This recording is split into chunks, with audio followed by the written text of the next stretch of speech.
get 6 booster packs as well. And all top 8 players will get 2 Eagle X dice along with.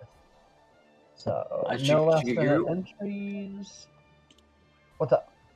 Oh, I just need to make a quick edit real quick, if you don't mind, just 1 second. Yeah, you're fine. Go for it. Thank you for letting me know. All I right, will thank not you. start the tournament. Just let me know when you're done. You're all set? Yep. Beautiful. All right, ladies and gentlemen, welcome to another Eagles Nest tournament. It is 7:30, so we are going to begin.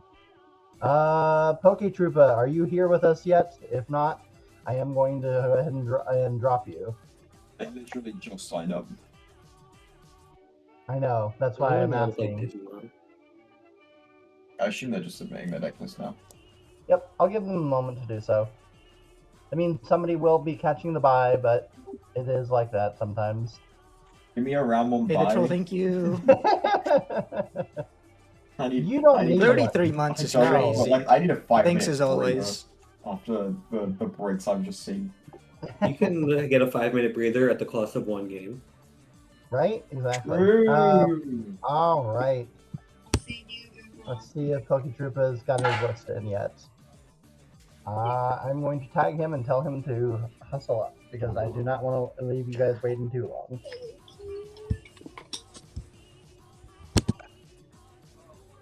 There's so many people. And yeah, it would be me and you round 1, Brent. Yeah, of course. Of course. I hate it. Kidding you. All right. The list is in. We are good to roll. All right. Let's do it.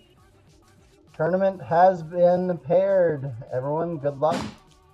Goodbye. Go to Marshmallow. Comrade, come with me. Table 3. Fucking go. I got the bye.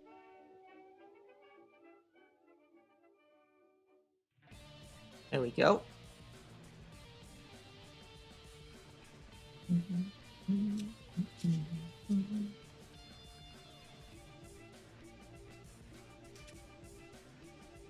You need this mat? I don't know. It's kind of exclusive. But I get.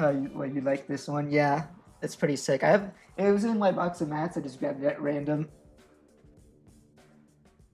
But maybe I don't mind. I wouldn't mind selling this one to you since I have so many mats. I'm wondering if I have a non-finalist version of it.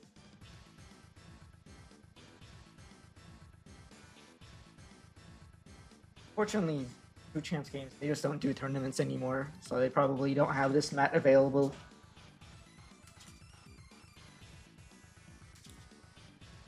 Hello. Hello.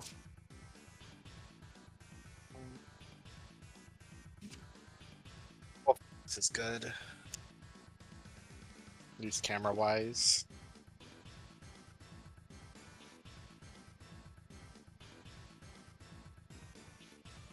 Your camera looks fine.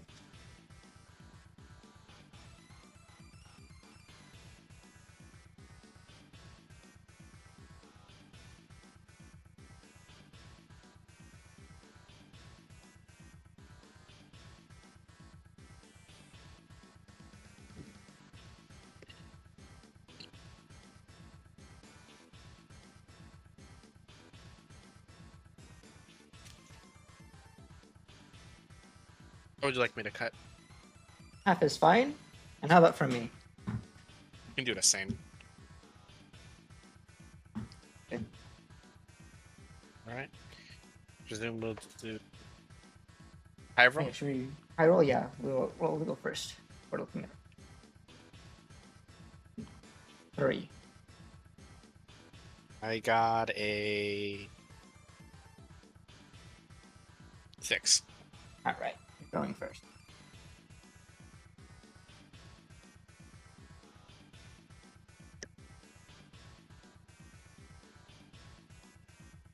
Alright. I will keep.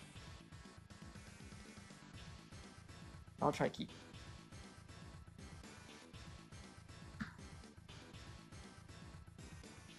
Ready to go when you are. Good luck, have fun. Alright. Good luck. Alright. I'll patch up. We're gonna go into Bearmon. We'll draw. We're going to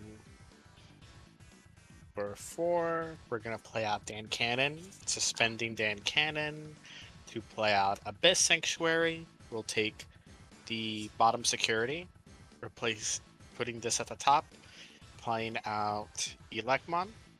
Elecmon reveal top 3. Grab a Iliad, grab a TS. I'm gonna take these 2. And it is here go at 4. Alright. Draw for turn. Hatch a Utokomon. We'll evolve Coronomon. Draw. Draw that after.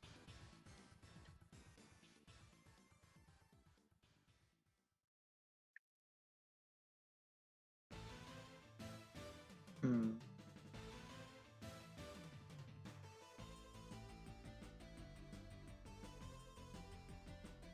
Start with Divine Arms. Version Omega. By trashing a TS trait, I'll draw 2. Let's trash Demi Devi. Draw 2. Cool. And then I do Dan and Cannon. We'll go end of turn suspend for Factorial Area. My bottom security. And with it, I'll play Coronomon. Coronomon effect, I'll trash.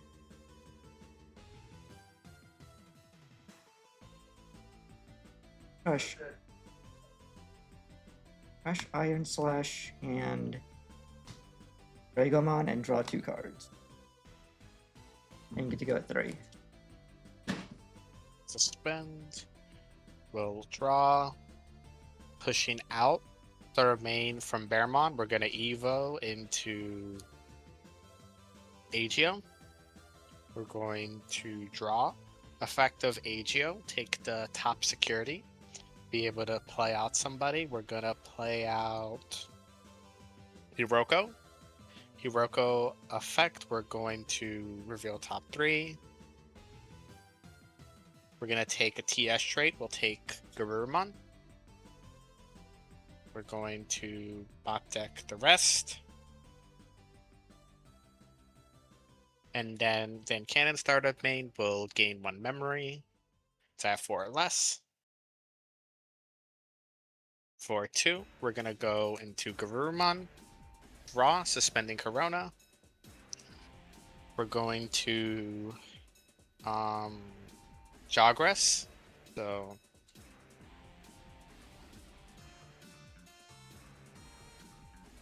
going into Sophie. Draw. -5 to Corona.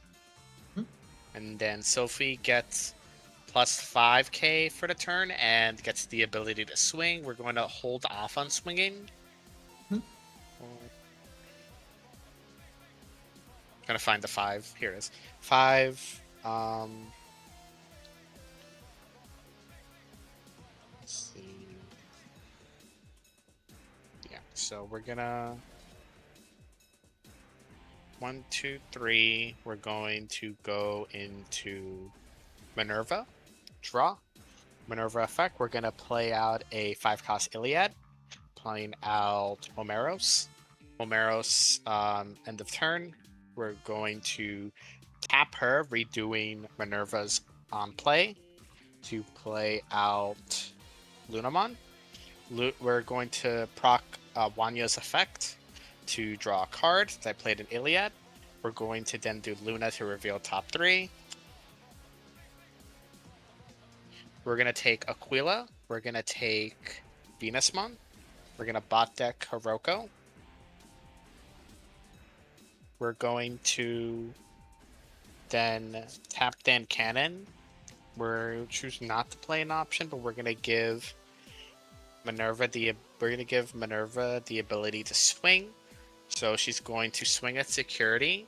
2 checks for 12, 17, 18k. To be the plus 1,000 from Bearmon and plus 1 from Homer, so that's 19k, 2 checks. First check is Factorial Area. Let's play.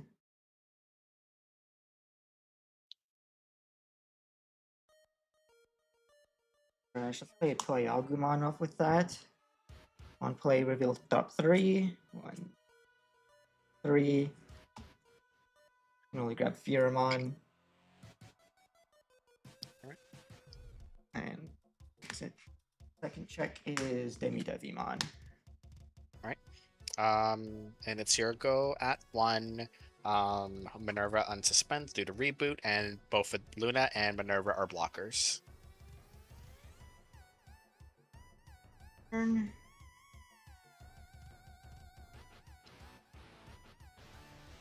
Look, Coronamon when moving. We'll trash.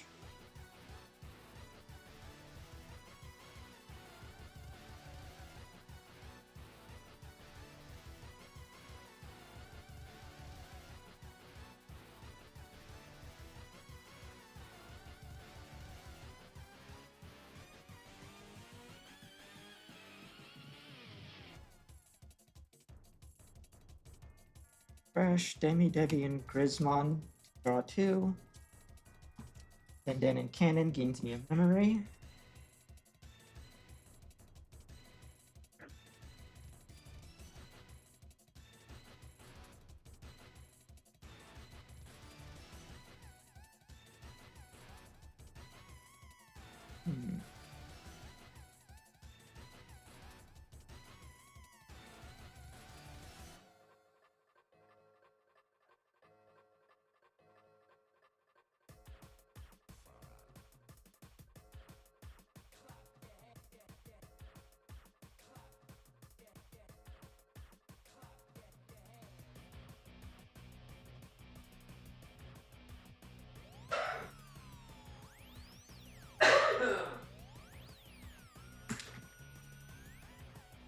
Raremon.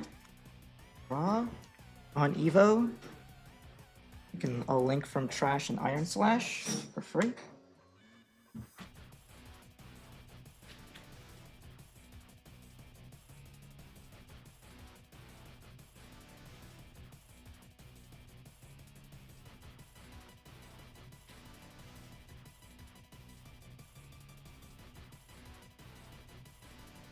Attack with Raremon. Pokemon draw.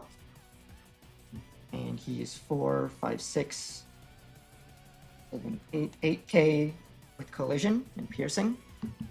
Collision and piercing 8k. All right, we're gonna block with Minervamon.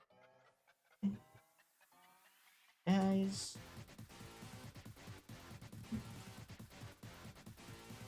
We'll also swing the Toy Agumon. All right. Toriagu's 2. Toy is 2. Let it go through. So check Homeros.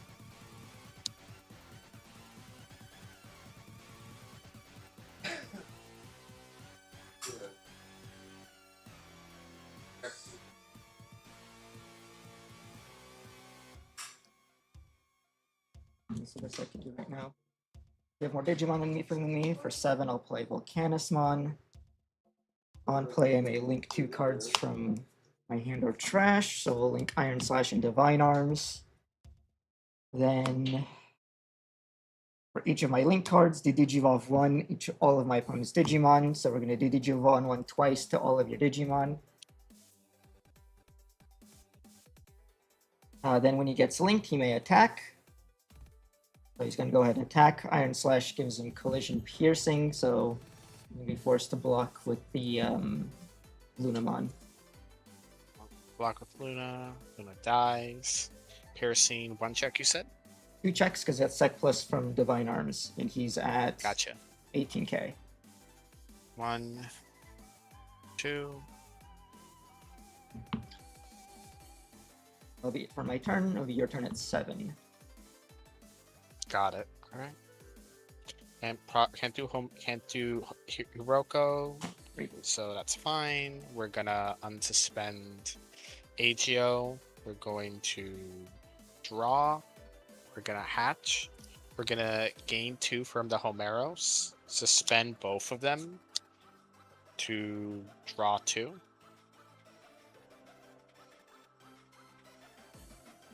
In the back, we're gonna go into Bearmon. Draw.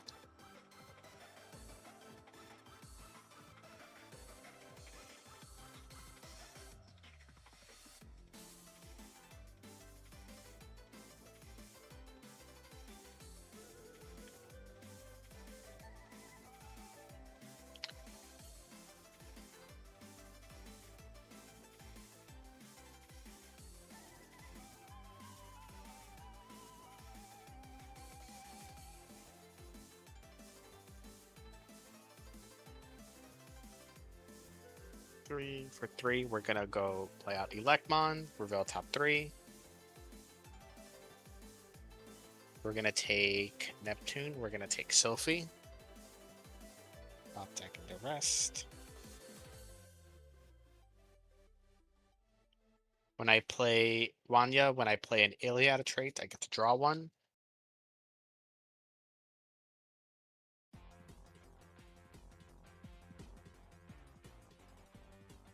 For 2, we're gonna go into Aquila, draw. Aquila, we're gonna suspend Vulcanus. We're gonna suspend Vulcanus and then we're gonna Jogress.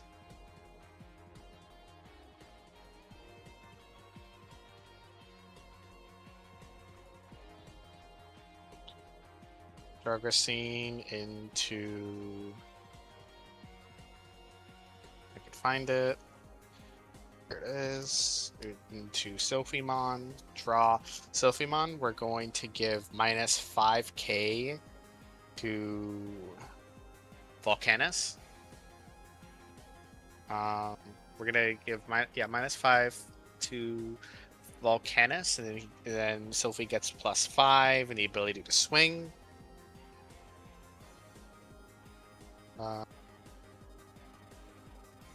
Does Toyagu have any protection? No, he's just a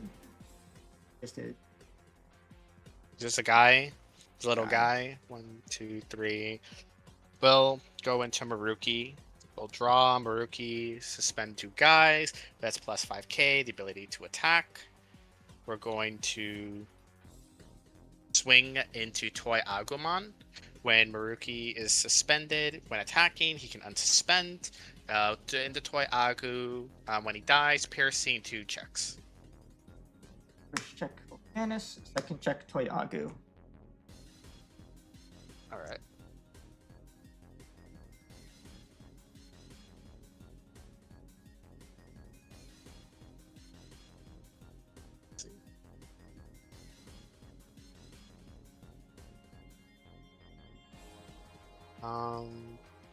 We're gonna swing again with Maruki, 2 checks. Vectorial area. I'll use that to play out Grismon. On play, give itself plus 3k. Gotcha. Is he a blocker? Yes, he's a blocker. Yes, he's a blocker. So how much is he right now? 7. 7? Alright.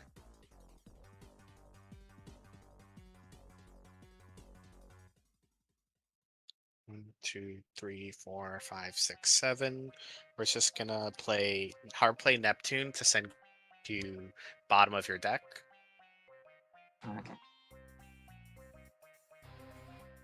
We're gonna tap in Cannon, give Neptune the ability to swing because of Rush from Rookie, and swing for game.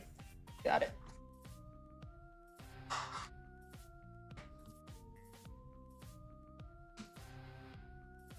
Do you want to go first or second? I want to go first. Got it.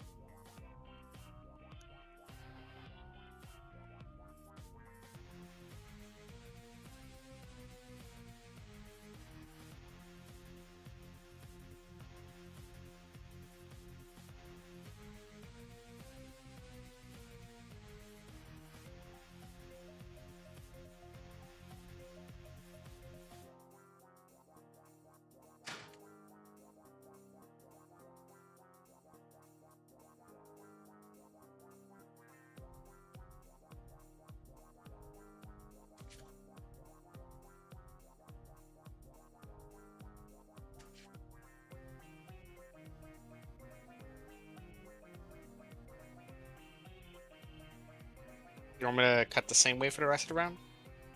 Yeah, have us good for the rest of the round. Alright. For me as well? Yep.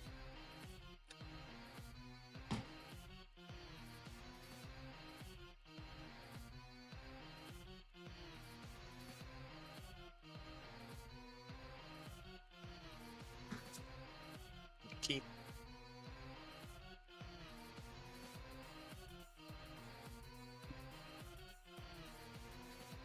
Yep.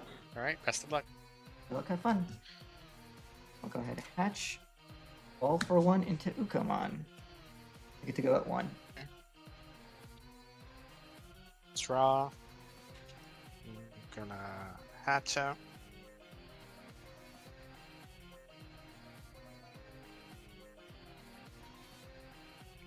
1, 2, 3, 4. We're gonna play out Dan Cannon to spend to play out Abyss Sanctuary, taking the bottom security, tucking this under. We're going to play out Lunamon. Lunamon reveal top 3. We're gonna add Sylphie and Minerva. And then bot decking Hiroko, it's your go at 3. Turn. So, to effect 2, 3. Grab Coronamon, so Idle Stream Iron Slash to the bottom.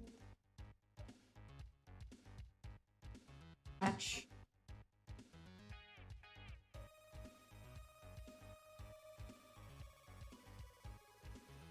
Revolting Heavy in the back. Draw.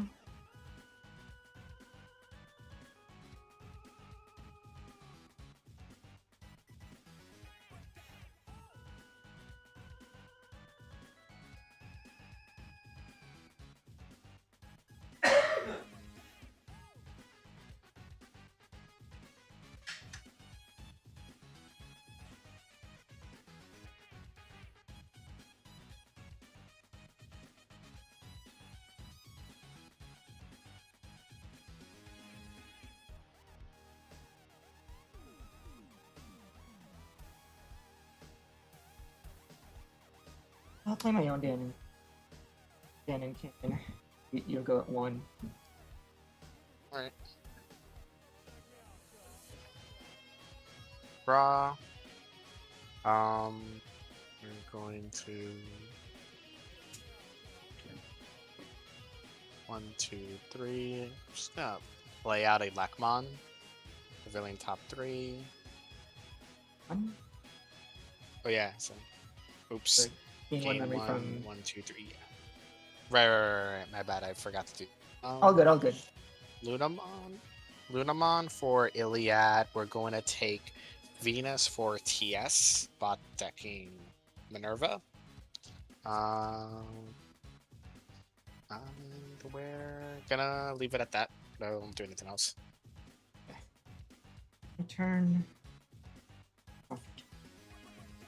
Move up. Heavy. I get first. 2, 3. I'll take the Vulcanusmon. Hatch. Cannon gains memory, and Dammy Devi will evolve for free into Raremon. Full effect on Raremon because there's nothing in trash.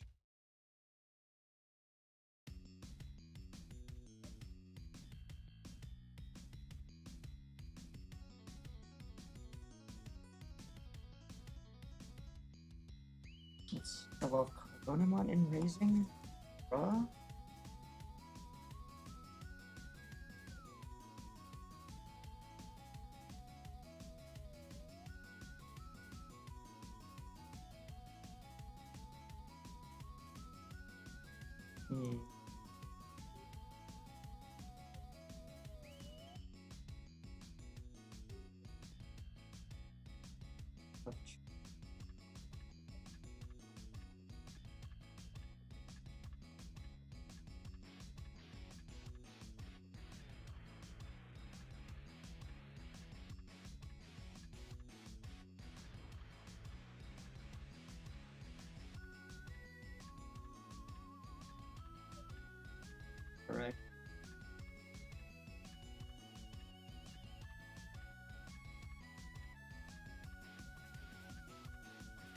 all Ignition there for 5.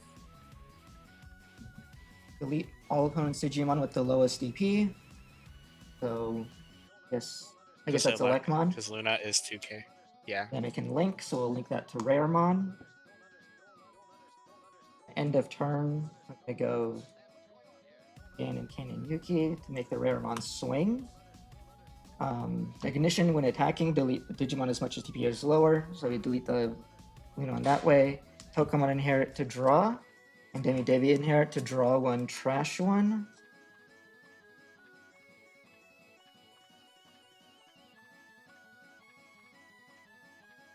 Trash a Toyagumon. That'll be 1 check, 6k jamming. Agio? Okay. Luke to go at 3. That's shit. We'll draw. We'll gain 1 from Dan Cannon. We're gonna... The back, we're gonna go into Elecmon. We're gonna draw. 1, 2, 3. We're gonna play out Lunamon. We're only top 3.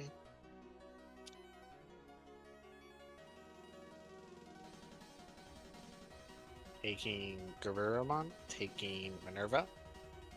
Gonna bot deck the rest. And then for 7, we're gonna hard play out Minerva because I have an Iliad. We're gonna play a 5-cost Iliad, play out Homeros, and then for each of my Digimon, 1, 2, D-Digi rare by 2. So this goes back to Devi. We're going to... Then we're gonna tap Homeros, redoing Minervamon's effect to play out another Lunamon. Sorry for the background noise, the fire truck passing by. Field top 3. We're gonna take Sylphie, and we're gonna take Dan Cannon. We'll bot deck the rest. We're going to see what I want to do here.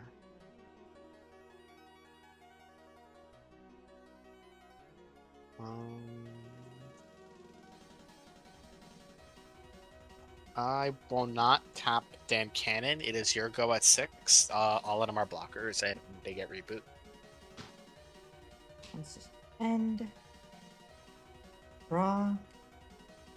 But Coronamon triggering Uko and Coronamon. Uko first. 3, of course. Of course, this had to be this way. We'll send 3 options to the bottom. Catch. And then Coronamon.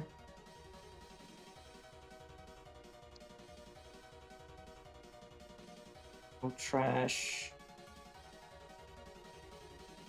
Divine Arms and Asuna. Draw 2. Okay.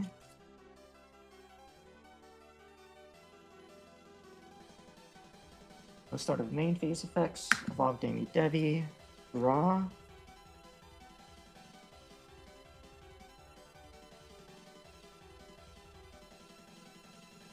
Playing Devi. Pokemon inherit to draw a card.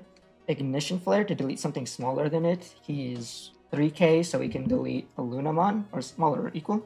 As much or as less, this is Digimon, yeah. So 1 check at 3k. I'm gonna block with Minerva. Guys.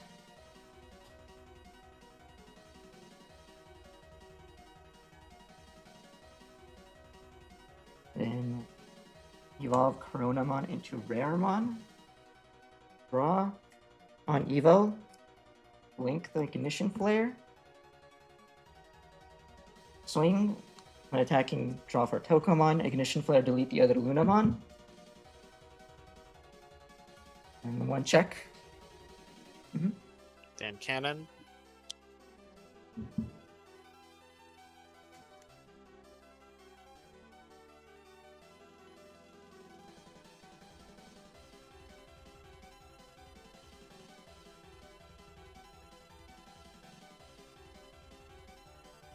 It's pretty dice.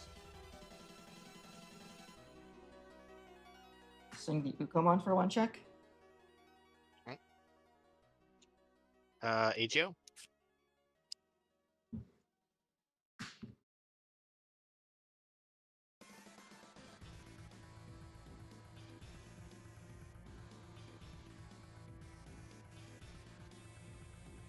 Land Vulcanus for 12.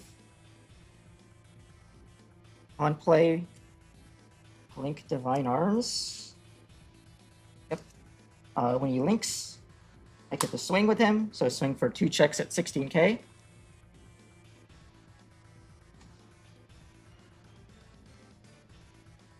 Alright, Hiroko. Reveal top 3. We're gonna take.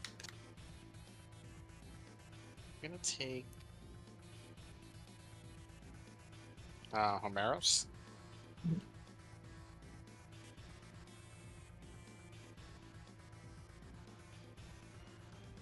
Anything else? Second check. Oh, second check? Okay. Abyss Sanctuary, we're gonna. Let's see.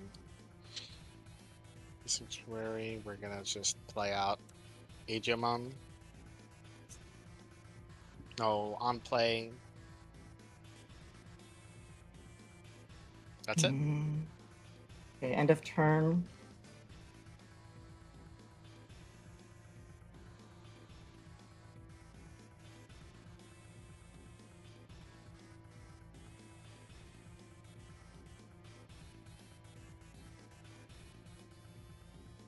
End of turn.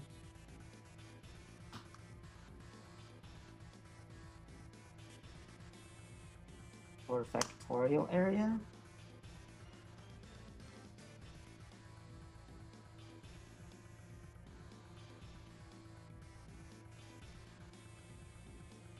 I'll shoot by 3.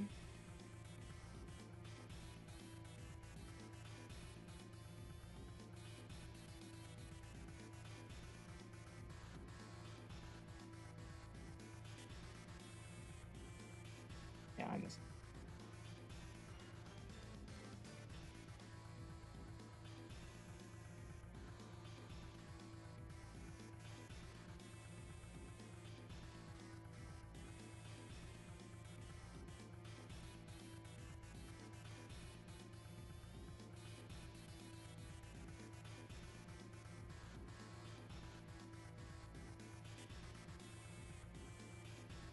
Play Toyagumon. Then something attack.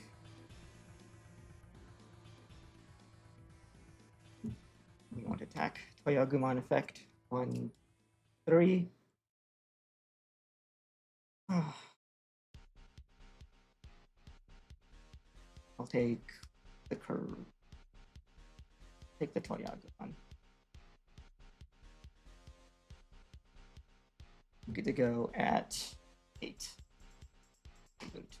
Suspend, draw, promote. Homeros gains me 1. We're gonna suspend her to draw 1. We're going to for 2. We're gonna go into Aquila. Draw. We're gonna suspend to Agu. And then we're going to Jogress. Going into Sylphie.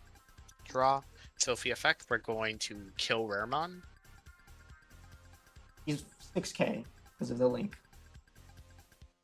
He's 6k. Okay. Then we'll do Toyagu. Get sec plus 1. That's sec plus 1 and plus 5k.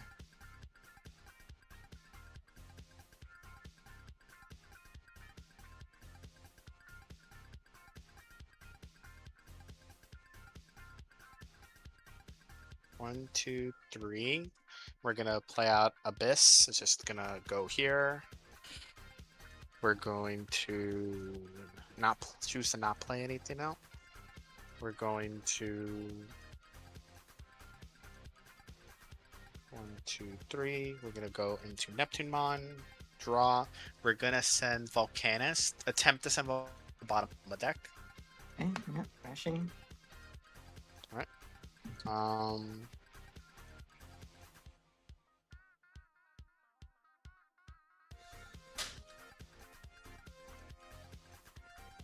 we're going to swing when he suspends. He would unsuspend. We're going up with Minerva, so we're going to swing for 3 checks.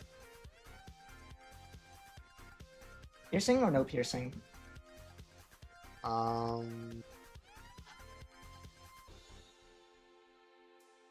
No piercing.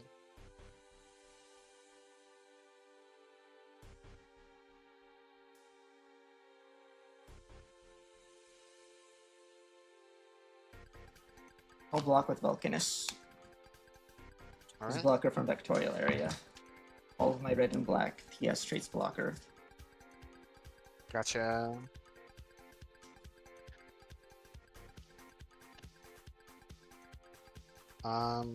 Swing of Neptune, 2 checks at 18. Divine Arms, activate main. Draw 2. Asuna. Okay, link a card from trash, or this card. Nothing to link. That's it. Second check. Dragomon, you're fine. Alright. I'm going to then.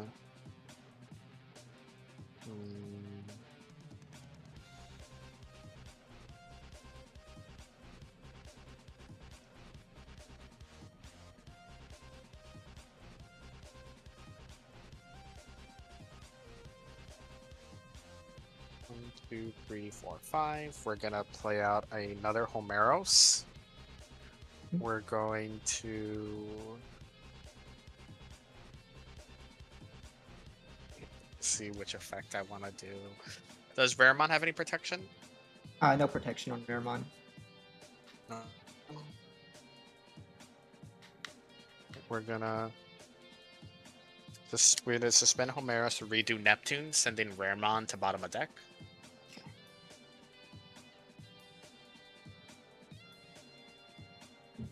There's nothing to give the ability to swing, so it is your go at 4. They unsuspend. Unsuspend everyone as a blocker.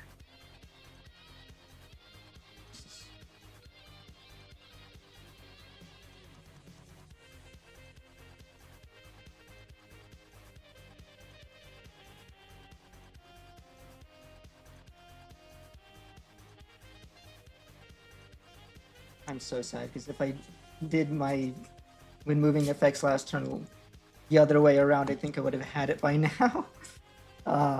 These options could have been so good.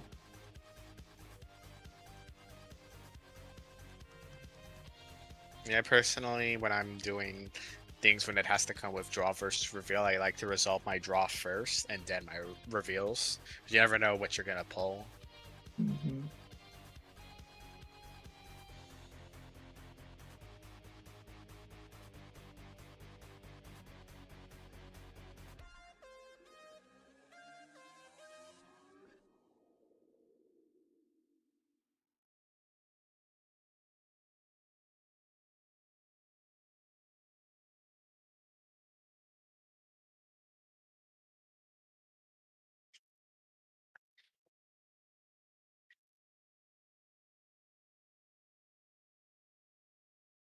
Maybe evolve into Raremon for free.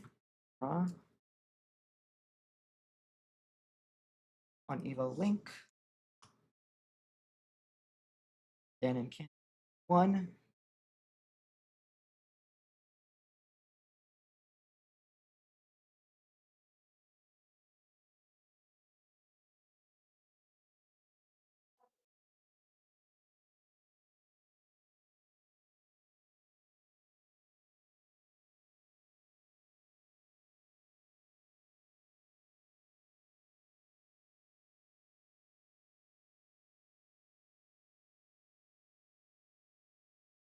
That's a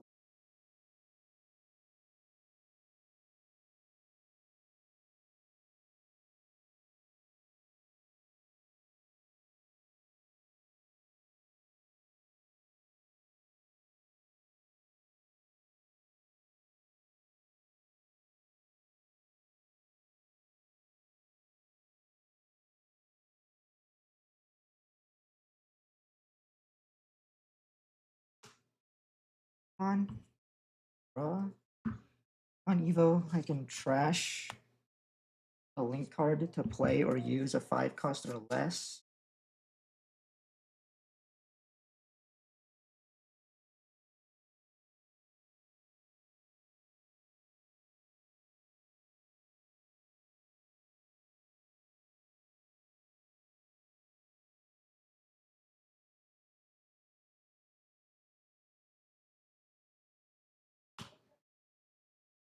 Play a Digimon with that for free. Digimon on play. I'll take top security. Play an Asuna effect. Trash Divine Arms to draw 2.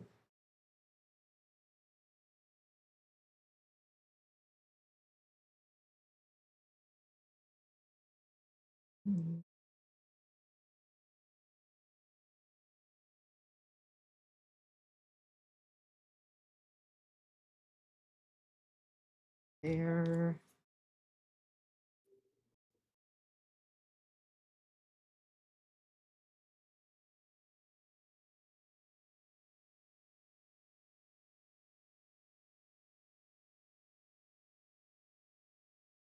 I'll send the Dragomon.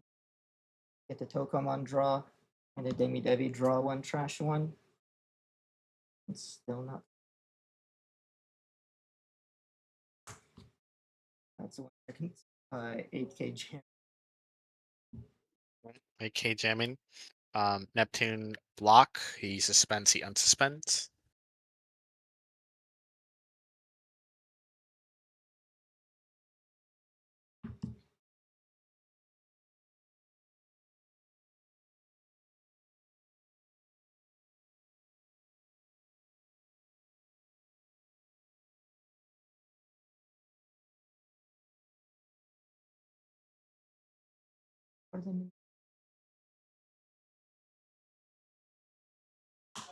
Slam Vulcanus for 7.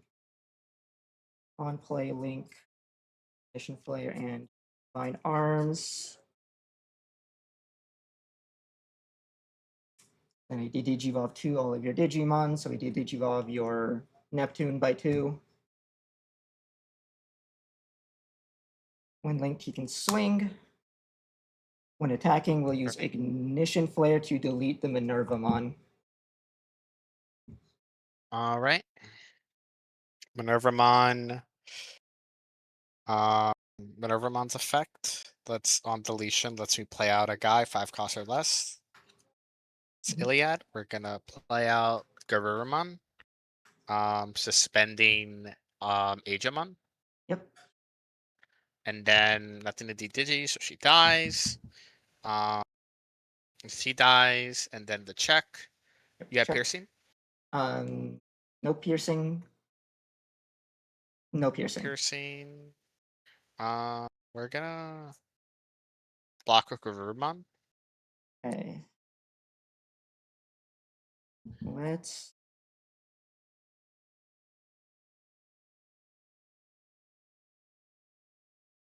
end of turn.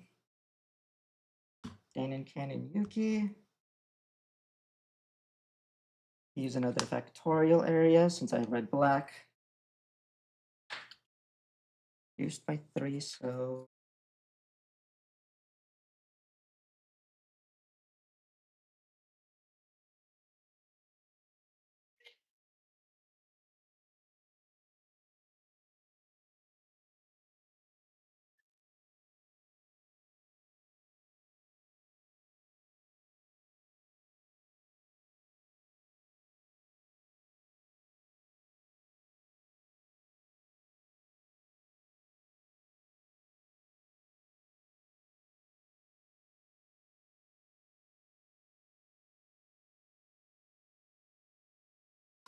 Oyagu for free.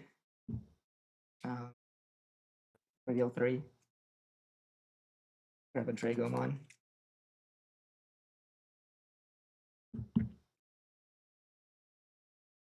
What 5? They The Homeroses unsuspend. They're quite. They're. I'm at 5. The wrong placing. Sorry. Draw. We're gonna hatch. Homeros gains me 2 memory. We're gonna suspend both. Draw 2. We're going to Bearmon in the back. We're gonna draw.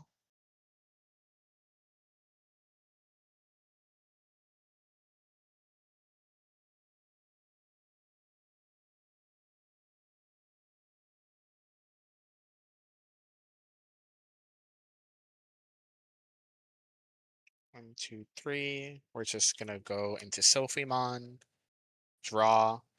We're gonna give -5 to Vulcanus. It's 5. Then we're going to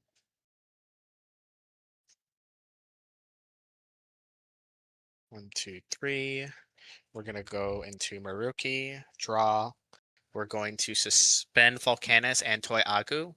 And then Maruki gets plus 5k, ability to swing. So we're gonna swing into Toy Agu. Nice. Pierce. Piercing, one check. He attacks, he unsuspends. Check Corona. Second check Factorial area. No, it's just one check. Oh, it's one check? No, it was just Okay. it was one Isn't check. it? Oh yeah, because you didn't get sectors because you didn't DNA. I saw accessibility there and I forgot. It's okay. I'm gonna swing anyways again with Maruki, but so swing again with Maruki, one check. Yep. Smash.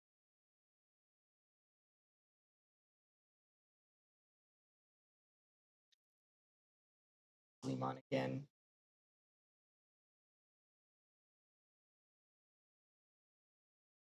Is Grizzlymon a blocker? Yes. Played him last game as God. well.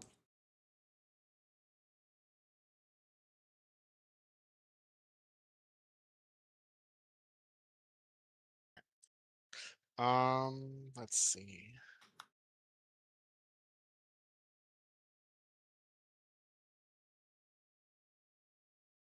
So we can't talk in the middle of the game, but hello. So answer your for question, 7, we're just gonna hard play out Venus. Nothing to strip sources from, but we're gonna say Grizzlymon can't suspend. For game.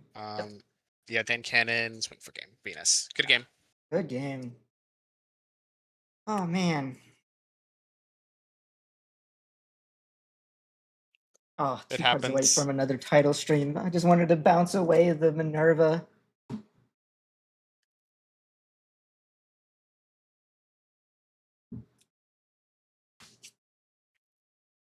Give me 1 second.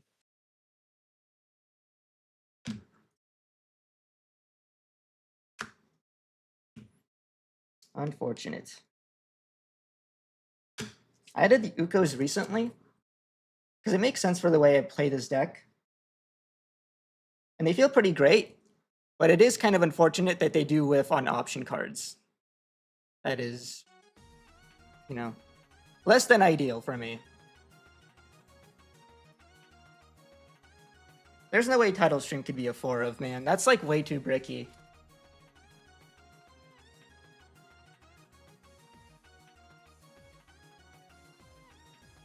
So maybe a 3rd one would make sense.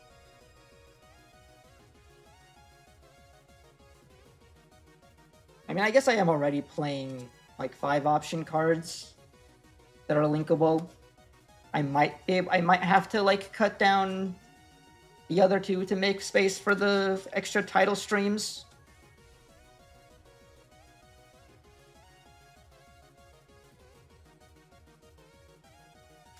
I do feel like the other ones do have their moments. I'm also wondering if playing Ignition Flare when I did was correct, because I could have just played Asuna instead. I just felt like leaving him with bodies on board would have been like too risky, because there's like always a chance he just uses those 2 bodies to make a DNA play or something. I guess maybe I should have read that he was kind of bricked and maybe should have played Asuna instead of playing the Ignition Flare when I did.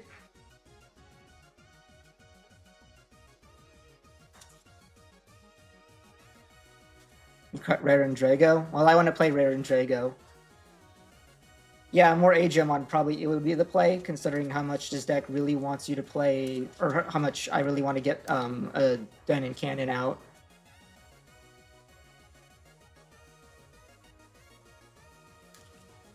Bouncing is pretty good removal, yeah. So it might be the move that I have to play more Title Stream in the first place.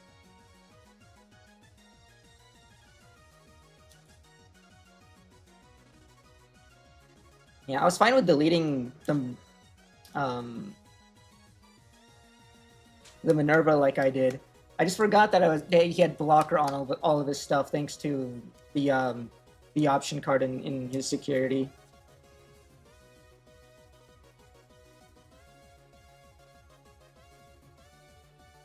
You want to use Rare and Drago? There's no level 6 worth going top of Drago. It's Vulcanusmon.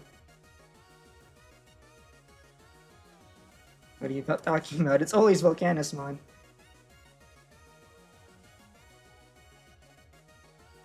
I do like Drago though, and I do like Rare as well. But it might be better to swap them out for Ageomons. I just need to get the Ageomons first.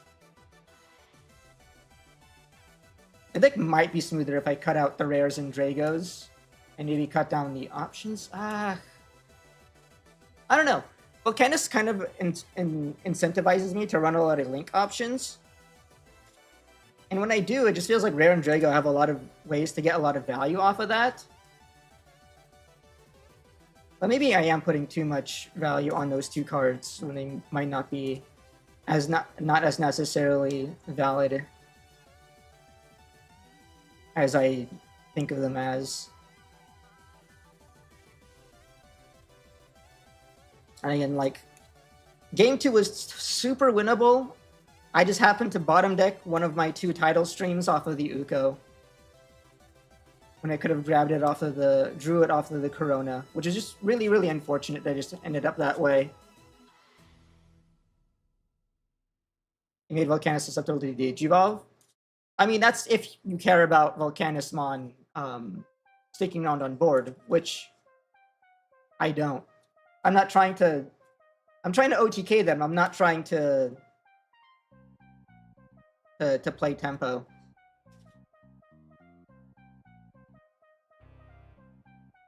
I just sometimes kind of have to, because I can't always find the OTK. Drago is still cool. Well, Drago is useless without Raremon. But Drago is pretty cool.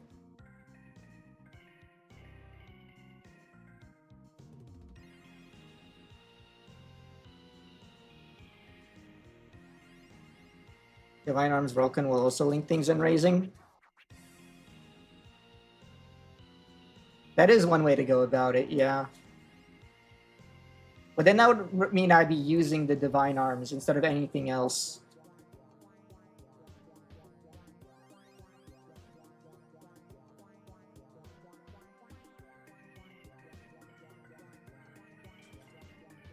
I guess is valid if you don't have like another option you're going to be using off of Dan and Cannon. The trash one, draw 2, which isn't terrible. It's not, yeah, it isn't terrible, especially if you're getting it off of Dan and Cannon for free. But if I was going to trash one, draw 2, I'd rather play Asuna in every moment that I'd be playing. Other than the fact that Asuna is not an option, but doesn't get for free off of Dan and Cannon.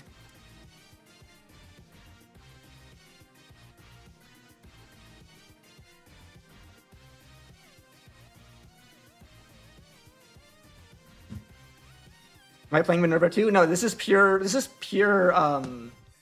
Vulcanus.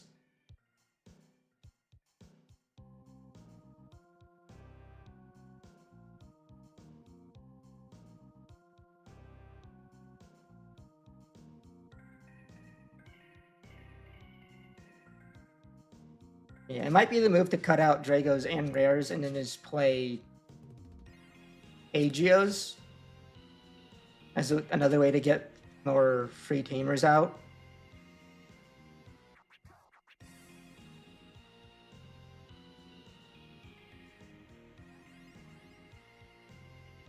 I know Rare still has other valid moments too because we're playing Vulcanus specifically. Like there are moments where the fact that I can slam him on play, tuck. Like if I have Vulcanus out, right, I can slam the Raremon, uses on play to tuck, or to link an option, have him swing off a Vulcanus effect, and do that before I do my end of turn. That scenario is super uncommon, but it is a play that is available.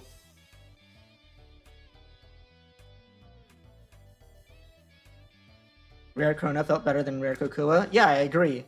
That's why I'm not on Kokua. I'm on 4 copies of Corona and like 3 copies of Demi Devi, who's just there for the cycling.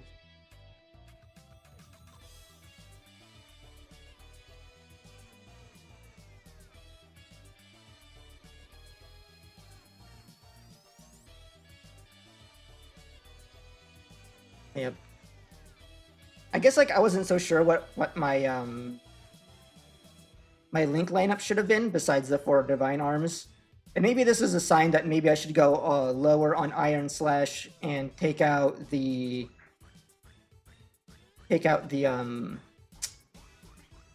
Ignition Flare to play more copies of Tidal Stream.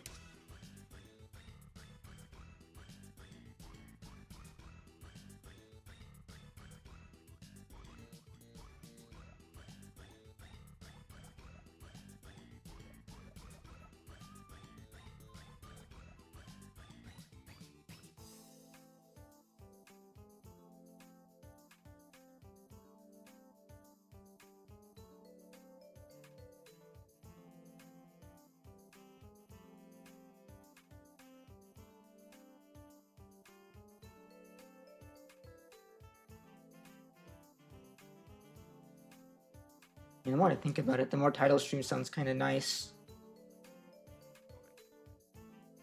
Like if I have a Raremon out and he has a Digimon on board, I can swing the Raremon, get my jamming check, then go like Tidal Stream, bounce his guy, unsuspend my Raremon, then go Danon Cannon, swing again. To get 2 checks in with just 1 Raremon, which sets me up for the OTK.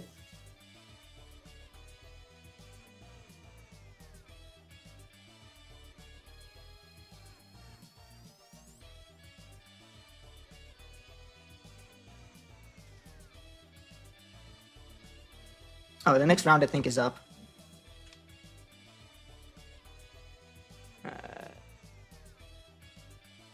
Where am I? Table 12 again.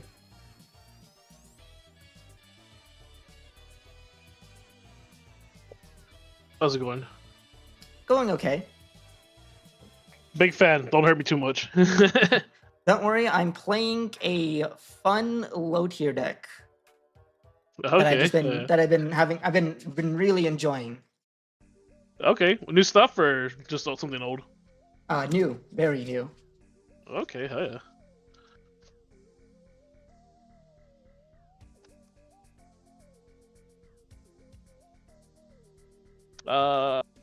Well, how do you want me to cut it?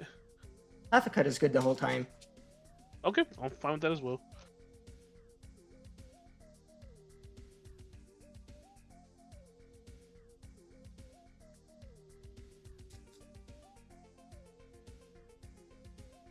How about rolling? You know, any dice? Want to do odds and evens? Yeah. Call it. I'll go odds. Oh, you're rolling it. Got 3. Oh yeah, my bad. Alright. You're flying first then. Yes, sir. We're good to start, right? I believe so. I'm gonna ship that. Well, I'll keep. Okay.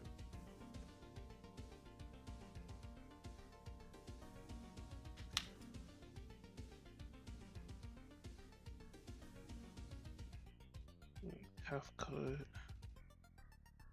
2, 3, 4, 5.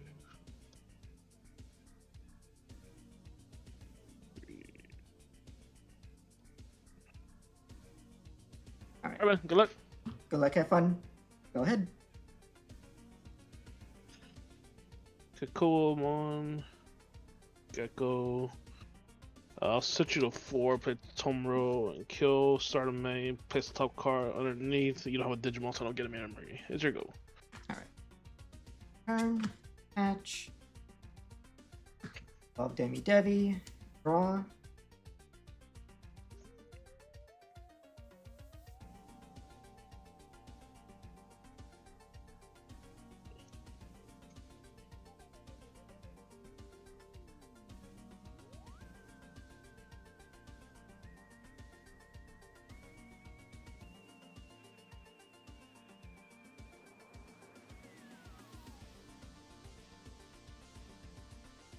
Evolve Witchmon for 2. Draw. Mhm. Oh.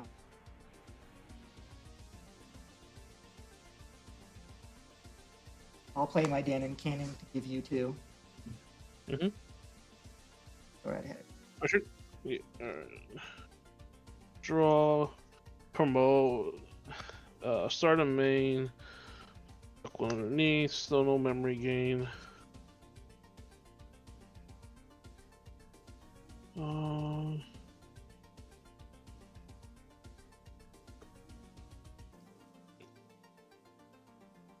should say the back, it's fine though. Set you to 1, play Leo, reveal top 3, get a Gecko, and BT25 Cougar. And it's your go. Turn. Start of main, gain a memory. Mhm. Swing the Witchmon, Tokamon inherit, draw, and then Demi David inherit, draw 1, trash 1. Mhm.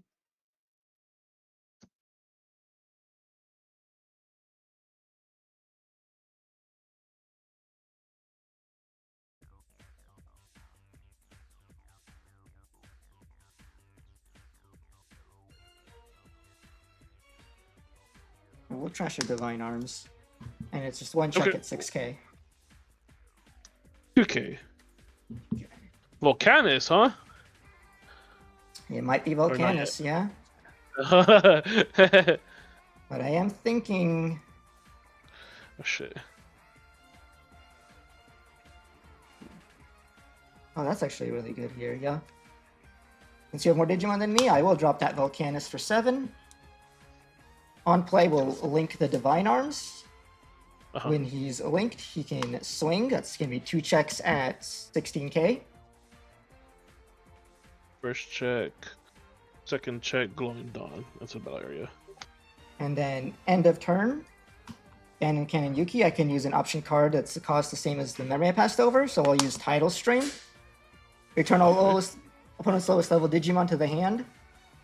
If this fact returned one of your TS trait Digimon unsuspend, then you may link this to one of your Digimon on the field without paying the cost. So just a link here. And then we'll make Vulcanus attack again for 2 checks. 2. Damn it. Okay. And your turn at 5. That's reboot. Draw, promote, start a main, tuck 1 underneath, and then I'll gain a memory.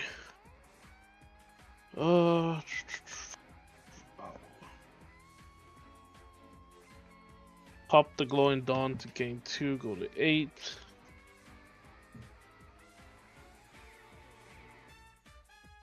And yes, protection, right? For the Yeah. Divine Arms? Divine Arms is when he would leave the battle area, I can trash a link from him to prevent it, yes. Mm-hmm. Gecko for 3, go to 5, top 3.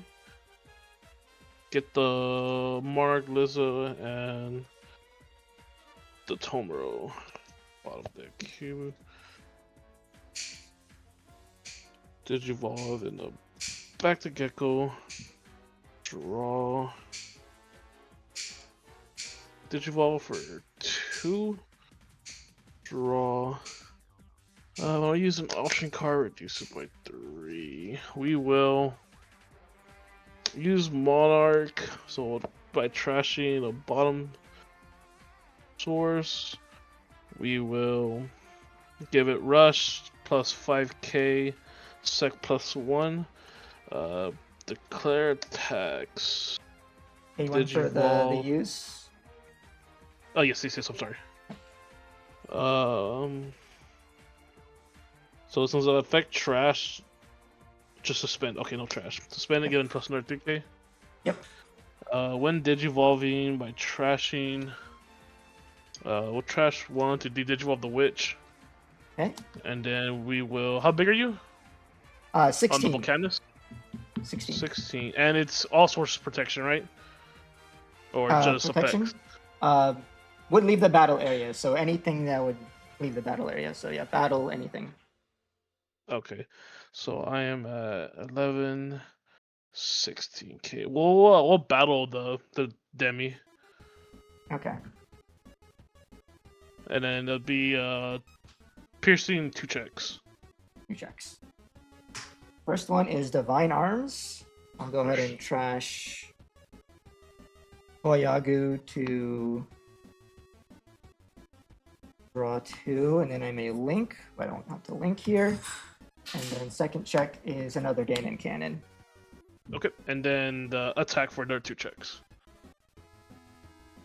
You just attacked. It's the battle. Battle- It battles when I trash. Is it not? That doesn't. Pierce? That doesn't let you do extra checks. No. That's not how that works. No. Okay, so then it's just fights and then okay. Yeah. This is for the turn. I got you. No Battling worries. the effect triggers piercing, but it only makes it so that you do the checks you would already be doing from attacking. I got you. Okay.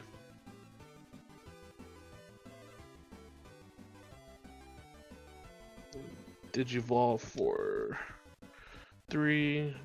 Draw traces. When digivolving, I'm unaffected, and then I'll delete your lowest DP. Okay. And if try to prevent that, I'll crash the idle stream. Prevent that. Okay, and then your turn. I'll reboot. Reboot, and I lose the 5k. Spend. Draw. Catch. Start of main phase. I have 2 Danon Yukis. Danon Cannons. I'll gain 2 memory. Okay, I see what you mean. I declare the attack, and then the battle is the attack, basically, right? Yeah. Okay, I got you. Evolve Coronamon in the back. Draw. You are how large? 15k? 15k, yes.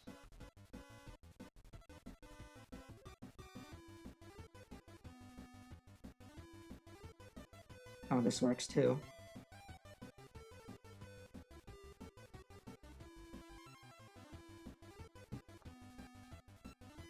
Let's first play Toy Agu going to 0. On play, look at top 3.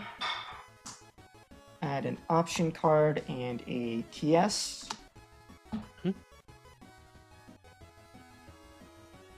Then for 5, I'll Ignition Flare. Delete all your opponent's Digimon with the lowest DP to delete your Vulcanusmon. It gets all Digimon, right? Okay, Delete all your opponent's Digimon with the lowest DP. that goes past his protection? Your Arthritis is protected from Digimon effects, right? Yes, I'm sorry. Yes. And then you attack, Then- right? And I link, and then he links, he gets to attack. Okay, cool, yeah. Sorry, the first time playing the deck. Trying to Okay, learn that's all stuff. good. All right. Yeah, understandable. If there's anything else, I'll point it out. Yeah, no, yeah, you're good, man. I like watch YouTube videos and I've seen weird, like, it's a YouTube video, you know? Yeah. You don't really get to know all like the little ruling not things from just watching a YouTube video. It is a little unclear. Yeah. Piercing works is the way piercing works because it's a weird keyword. It literally is just like if you're attacking and then trigger piercing by deleting something in battle, you get to do the security checks as if you weren't attacking a Digimon, right? So just like the normal Yeah. security checks you already would be doing. It's already done. Okay, I got you.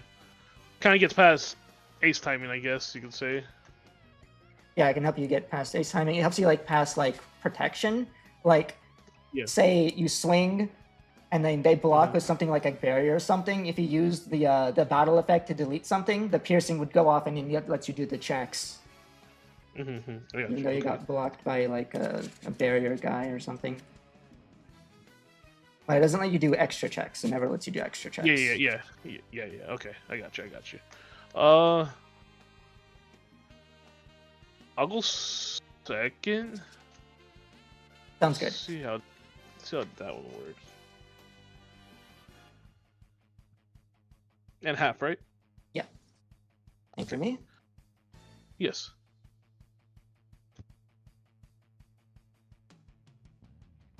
and I'll keep that. I'll hold that.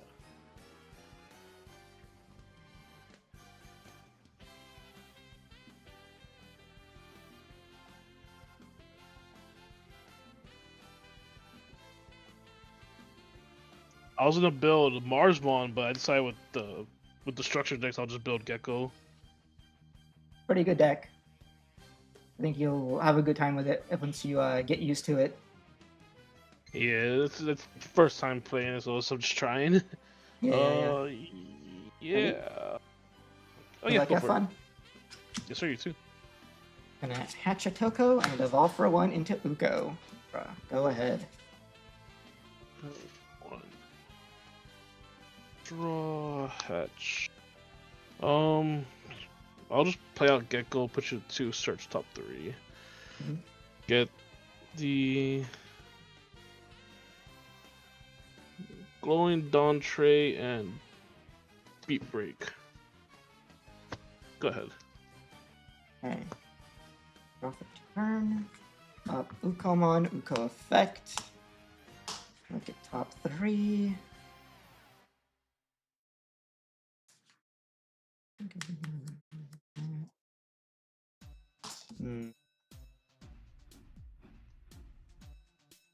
I'll take the Dan and Cannon. Bottom deck Drago and Divine Arms. Top. Hatch. Evolve Demi Debian Raising. Draw.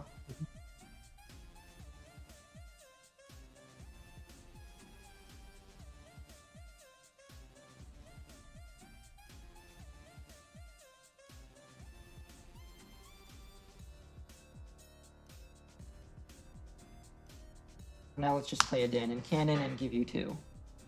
Okay. Draw. Digivolve at the back. Draw. Digivolve for 2. The Armor Liza. Draw. When Digivolves, we'll play out the Tomoro. And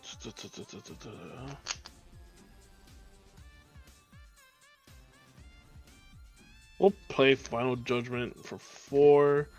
Plus 5 secure deck plus 1 rush. We'll declare attacks. Any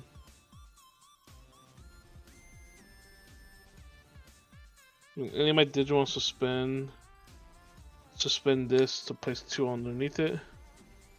Hold on. Or You is that Arch I think Digimon first, Arch right? Digimon first. I think so. Yeah, and then you can suspend your Tomoro. Okay, so it's Arch Digivolve pending when Digivolving, right? Yeah. Kind so of. draw for Evo. Yeah. Draw for Evo first. Draw for. Yeah. And then both of them trigger at the same time. You can choose the order. Yeah. I got you. Okay, so Tomoro to put both underneath, and then I will That'll be trash. We'll have to trash something. I'll trash to attempt to. You only I trash. can't, right? No, you only need to trash to Digivolve, right? Oh no, you're right. Yes, I'm sorry. Yeah. So, So I don't. You don't need to Digivolving, trash we'll anything. battle. Yeah. The battle. Yeah. And then 2 checks at 13. like 13, 12k, and title stream. Security activate main, return all opponents' lowest level, and then I may link. Okay. The Digimon on the And field. then it's your go. Okay. Draw for turn.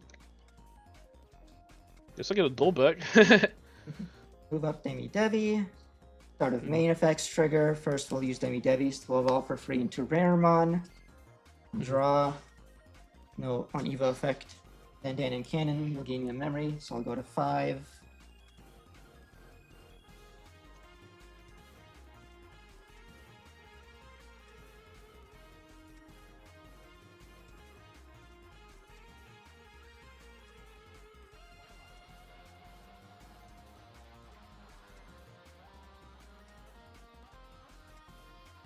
Let's first evolve Dragomon.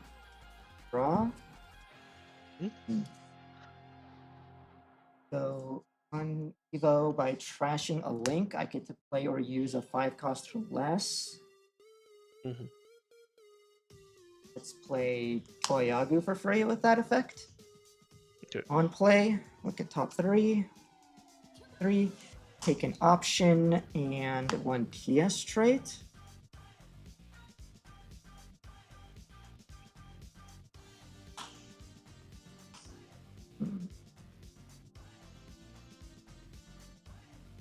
Yeah, option and TS trait. And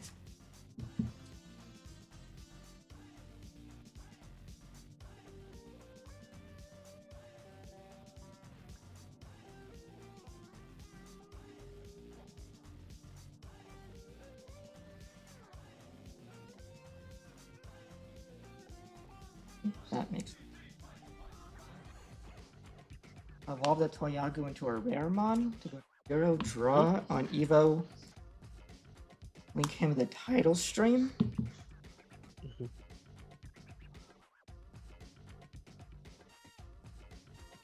And for 3, evolve into Vulcanus. Draw. Vulcanus on Evo. I'll link the 2 Divine Arms. Yeah. And then since he links, he gets to attack.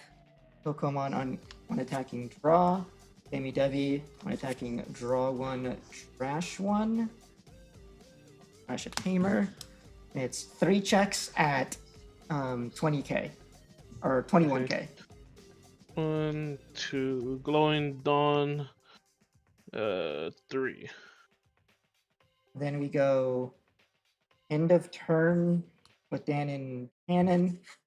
Spend it to use an option card, so we'll use Factorial Area. That's the bottom security, and it slides under. Then I get to play a red or black TS with the cost reduced by 3, so I'll use that to play Coronamon. Then I can make a Digimon attack. Since Vulcan gives all of my TS traits rush, we'll make the Raremon attack. And then Coronamon on play resolves next. I will trash.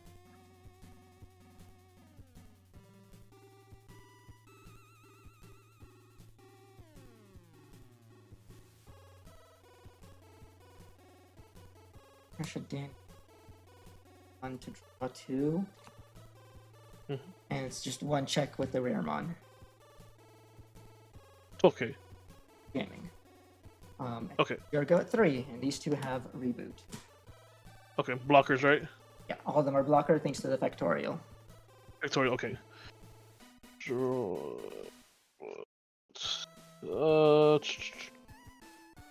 We'll pop the Glowing Dawn to go to 5. Let's see. What can I do?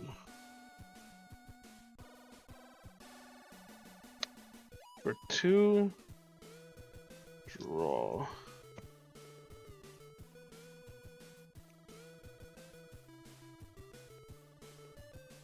We'll use the final judgment with trashing 1 to reduce the cost by 3. So for 1, plus 5k, so start at plus 1, and rush.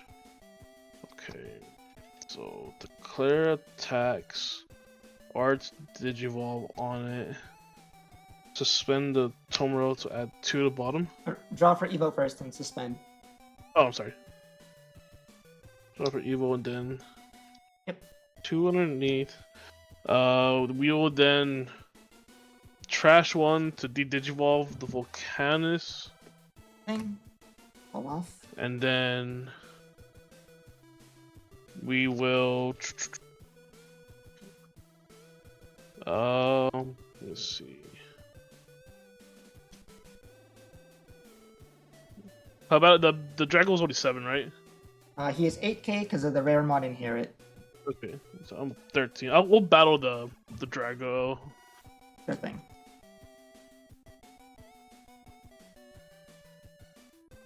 Going And then the 2 checks. 2 checks. Security. Yes. You have piercing, so I might as well not block that. First check Asuna.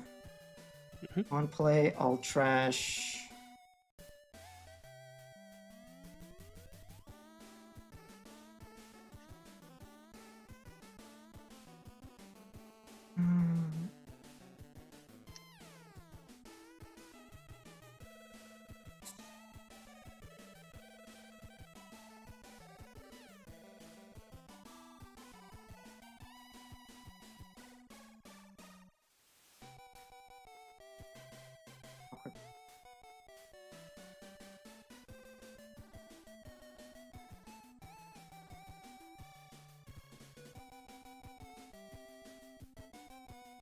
I think I trashed the Theoremon here.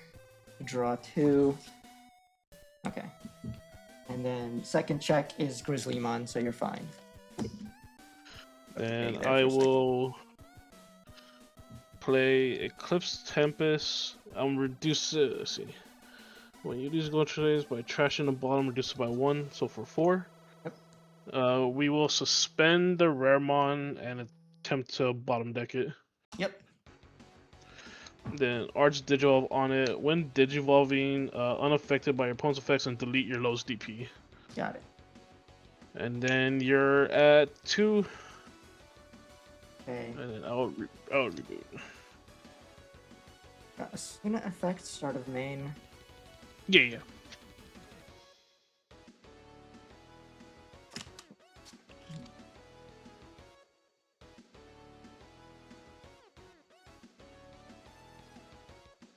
That one.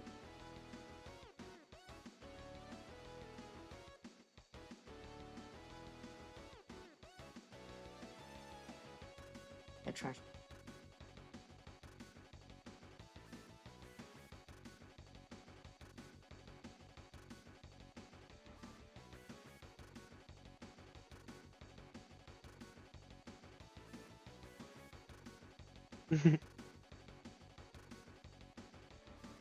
I'll bottom Asuna to play the Raremon. On play of Raremon, up title stream. Okay. Then I unsuspend, draw, patch, start of main phase, gain 1, go to 3. Mhm. I lost Amy Debian raising, draw. Okay.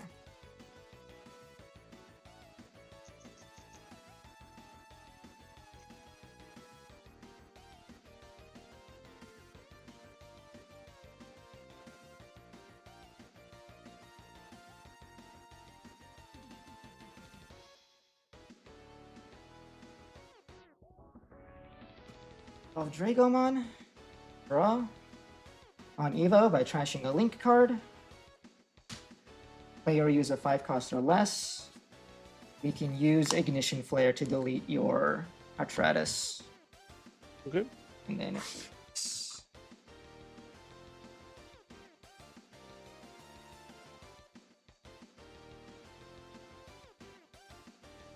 evolve Vulcanus for 3.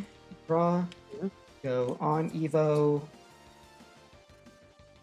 Link Divine Arms and Divine Arms. He has a link +1 and link +1, so we can link all 3. When linked, he can swing, so we'll swing at security. Sharpmon. And end of turn, Dan and Cannon to use Factorial Area, which lets me play out Void Agumon, and then he'll get to attack. Yeah, his Russian. Mhm. Okay. Oh yeah, that's interesting. I didn't think Vulcanus could do that crazy amount of damage. Yeah, he's crazy in terms of damage output. I had the like instead of using the I had the Alliance guy Monarch, and I was just trying to. I think I had to battle the Vulcanus or de-digivolved it. Mm-hmm.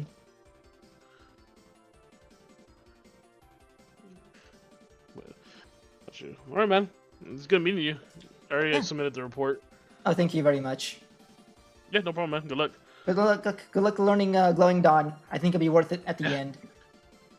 Yeah, thank you. Bye-bye. Bye. Okay. We got one, and I got to show off exactly what I like about this deck. It is pretty aggressive once you get everything going. Like I said, last time it looked like I was able to just about get there. I was just sort of needing the title stream. And you know what? Having used it again, I feel like, yeah, title stream feels better and better. I think I should run more of them. The problem was just trying to figure out what I want to cut for it. Obviously, you saw me use the Ignition Flare there, but to be honest, title stream could have done the same thing as the Ignition Flare in that instance. So for the most part, it probably is just straight up better to be running the title stream over the Ignition Flare. It is just a single copy of Ignition Flare after all.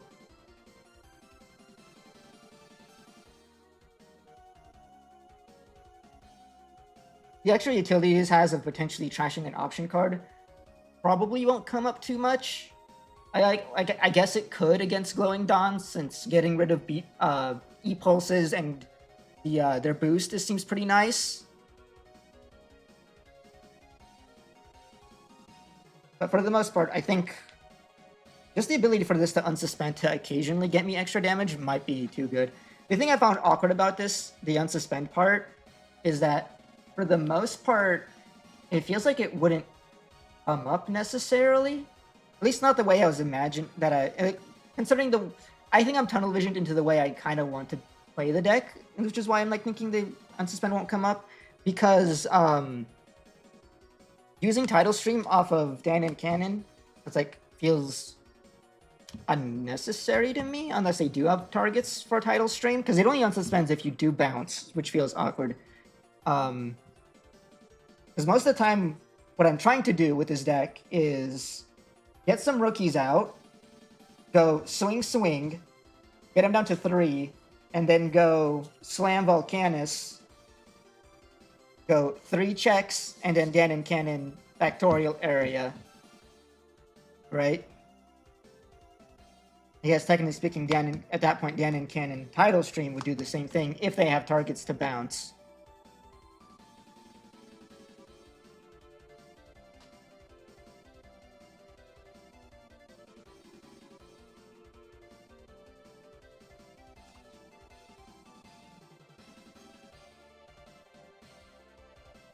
I am running like 2 copies of Iron Slash. Maybe I can cut one of those for our title stream.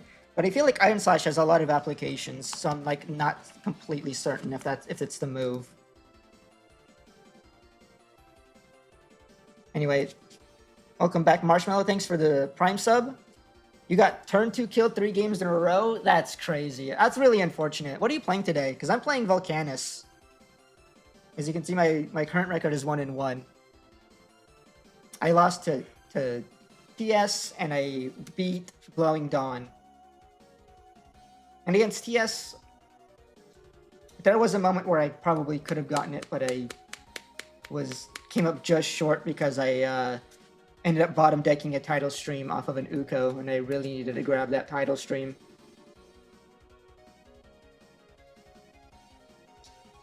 You're playing Sun and Moon again? Lost to Angels. Is that twice in a row? You're getting high rolled by Angels? This is a very like high roll OTK meta, I feel like. Because there's a lot of decks that can like kill very early if they just see their pieces. Oh, is that the next roundup already? No, I finished fast. Me and you finished really fast is all. It's like, oh wow, the tables are filled up. Like, no, we just finished quickly. But yeah, there's a lot of really insane, like very OTK heavy decks in the meta right now. Angels, Glowing Dawn, GL Star. What else? I guess Maruki is still around. I've been OTKing people with Vulcanusmon, even though it's one of the lower tier versions. This deck can technically turn to OTK. It's super unlikely, but it can do it. Bielstar is OTK? Yeah. You just like evolve up into Bielstar, use your effect to use Redbind to trash 1, swing, unsuspend for 1 check, that's 2. Then evolve into Bielstar X, use another Redbind, that's 3. Use her on Evo effect to trash security, that's 4. Swing and use her when attacking effect to trash their security, that's 5 checks and swing for game. So yeah, Bielstar is also OTK. Glowing Dawn can OTK really easily as well.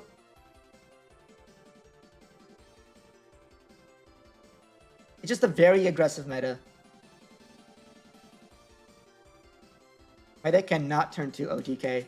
Admittedly, I think that Bielstar and Glowing Dawn won't be OTKing on necessarily turn 2 super consistently.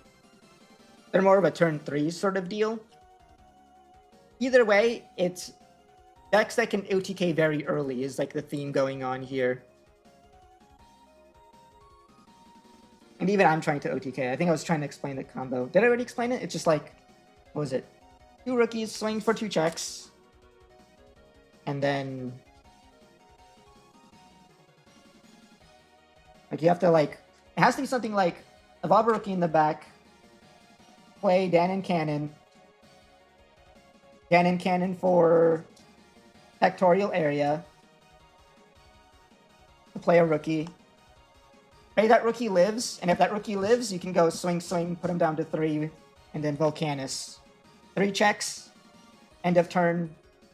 You need a second Factorial Area to play another body to swing for game.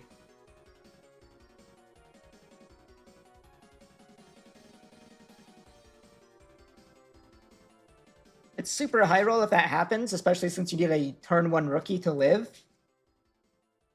But it's doable. I feel like Angels is also seems pretty high roll since you need to like find like multiple copies of Shaco. But yeah, if you're getting turn 2 OTK'd more than once, I think that's just like a luck of the draw there.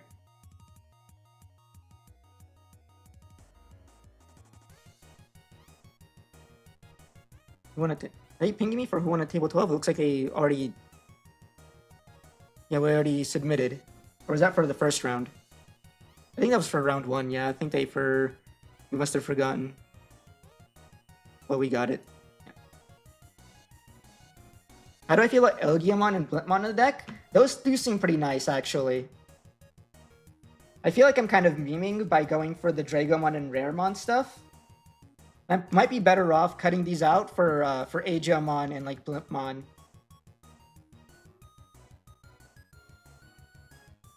Raremon does have his moments because the on-play Lincoln option could allow it to immediately swing if you have Vulcanus on board, but that's like not very common. The other thing I like about having Raremon is that like, you know, you could like turn to if they like played a rookie turn 1 and you really want to like remove it, you can go like move up Corona, trash an option, and then evolve into Raremon to link and use the link when attacking to remove something. I think that part is nice if you're just trying to like play for tempo while looking for the opportunity to kill.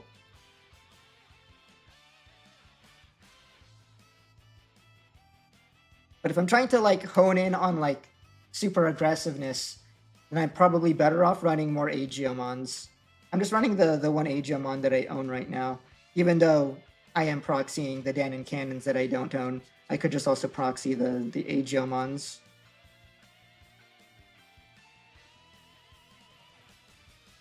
Blipmon is a good search, but he doesn't play anything out for free, is the thing.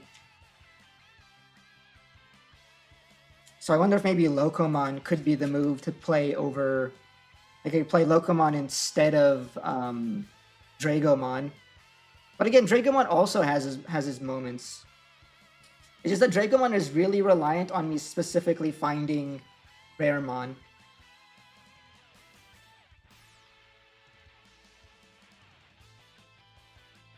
Or by, I guess I could theoretically also activate him by, like Dan and Cannon activate Divine Arms to like trash an option and then link it and then evolve there or something. But Dragomon's effect beats pretty crazy if you can get past the fact that you need to link he needs link cards to activate. Play or use a play cost 5 or less has a lot of applications. I can use that to cheat out Tamers. I can use that to play out more search, to dig for pieces. Use that to play out Pheromon, to grab back Vulcanus from trash. I can use that to play out... I have a single copy of Witchmon in here, because Witchmon can grab Rare and Drago from the trash, and can also delete a level 5 if I play it off effect. It just seems kind of nice. But it might, I also see the validity of instead of going for Agio Blimp and Locomon. Because with the way I'm trying to like kill people, I really, really, really need to find and play Den and Cannon ASAP. So any cards that help me get there a little sooner might be more valid than what I'm going for right now. What would I play instead of Drago? That's like the big question, and it might be Locomon.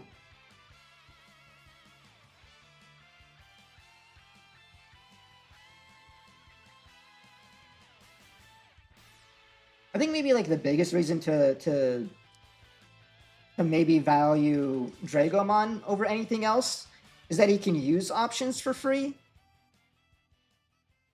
So you can have those moments where you if you're like at 2 or 3, you basically do the play where I just did against the Glowing Dawn player, where you go like get your Raremon out off of like an Asuna or my Devi, use him to link a thing, and then use him to use a removal option to deal with things that are immune to Digimon effects like Atratuses, Ceresmons, Blitz and Cress, that sort of thing. And doing so efficiently, instead of having to like hard cast them for 5.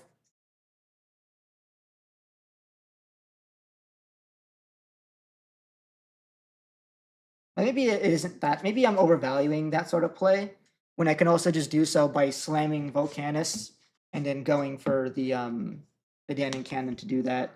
The thing of doing that is that if I do it that way, then I tend to miss my kill lines, right? Because my kill lines tend to be slam Vulcanus, link, he attacks because he links, and then go end of turn Dan and Cannon Yuki, spawn a body with Factorial Area and make that swing for game, right? So I guess that's like the value of having Dragomon, is that you don't use up your Dan and Cannon to... I mean, if you have multiple, it would work out. Getting multiple is like the hard part, though. Getting multiple Dan and Cannons is what I mean. I guess if you're playing Locomon, then maybe you're more likely to get multiple Dan and Cannon out. I'll have to test that version on DCGO soon to see if I like it more. I'm also questioning the Uko. The Uko is a more recent addition as well. The logic behind the Uko makes sense to me, but I don't like how he doesn't grab option cards specifically. Obviously, you lost me at least one game.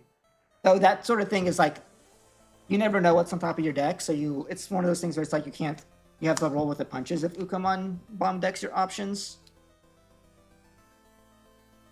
Because since I kill very easily from like 3 security once I find my double Divine Arms, then the idea of like using Ukomon to help me get to 2 rookies on board very quickly accelerates me to my win condition, right? Like I can turn 1 or turn 2 move up Uko Evolve in the back, swing the Uko, and then on the next turn move up, swing, and then slam Vulcanus and do the OTK thing.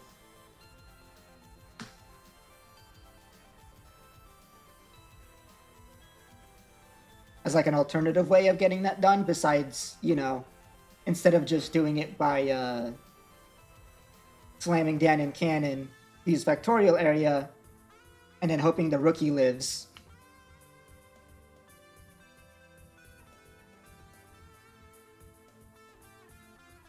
Louis over Ukomon.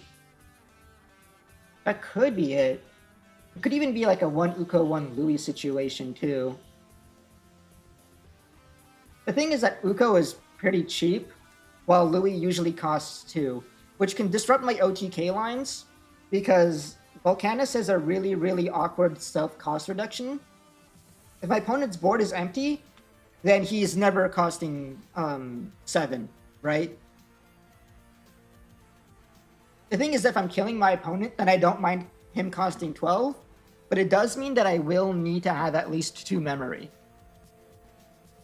That's a nice thing about Dan. Another thing that makes Dan and Cannon super necessary for the deck to function is that he gives me that 1 memory to guarantee them at least at 2, so that I can always slam the 12 cost Vulcanus to go for game.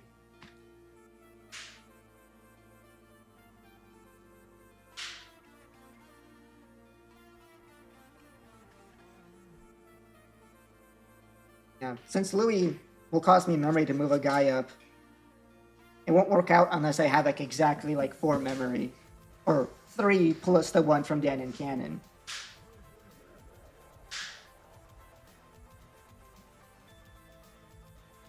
Not to mention the fact that Louis helps me dig for Digimon that I'm looking for. I mean, I know it was on the option cards, but I still do need to find rookies and Vulcanus to do my kill lines too.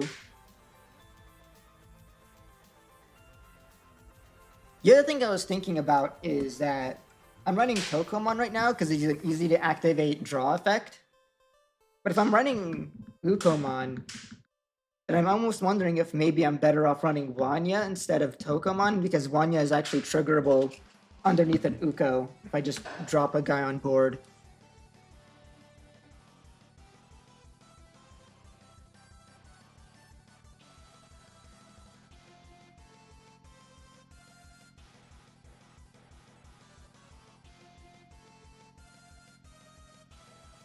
If you're wondering, the Demi is here because since I'm trying to dig for pieces for my OTK lines, I'm running Demi Devi mostly for the cycle inherit.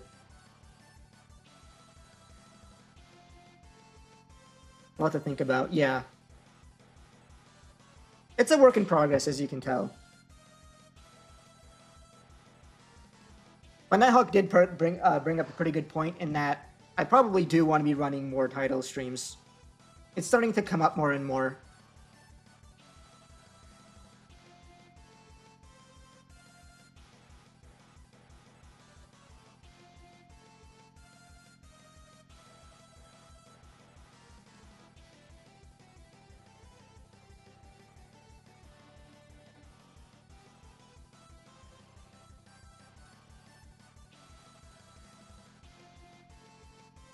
Seems like it might be a decent way to get rid of Minervas that were hard played too, since that's probably going to be a huge problem for me.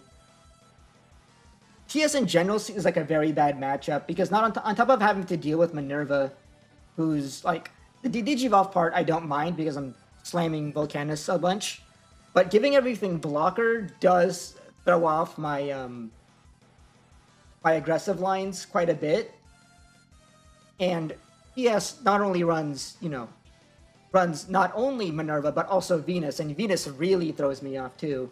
Like, if I'm just short of killing them, them slamming Venus is like the thing that really shuts off my OTKs, preventing my Vulcanus from swinging, preventing my Dan and Cannons from suspending, which usually also cuts me off from killing them as well. This might be one of those things where, like, similar to how I deal with Medusa when I played Millenniumon, right? I just dodge the matchup. I'll just say that's a bad matchup. We take those and move on. I'm playing a tier 3 deck anyway. Tier 2 or tier 3, depending on who you ask. Probably closer to tier 2. It's pretty competent for a deck that's not one of the ones that are being hyped up about.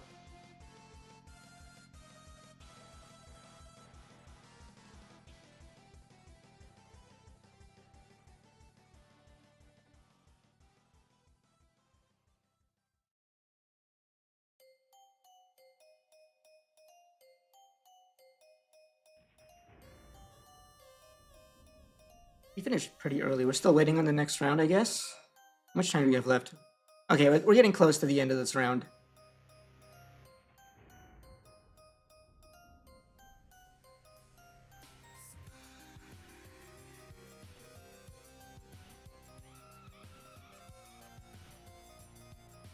Oh yeah. I'd enjoy what Raremon and Drago bring to the table. I like their effects, but yeah, there probably is potentially better generic PS stuff I could be running. It's hard to nail down exactly what.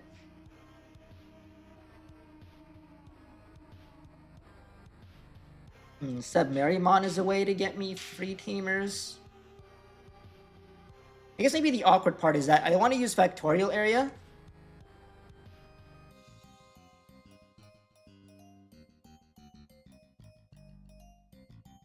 And if I run any of the other level 4s, most of them aren't black or red.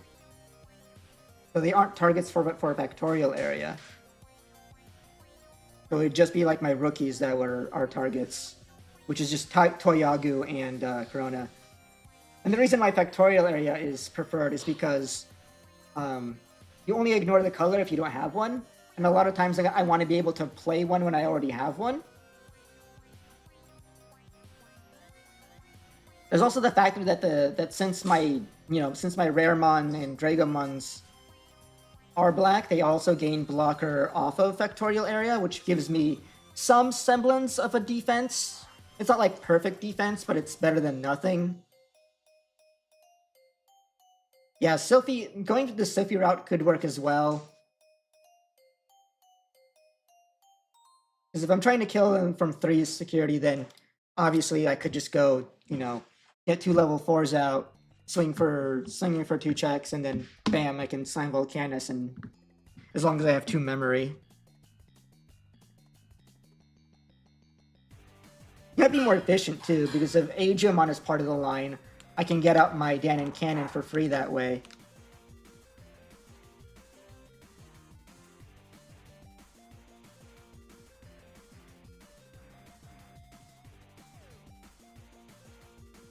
Aquila is part red. Aquila is part red, but is also worse than Garurumon generally. Well, I guess I don't really care for the Garurumon jamming that much. But I guess, yeah, it is part red, so it would work for that line and would work with Factorial Area.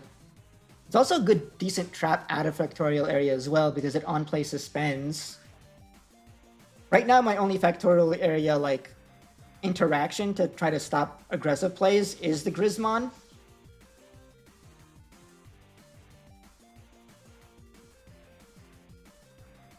Who I'm only running here just so I can play him off Factorial Area. Aquilamon could work as well. In fact, I could just play the Grismon too as part of that line. I might prefer Grismon in general.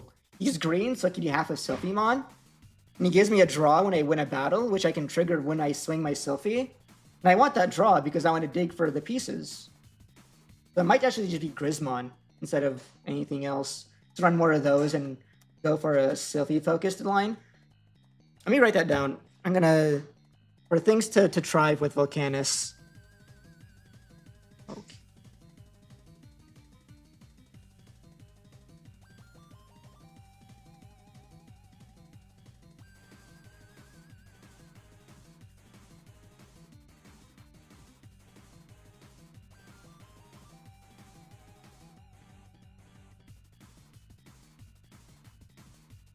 And who is Agio Limp Locomon?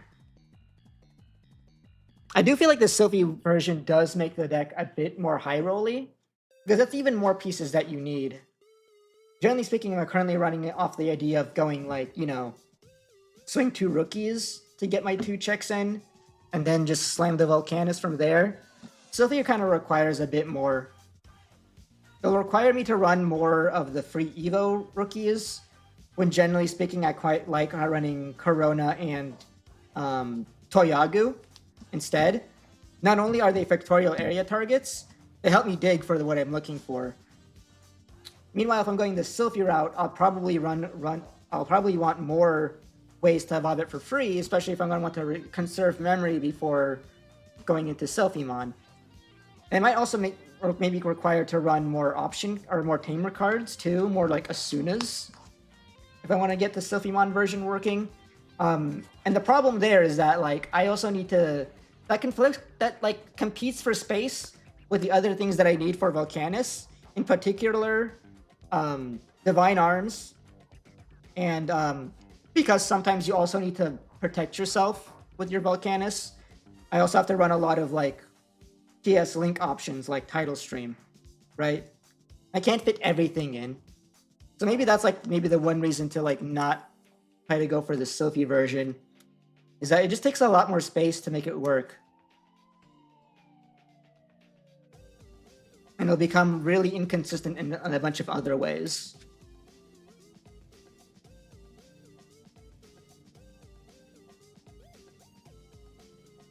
Not focus on OTK? Well, then I'm just playing a worse version of other decks.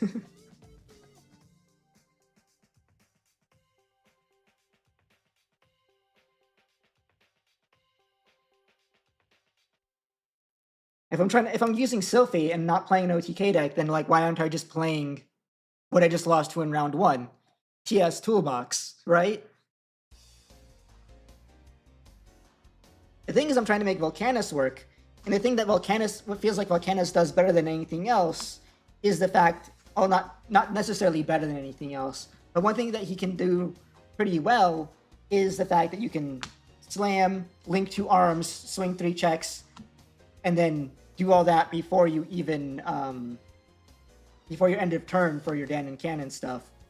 So it's kind of similar to Maruki OTK in that way, but I imagine Maruki OTK is the better version still.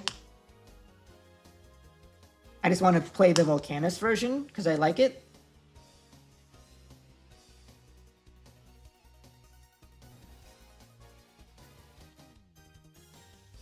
At least if I start running Blimp and Loco. Blimp and Loco are both black cards, so they work with Factorial Area.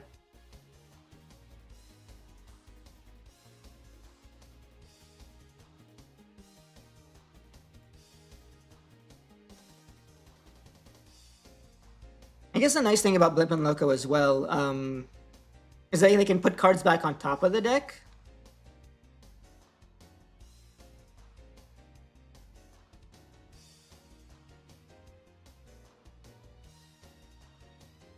So if I see some option cards amongst them, if I want to draw those cards, if I would just put them on top of the deck and make it my next draw, that could work out for me.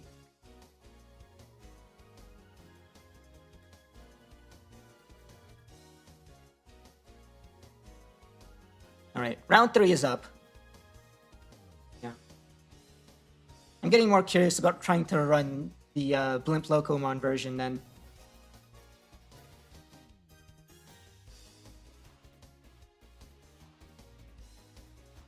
Blimp in general seems like it has more applications throughout the game than Raremon, because Raremon's very specific in the sense that he you really need to see your links and put him in trash before he's usable. Well, Blimpmon is like usable like basically all the time. And that might be what I need, is that Raremon feels so awkward. Okay, who am I fighting? Low-key meta and table 10.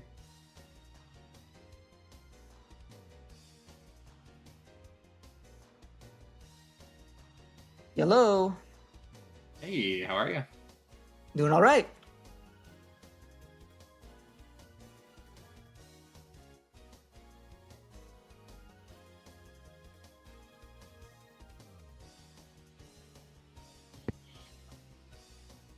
This format's very interesting. I don't know how to feel about it yet. I feel ya. Definitely a bunch of new decks, but like your mileage rate may vary on whether or not you like those new decks. A lot of aggression coming out of it, to be honest.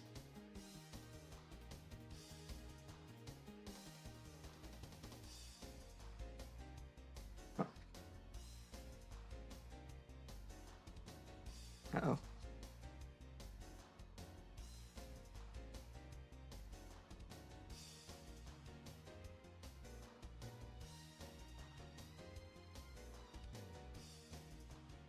Am I losing connection, or is my opponent losing connection? He's frozen on my end. You still there?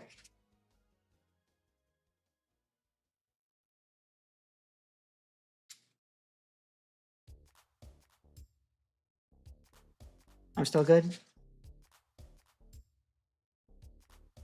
I know I occasionally have like stability issues.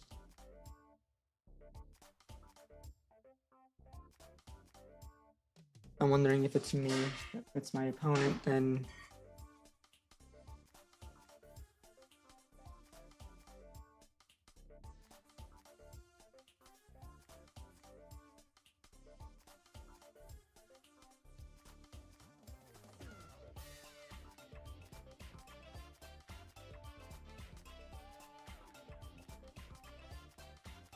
I'll just wait for him to come back then.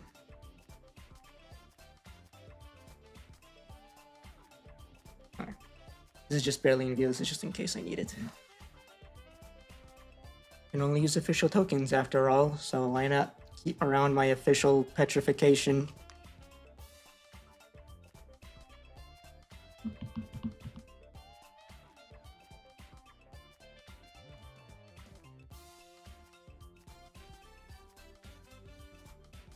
You happy about your dozen Diaboro tokens? That must be nice. I'm glad for people who invested early in official Diaboro tokens. Yep, I can hear you, Tessero. Okay.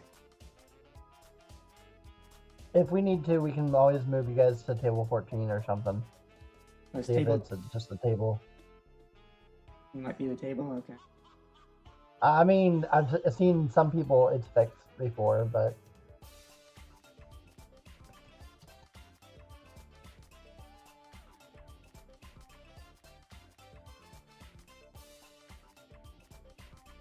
I can see you as well, no problems there, so... Might be their internet having issues. It's usually my internet, honestly. That's how I feel. At least that's how it feels with Discord.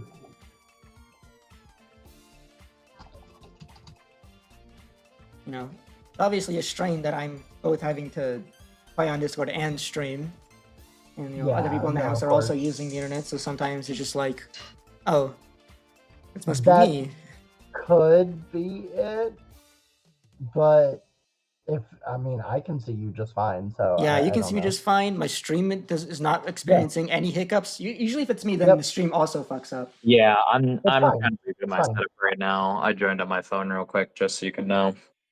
We'll just blame Michael like we normally do. Let's see what's going on. Yeah, Michael, why'd you bark his computer? I mean, I don't know. It's Michael. He does what he wants to do.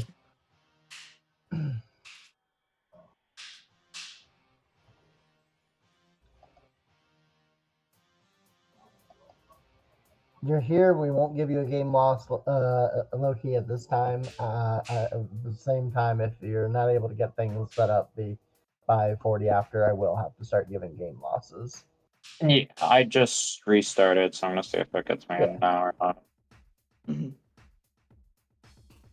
Yeah, we can give a little time boost if need be, but I think you guys are both relatively quick players. You should be fine. I would think so.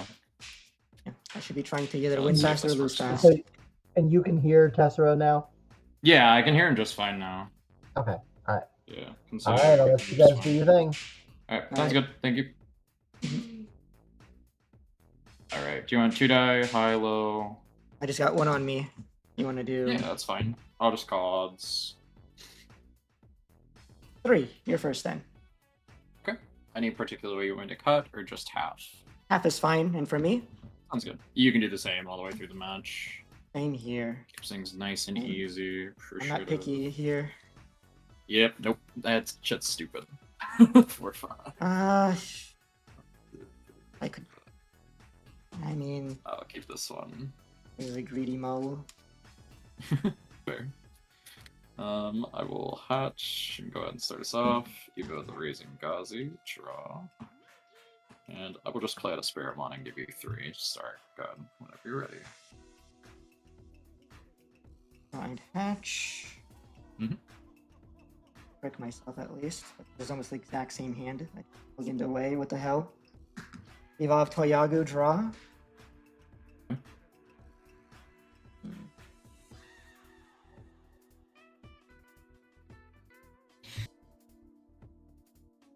Evolve Pheramon, draw.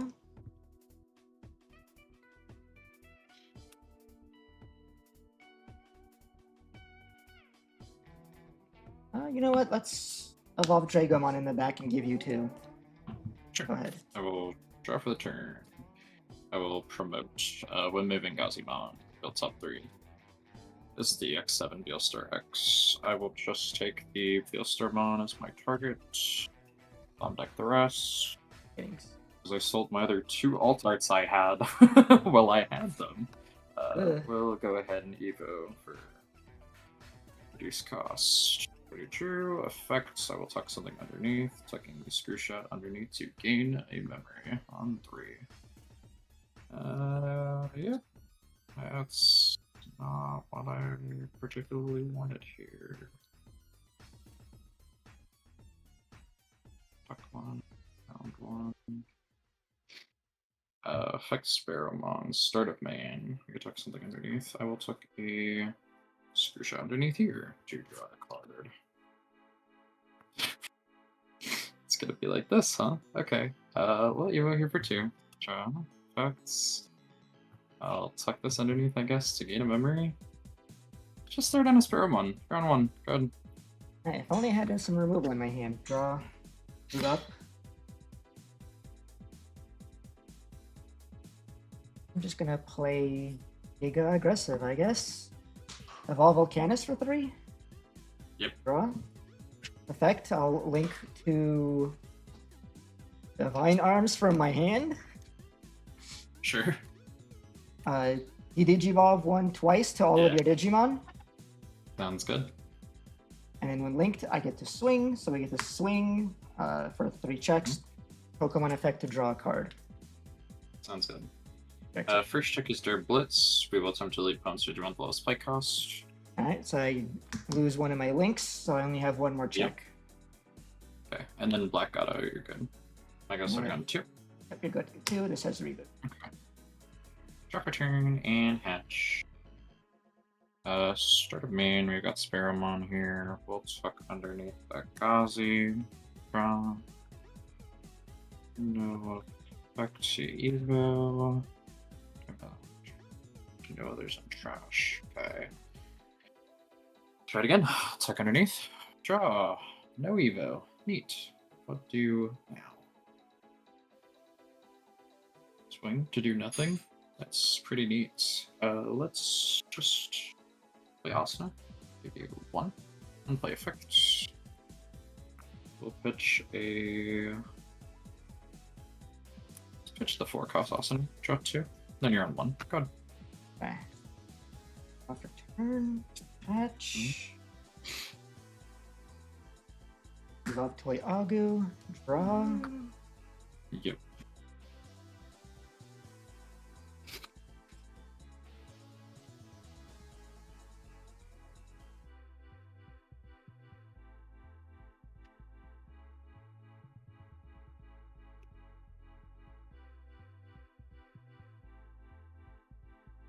Swing. Pokemon draw 1. Mm-hmm. First check is the 4-cost Asuna. We will place to the board. And the second check is a Scope on 4K. You're good.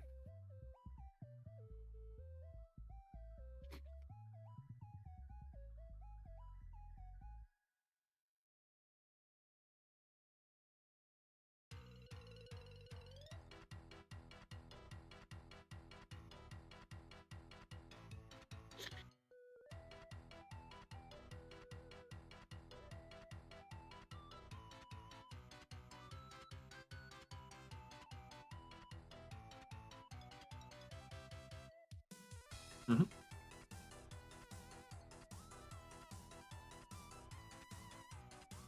Dodge doing? Touch that.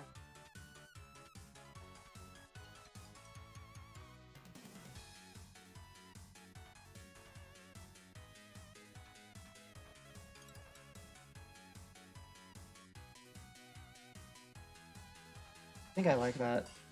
Let's go Dan and Cannon. And go end of turn.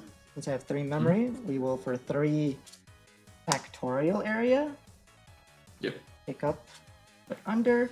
Then cost reduced by 3. So for 4 Dragomon, Sure. Made you a get a 7. 7. On play, by trashing 1 link cards, one of your Digimon's link cards, I get to play or use 1 TS trait card for 5 cost or less. Sure. So, title stream.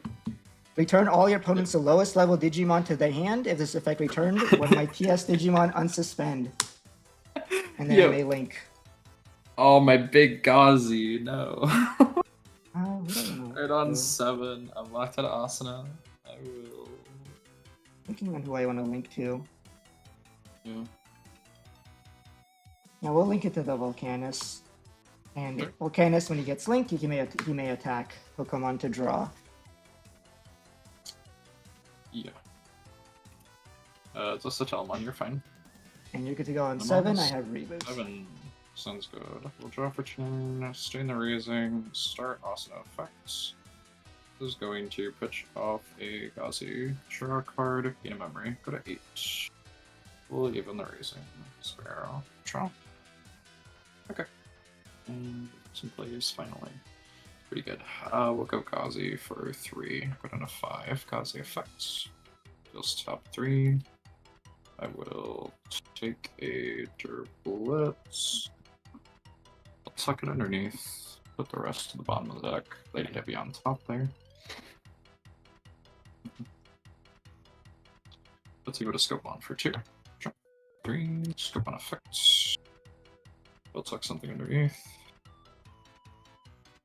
We'll tuck underneath.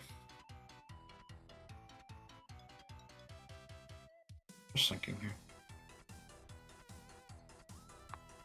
Let's like screw shot underneath so I get a memory. Before. We will use the Asuna effect. Pitch an option from hand or the sources. Do you vote for reduced costs from hand or trash? Let's go to. Okay, I don't have it trashed, it's from hand. Got it. You go for 2 into Lady Debbie. Show. Lady Debbie wants effect. I'll tuck something underneath. Let's go into tuck underneath a.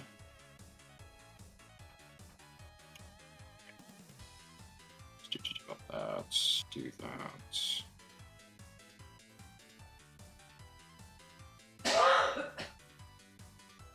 There's no protection underneath the Vulcanusmon anymore, so that's not the worst thing. I have Dragomon is 7k? Dragomon himself is 7k, yeah. And Dragomon's inherit is if it would leave the battle area, I can trash a link card to prevent it from leaving. Okay. Sure. I do have at least 1 air protection on Vulc. We'll tuck a bind red trigger underneath it to draw a card. Then effective Lady Debbie, I will trash the screw shot underneath to use a fly bullet for 3. Fly bullet's effect, it attempts to delete your highest. Trash it, prevent. Yep. We'll tuck something underneath. We will tuck a screw shot underneath to Arts Evo. John. We have the pending trigger of screw shot. Gain a memory. Look up Billster's effects. I will. I think I want to do this because I have that already. What's that?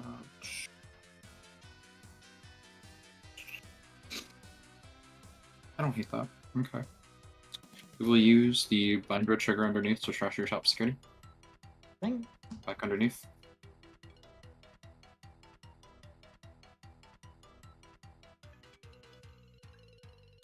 Push the Divine Arms or secure. Yep. Even a Billstar X. Draw. Beostar X's effect to use something from hand using the Vulcanusmon dual fly bullet to pop the Vulcanus. Tuck something underneath. We will tuck underneath the screw shot. Here to artsy.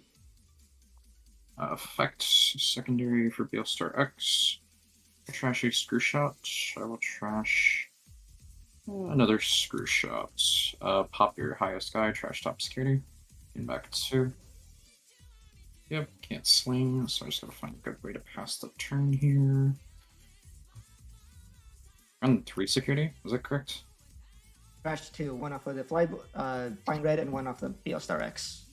Yep, okay, gotcha. I just want to be sure. We will just go ahead. I'll evolve Rune Mode, give you 4. Sure. And you're here, good. Right. Draw, spend. Out of main, gain 1 because we're not moving up.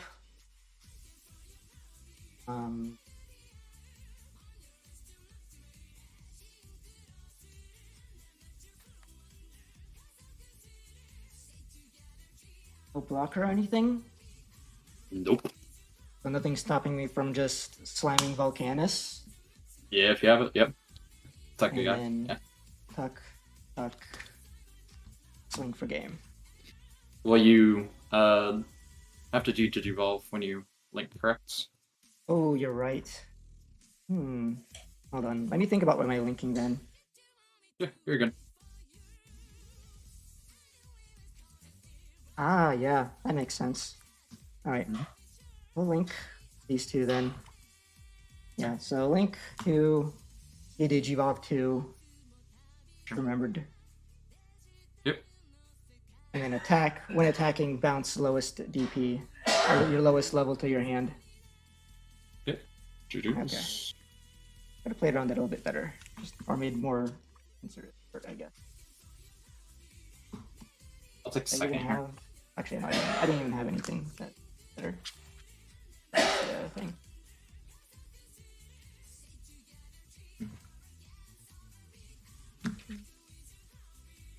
That was not the start I wanted. Not the 3 that rookies and the was- Ghazi with like 4 options underneath it. I'm like, oh, Yeah, I know, right? draw me into something. I was waiting on that Lady Debbie. Holy.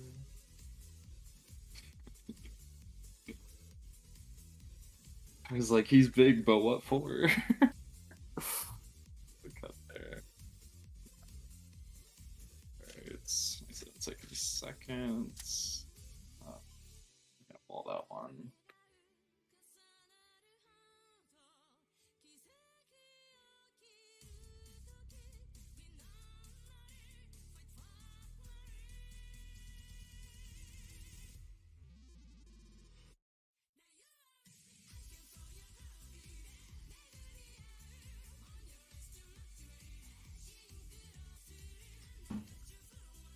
First or second, and half is still good. I'm taking a second here. Yeah, you can always just do half. Same here. Sounds good.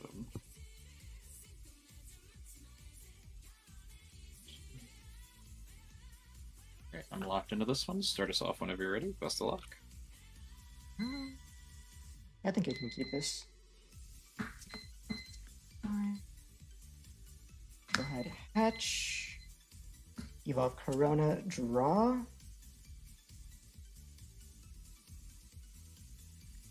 And Asuna, trash a Witchmon to draw 2. Mon 3 starter.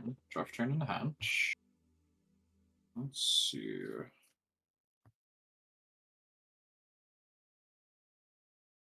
Okay. Not the worst. Let's see about Sparrow and raise my draw. Just play to Ghazi for 3. Ghazi on play. What's up 3? 2 and 3. We'll take a bind red trigger, adding it to hand. Bond deck the rest with the screw shit on top, like things. And let's go ahead and evo Black Auto for 2. Black Auto effect, one of your tamers may play one with muskets in text. We'll play 4 cost Asana. You're on 2. Good.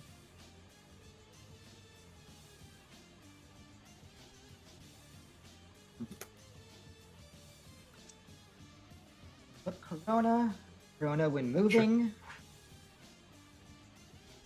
And trash up to 2 TS or Iliad. We're gonna trash Tidal Stream and Ignition Flare. Draw one for each. Okay.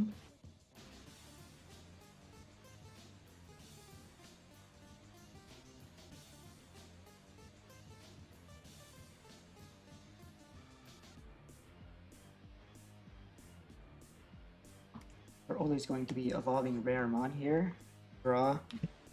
Looking. On Evo, I get to link one from trash. Sure. Let's link the Ignition Flare. And we can swing when attacking, draw, and then when attacking, delete something with as much or less DP. 4, 5, 6, 7, 8. So delete your black auto. One check jamming. Okay. And then jamming, it is Hurricane Screwshot. We also delete a 3, 4, and a 5.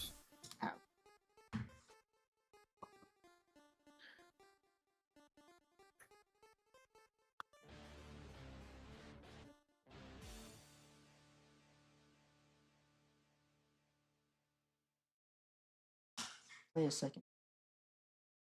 Sure. Trash this Grizzly Mon too. And then on 3. We'll drop the turn. We'll promote up. We'll trigger also start of main here. This is going to pitch a Throw Blitz to draw, get a memory, affect Sparrowmon. I will tuck underneath a Screw Shot. Draw a card. Effect, since something is tucked for egg, we'll Evo Scope. Draw. Scope on effect. I'll tuck something from trash. Future Blitz to gain a memory on 5. Let's see if we get here. Asana for 3. Take me down to 2. Effect. I'll pitch a Bind Red Trigger. Drawing 2. Not the worst, not the best. I'll play another Asana. Give you 1. Asana effect. Pitch a Dirt Blitz. Draw 2. Then your go starting on 1. Go ahead.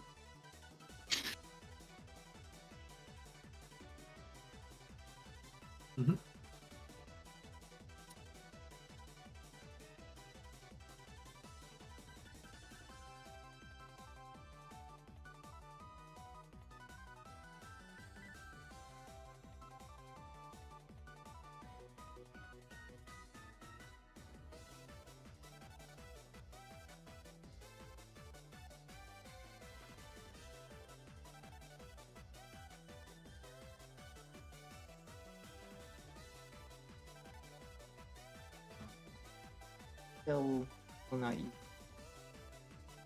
Sure.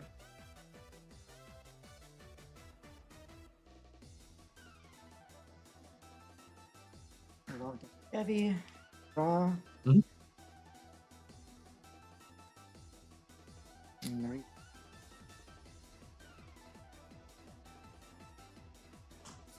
Real area. Sure. Place. Then red reduced by 3. So for 4 Vulcanus, since you have more Digimon than me. Yep. You get a 6. On play.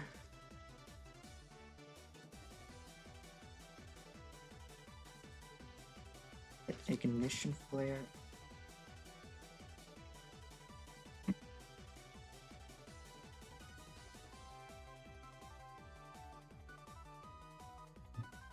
Linked, I can swing, and we're going to use Ignition Flare to delete the Scope Mon.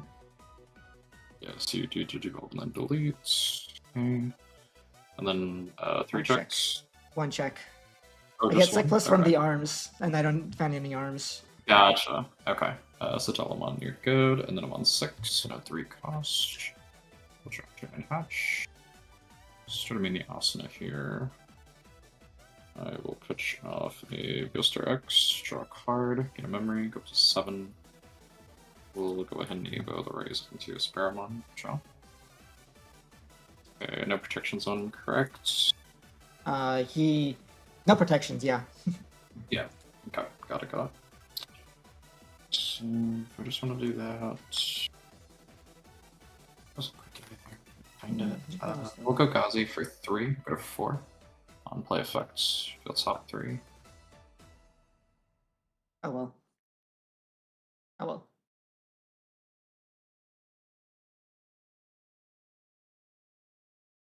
Top 3 here. Taken Asana. On deck the rest. We'll do the ghosts around top. Asana for 3. Take me down to 1. Asana effects. Just going to pitch after Blitz. Draw 2. Oh my god. Cool. You have a scope on for 2. Draw scope on effects. This is going to tuck a Dirt Blitz underneath to gain a memory. Alright, finally found something. We will go Asana effects, trash from underneath, Evo for reduced cost. For 2 into Lady, draw. Pending trigger on Dirt Blitz, due to devolve Vulcanus by 1. Using the sources. Sorry if I made it confusing because of the links. No, you're good. You're good. Effects. You took that dirt blitz. I'm like, oh wait, does he think they're sources? I have to move them? I'm sorry. I'm just gonna. No, you're good. I'm making a Beelstar regardless. I will do. Just thinking, I want to do this.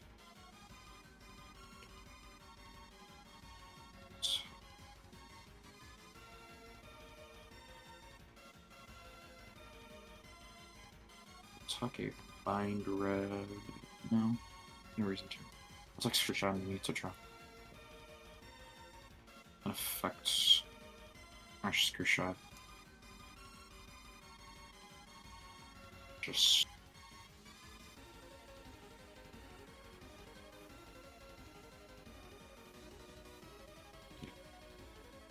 Using to use anything here. Just gain a memory. You're on 1. Go on 1.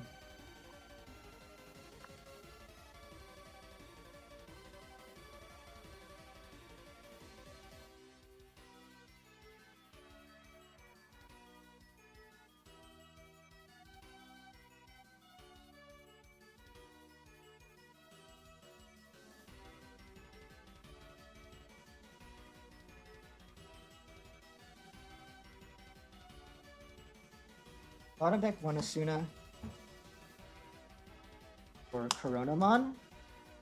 Yep. On play, trash.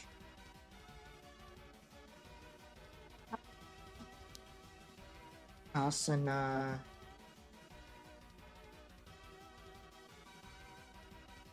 They go to draw 2. Okay. And then second Asuna for the Asuna. Unsuspend. Draw for turn. Up Demi Devi.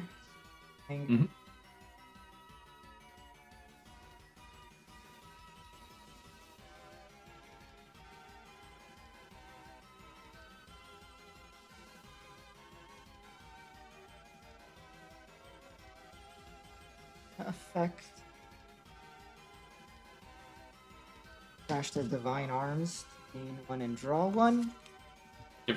Then Demi Devi, evolve for free into Raremon. Draw.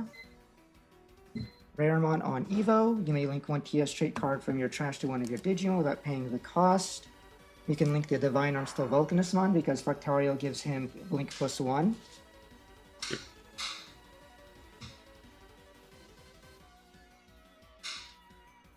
Then we'll swing the Vulcanus. We'll use Tidal Stream to bounce the Lady Devi back to your hand. Yep. And it's 2 checks now at very large. Beelstar, you're fine. Second Star Gaga, you're good. Okay, so cancel.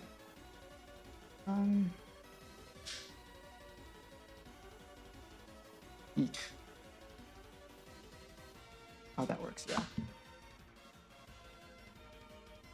And this gives everything rush, so I'll have the Corona swing in. Is it not just your link Digimon?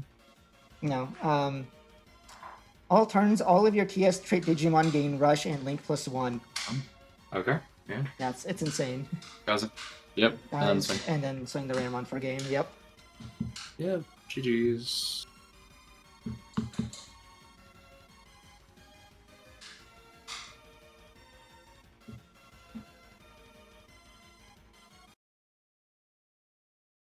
All right.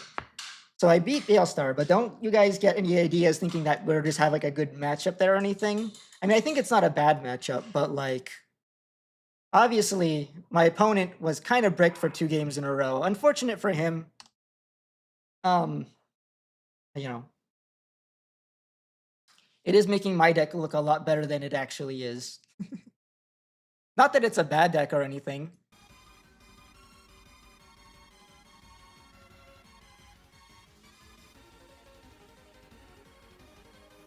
Also, I realized too late that, yeah, I think I kind of overstepped by slamming that Vulcanus when I did, especially since it had no protections. Probably the easier and like cheaper way to go about it was to just bottom deck an Asuna to play the Witchmon, and the Witchmon could have popped his body. I think I got greedy there, wanting to pop it by slamming the Vulcanus. You could have easily removed it. I think my plan there is that if you removed it, is that I think what I was going to try to do was, I was going to do the thing again where I like bottom Asuna to then play out, what was the plan? Play out the Corona, bottom Asuna, play out the other Asuna, and then I could go evolve Raremon, Huck a Link, evolve Dragomon, use the Link to play something out, and then evolve what was the plan? Yeah, and then I can activate the Asuna to then evolve into the Vulcanus and trash, and then get back into Vulcanus that way. But he didn't evolve the Vulcanus, so I just went swing for game. Vulcanus giving everything rush is crazy. It's kind of what enables a lot of your OTK plays. It's the reason why you can go end of turn, Danon Cannon Factorial, play a body, have that body swing.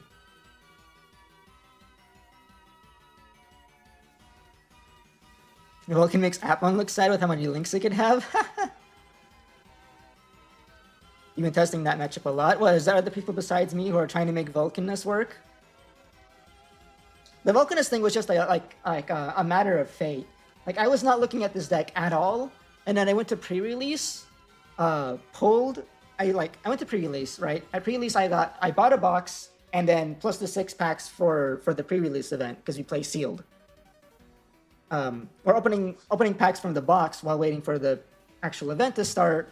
I pulled Vulcanus and Altart Vulcanus, which is why the one Altart is in my deck, right? And then from my pre-release packs, I pulled another Vulcanus, and he was super sick the entire time during the actual like sealed pre-release event. You know, in that environment, cards like this where you can like play him for cheap and then just start, you know, popping stuff, and the fact that he has Rush gives all your stuff like more ability to like go for game in such a low-powered environment. He's kind of fantastic there. So I was all like, man, maybe I should try to make Vulcanus work. Since I already got my Nats invite and all, I was like, I'm in the mindset of like wanting to play like lower tier jank to see how good I can make them, which is kind of why I was testing Titans back during last Friday. So now I'm kind of addicted to playing Vulcan. Because he has some stuff going for him, right? He's just like not better than the best decks in the format. He's just good enough that if your opponent doesn't have the optimal hand, you could theoretically just yoink the game from them by going, aha, go get him. Just turn 2 OTK, slam that Vulcanus, hit him for 3 checks, end of turn. Factorial, play out a body, swing for game. How's the Glowing Dawn matchup? That one could also go either way. It's like a matchup where it's like the deck Vulcan is competent enough that you can beat them when they're bricked. But you also have this just generally things that help in that matchup.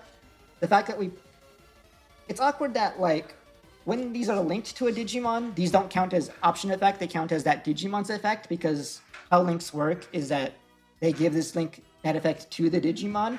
We also have effects that let you just play the option for free. So we can use that to out Artratusmon. And outside of that, he's a decent way to hold up like a way to prevent OTKs. Because just having him on board with like some Divine Arms and a Factorial in the area, you know, he's a blocker with some protection, which is nice. If he has no sources underneath him, he can't be de-digivolved, so you don't have to worry about, you know, Monarch doing that. You know, and he can block and protect himself. If you have enough links to him, he's like 20k, so it's even hard for Habakiri to give enough DP minus. And if they go Atratus, if they attempt to bottom deck it, trash one, attempt to delete it, you can trash another.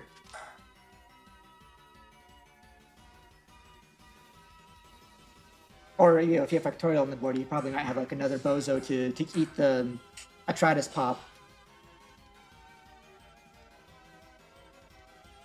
The thing about Glowing Dawn, though, is that they also can kill very quickly, so just kind of, it might come down to them finding the OTK very early, which is super doable, especially if the OTK build becomes popularized.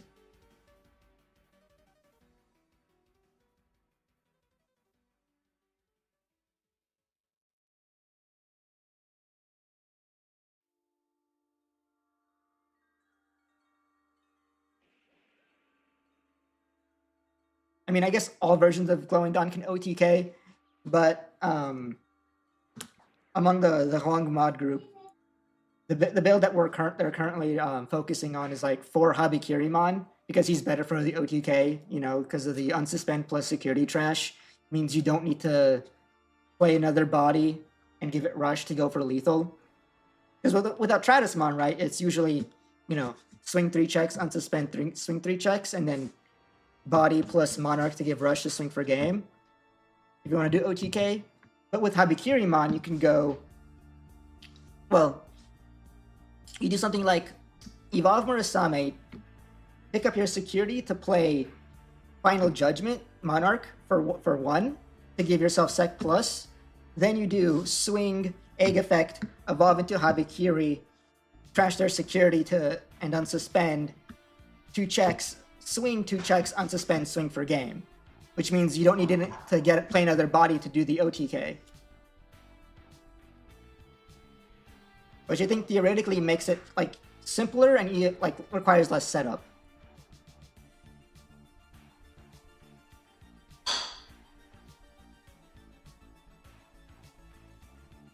And you can do it relatively pretty early, like maybe like turn 2 or 3, if you find enough pieces. Well, it's pretty reliant on you finding your finding and playing your tamers to set up, since you need to trash a lot of things from underneath your tamers.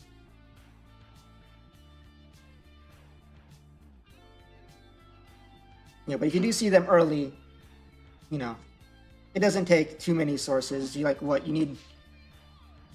Since the BT25 Murasame adds security to reduce, that's like 1 less source you need. So it's maybe like you use 1 or 2 sources to evolve into your level 5 for cheap, depending on if you use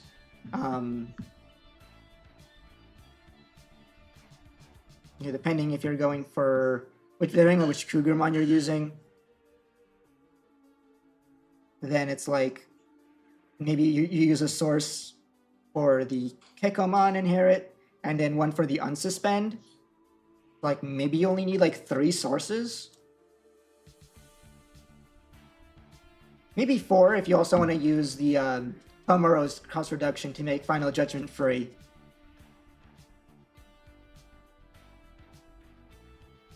If you play Tomoro early, it's not too hard to get to 4 sources too, right?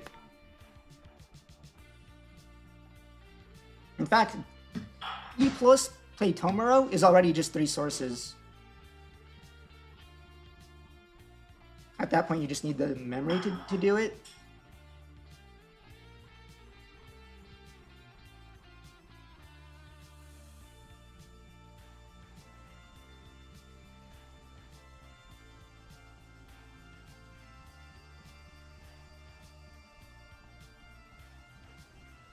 Trying to remember what the line was if you're using Arma Liza instead of Cougarmons.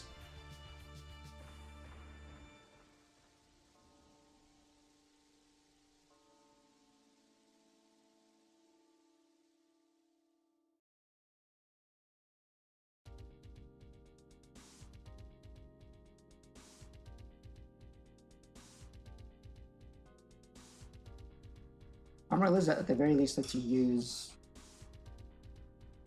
that shit.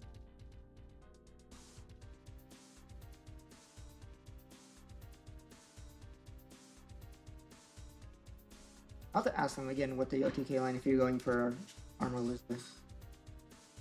There's definitely a line there, but I forgot what it was. They're slowly starting to hit the pile decks. It's too much now, IMO. I think I'm still fine with it. I think one realization I had not too long ago is that at this point, I now consider TS to be a color. TS isn't a trait, it's a color. Because it's kind of like how they kind of function at this point, right? Raymond, he's black and TS. He can evolve over black or he can evolve over TS. Because it feels like that's how they're treating some of these archetypes now, is that they're basically just their own color. They were back in the day, back when archetypes wasn't as prevalent, you were sort of just running like the best stuff you can in the color your deck is, right? And now it's like, now you run the best generic stuff in this archetype that's really huge, that's a pile that you can. So it feels like these new archetypes are designed to be more like colors than they are designed to be actual archetypes in a way. And then they have like actual like sub-archetypes within them, right? Like, you know, the Vulcanus line feels like its own archetype with its like link synergies. But in a way, they kind of harken back to old design trends where you'd have like once a synergistic line of Digimon and then you fill out the rest of the deck with generic stuff in your color. But now it's like you have your synergistic line plus generic stuff in your archetype. That's really huge.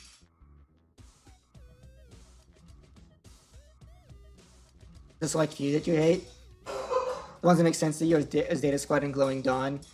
Yeah, because Data Squad and Glowing Dawn are like even more so designed the way I've explained, where they have like one line and then you can, that's synergistic, and then you can play the whatever stuff else in your archetype that's generic and you want. TS in particular really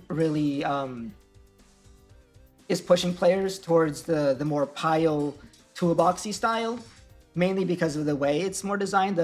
The Olympus with their hard slam conditions really do feel like they push you towards playing a toolboxy deck.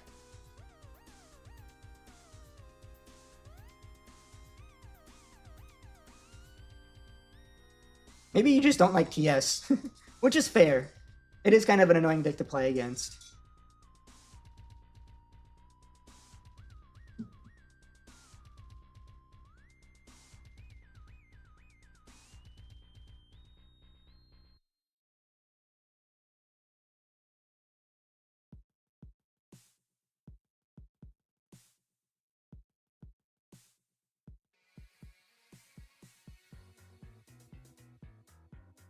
I mean, if you like Data Squad and Glowing Dawn, then it's probably then... I think that's the way that they're going to be building most of the future stuff as well, is like their archetypes are going to be more similar to those. So if that's the case, then you'll probably be happy. Though I'm not so sure. Shambhala seems like it might be a very wide open archetype.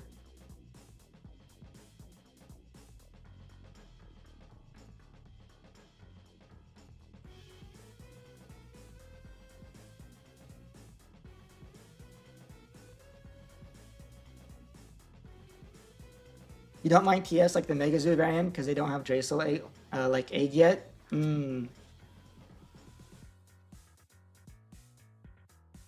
imagine they will never do it. I think they probably won't give Olympus a Draco like egg, because the way they've already built it works pretty well, and it still allows players to like build an Olympus deck, right? There is the Mega Zoo TS style, and it keeps it like different from Royal Knights, right? It'd be kind of boring if they functioned exactly like Royal Knights, because it's like, okay, it's the same concept again and again. I think it's nice that Royal Knights and Demon Lords are like the two decks that are like this, right? It's just those two.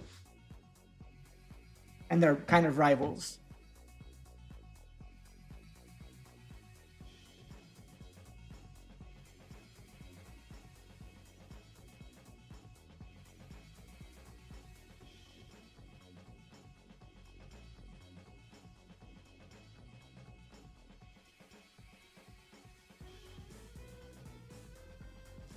So it seems like even with the Royal Knights, they might be pushing away from the Draysel deck too, considering what we know about the future support. We know in Chivalrous 13, instead of supporting the Draysel deck, the set is intended to give support to the individual 13 Royal Knights individuals decks, right? So I guess you would still probably be able to run those cards in the Draysel deck regardless, unless they all have only, no on-play effects.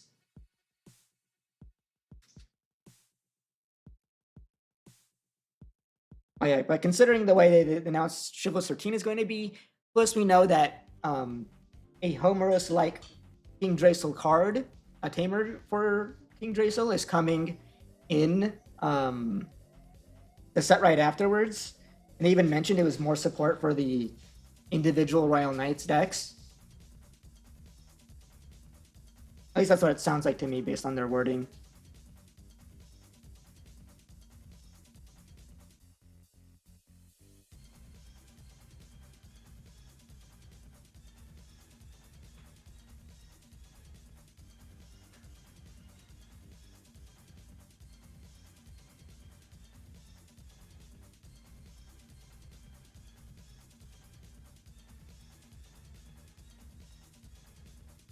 You think they'll still working away with Draysel but predominantly focused on deck support? Yeah.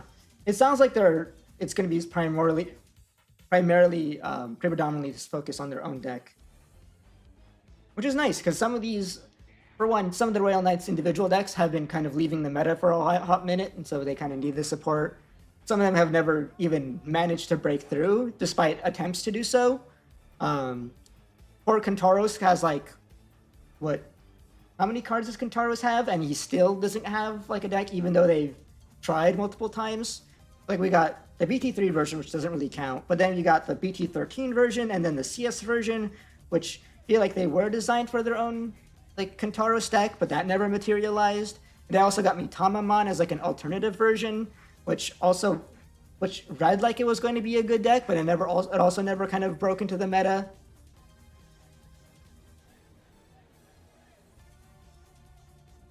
Wishes for Cranias get a purple phone line, please. Yeah, I think that's almost guaranteed to happen for Crania. And I think we have a pretty good guess on what it's going to look like too. If you played Time Stranger, Craniamon did get his own little quest line to get a new form in Time Stranger, and if I had to guess, that's probably what we're gonna see from his support in the future.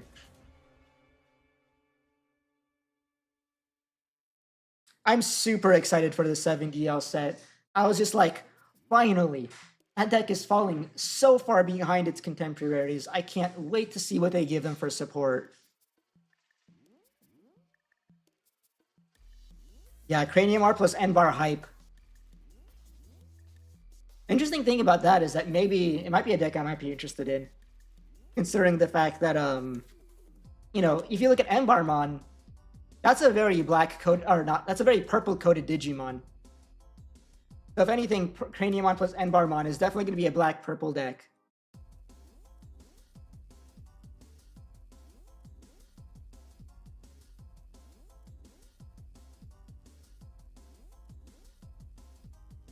You don't even know what they're going to do for Kantaros to make it good again? I'm not even sure. Or is that about Kantaros or... Oh yeah, probably that about Kantaros. Yeah, that is a good question. The awkward thing about Kantaros, too, is that when I look at the effects they give him, he does a lot of the similar stuff that Jupitermon already does. I imagine they don't want to make him too similar to Jupiter because Jupiter already exists. So I'm not even sure what direction I want to take him. He has a really cool gimmick in the sense that he's one of the only Digimon that lets you freely put whatever you want on top of your security, to act as a little defense or a little trap there. I always figured that because of that, he might actually become good at some point, right? He'd be just like security control, but actually like not random, not like an RNG slot machine, but like actually controlled. But it never materialized. So I wonder if they're going to focus more on that defensive side, or if they're just going to make him OTK slop again, because like they could.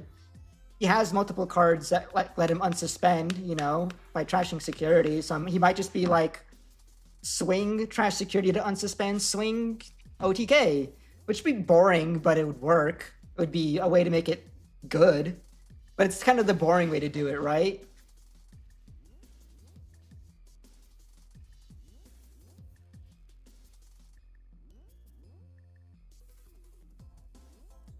You know, since he's like the only archetype that focuses on, you know, putting cards from your hand directly on top of your security, I kind of wish they'd focus on more on that. But I'm kind of questioning whether or not it actually ends up being good or not. They probably have to like print some like really crazy option cards for you to, or really crazy security effects to put on top of your deck for that to work well.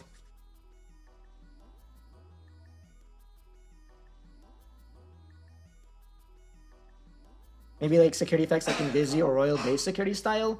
Maybe, because the thing is that he always puts cards on top of security like face down, or at least typically he would. His old cards do. The BT13 and the CS version will put it face down. But I guess they could make it focused more on face up security. You know, something like what Sakuyamon has. Sakuya has the Amethyst that's like face up and bottom security. Maybe in Kintaro's case, it'll be face up on top of security or something.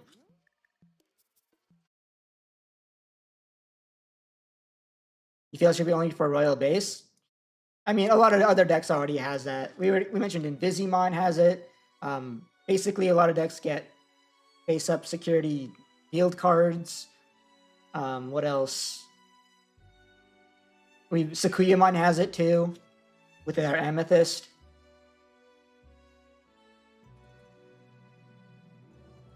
I still feel like Royal Base is still pretty unique in the way they do it, because they're probably the only deck that focuses on getting like a bunch of like their entire security be face up, right?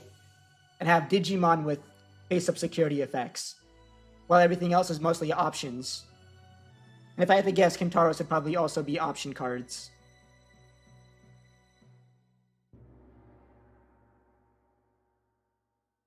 That's another thing. Dynasmon is also a security gimmick. I say Dynasmon is at least better off than Kintaro's is.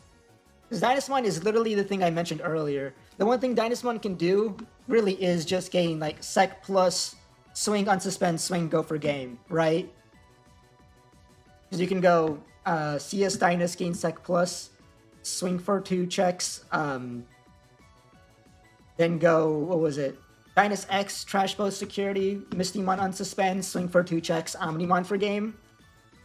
Like, they literally have an OTK that they can do by trashing security. Which is another reason why I think Kintaro's is going to do something else besides try to, like, you know, go for game by unsuspending and shit. Alright, next round is up. As much as I want to keep yapping about this topic. We're in table 5 now.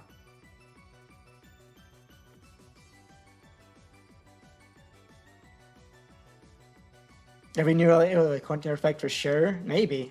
That'd be cool. But it'd be nice to see more counter timing effects. Now that they've decoupled them from the ace mechanic.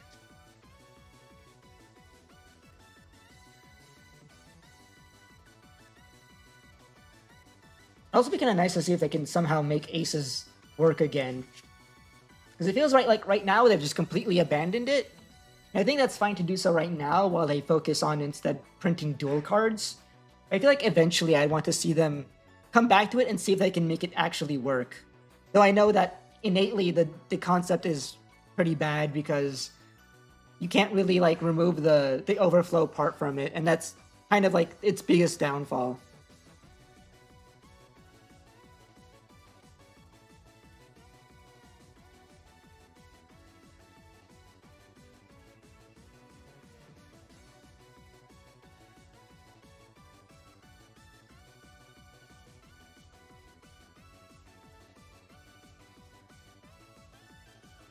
Hey, what's up, man?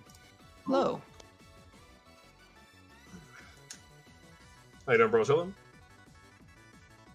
Say that again? So how you doing, bro? Chilling?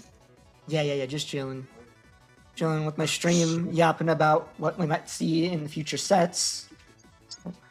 Got some Royal Knights fans in the chat wondering what will if they can make Kintarosmon or Craniumon actually good. I like that Cranium on the one that dropped for like Royal Knights. The suspend protection. That is a decent one, yeah. But you mean like its own deck kind of thing? Yeah, because that's what we're talking about. They announced that the upcoming EX set is going to be support for individual Royal Knights decks. So that means they're going to have to do something to make Craniumon work. I heard that, man. I know you're probably excited about that Demon Lords one. Oh, for sure, dude. I can't wait. That's like next year. It's so far away. They shot my Leviathan. I can't play Belphamon because of the battle mechanic right now. I'm like, I need something. Oh my god, yeah, we need something. Okay. How would you like me to cut? Half cut is fine, and for me? Yeah, same for me. Full set, I don't care. I'm good. Alright. Wanna roll a die? Yeah. I got 5. God damn it. 3. 1. Alright, I'm first. Let's start this off. Let's see. Oh, good stuff on your Carter run, bro. I was watching your stream, man. Oh, thank you, thank you. 1 second. I'll keep it. I'll try keeping this.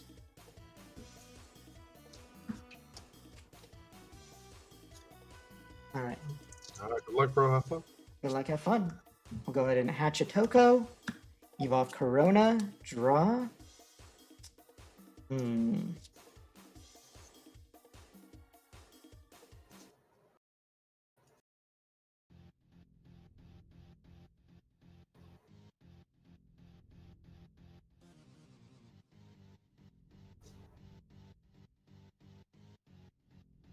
You just want to cycle.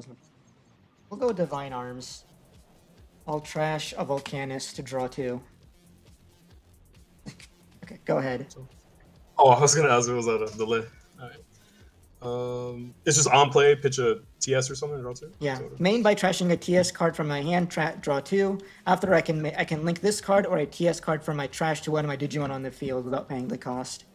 And itself only links to Vulcanusmon, so I can't link it to the Corona or anything. Oh, okay, gotcha. Hashidemi Mera. We'll play Wicked God Emerges for 3. With discard Chimera.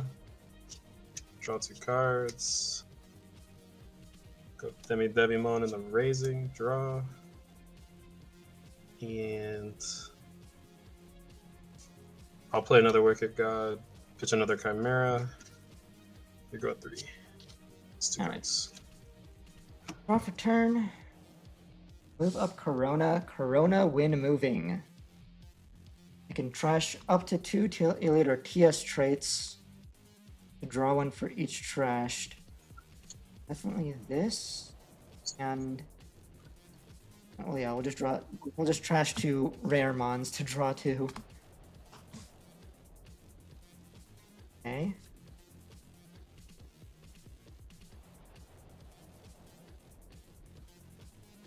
Let's evolve into Raremon. Draw. On Evo, I can link something from trash, but there's nothing in trash to link. So we're just going to swing for jamming to trigger Tokomon to draw a card. One check at 6k jamming. Machine.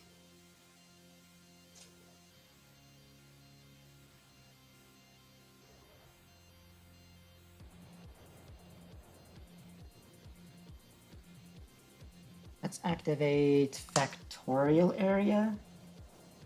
Pick up Security. Place it underneath, then I can play a black or red, reduced by 3. So we'll play Coronamon. Coronamon effect, all trash.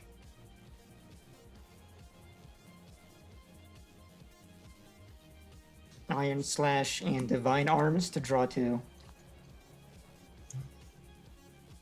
ahead. Draw here. What is the? Can you read the options that you just pitched, please? The Divine Arms, I mentioned this earlier.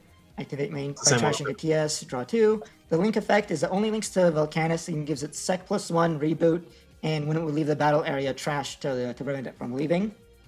And Iron Slash is the other one I trashed. This is an option card.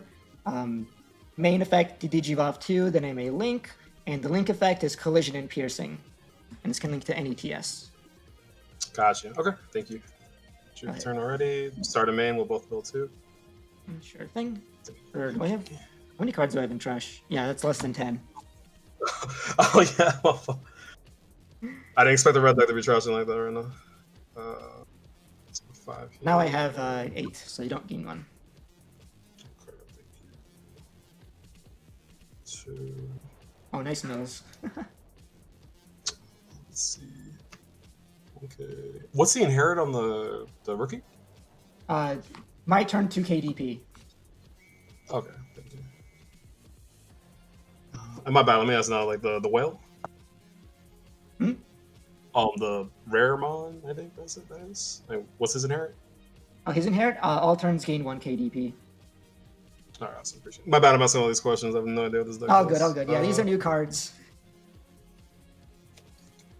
All right, last thing. What's the field spell do on the back? Oh, right, that is important. Security, all of my black and red TS traits gain blocker. If I have Vulcanus on board, they also gain flank +1. And of course, you check it as security, I get to play a black or red level 4 or lower from hand or trash without paying the cost. Gotcha, thank you. Okay, Veronomon does have blocker of it. I'll play Pandemonium Flame. I'll just pop my Demi to pop the Corona. On the Legion, I'll discard Millennia to draw 2. Then I'll push you to 2 at Analog Youth. Yeah. I'll take the Moon Millennia to go to End. Draw. Hatch. Back all of Demi Devi. Draw.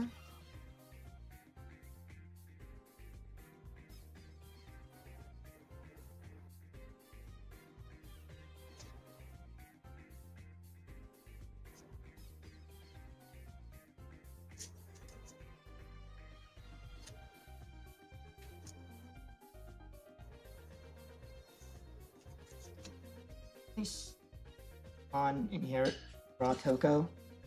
1 check at 6k. Jamming. 6 jamming. 1k Gazi.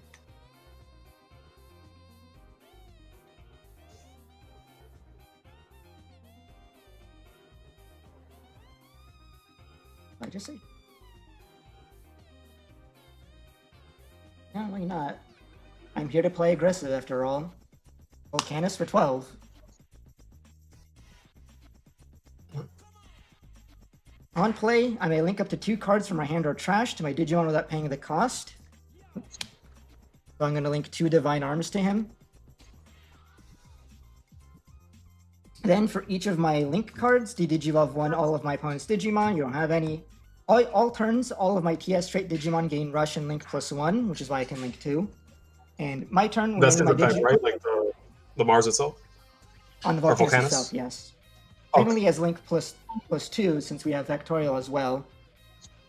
So all my TS traits have Rush and Link +1, and in my turn, when this Digimon gets linked, one of them may attack. Or when one of my Digimon gets linked, one of them may attack. So since it's linked, you can attack for 3 checks at 20k. Chitose. I'll play discard the Delta. Can't gain 1. Draw. 14 Millennia? How big is it? I'm 20. 20. Oh, Jesus Christ. Millennia. BT19. Yeah. 12k and then +4 for each link.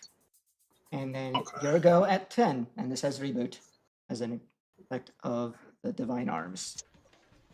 Okay. And he protects himself twice by stripping like one of each, right? Yeah, both of these have the effect to strip links to prevent it from leaving the battle area. And what's his when attacking again? Like with the link card? Or just in general when attacking? there's no win attackings. We just have Sec plus Reboot, on play Digi, Rush. So no win attackings on this body. Okay. Gotcha. Thank you. Alright, start a main. I'll discard Moon Millennia. Just to draw a card. Okay. Let's have the pop. I wish I had this much memory all the time.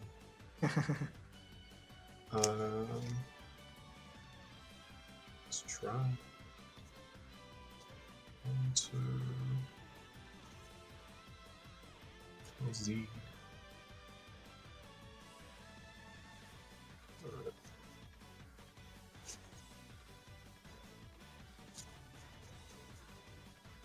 Okay. I'll assemble here for 8. Delta. Machine Chimera. Delta 2. Can't de-digi. Oh yeah, we'll de-digivolve the Raremon. The whale. Yeah. And then target deletion now. Yeah, I'll attempt to pop the thinking here. Yeah, I'll attempt to pop the Marsbone one time. Volcanus, yep. Trash this to prevent it from leaving. Okay. Let's go.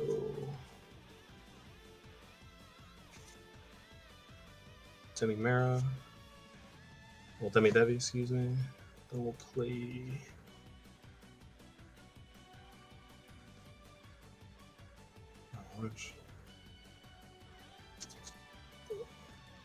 We'll play Chitose, put you to 2 for now, discard the moon, gain a memory, draw a card.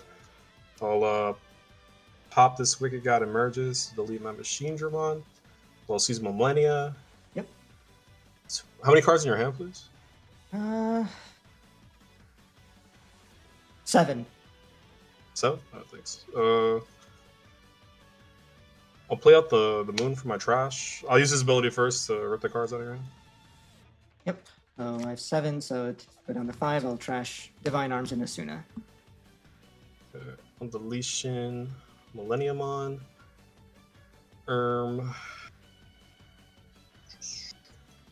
Just have to analyze first or anything. 0. Yep. Bottom deck, Wicked. And do the Bad Machine.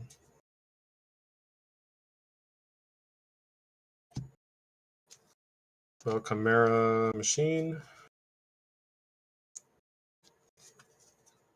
Yeah, I'll pop my machine to pop the Corona. Yep. The end here.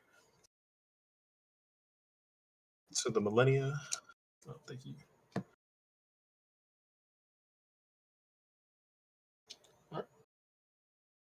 Found all the same. Okay. Weird draws. All right, so you can stack the we just do like one at a time. Volcanus is gonna get deleted first, so I'm gonna first prevent that, I guess. Okay. We'll stack the Vulcanus, so you just put that on top now. Then the Corona, then the rare, or whatever that is. Yeah. 3. Okay, 14K.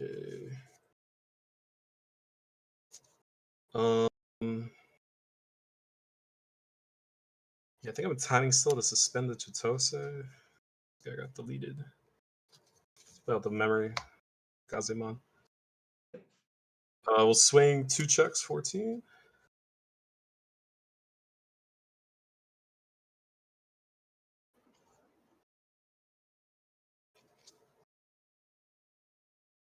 Oh, sorry. Before that, I think the moon has to proc. Oh yeah, moon. Yep, moon trash is my top security. Another. I think just to keep it safe, I will block with the Volcanus. It's blocker from Factorial, and we'll just die. Okay. 2 here.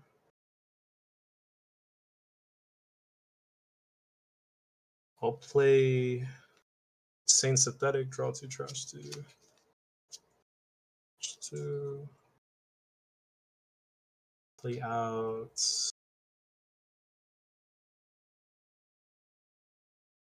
Trash machine. Well, I should trash Gazimon. And then I'll trash Fuko.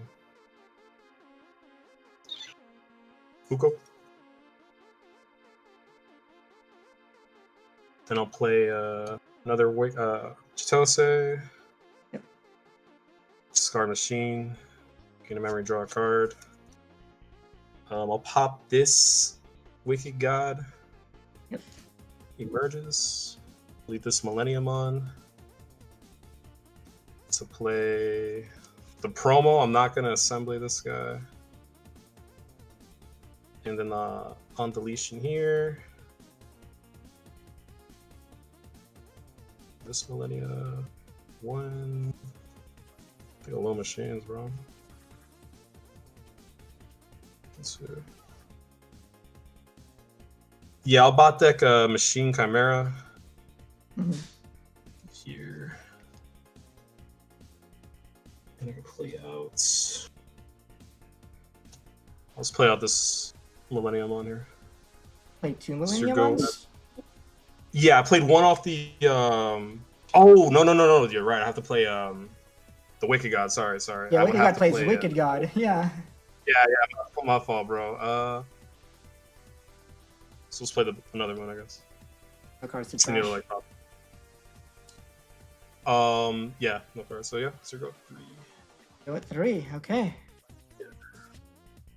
Draw for turn. Move up. Demi Devi. Start of main. Play 4 less memory. I get to evolve for free into a TS trait, so we'll evolve into Pheramon. Draw. Pheramon on Evo. By trashing a card in my hand, I get to return a red or blue Iliad trait from my trash to my hand. Return Vulcanus to my hand. Yes. Wing it security. Tokamon inherit draw. Then Demi Devi inherit. Draw 1, trash 1. I'll trash.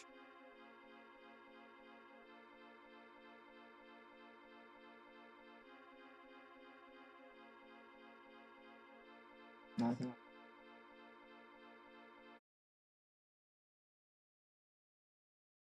Trash Corona. You already at 5k? Set the block in the sky. Nice.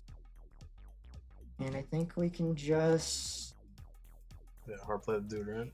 hard play for 7. If your opponent, once card would be played, if you have fewer Digimon than your opponent, reduce the cost by 5. Okay.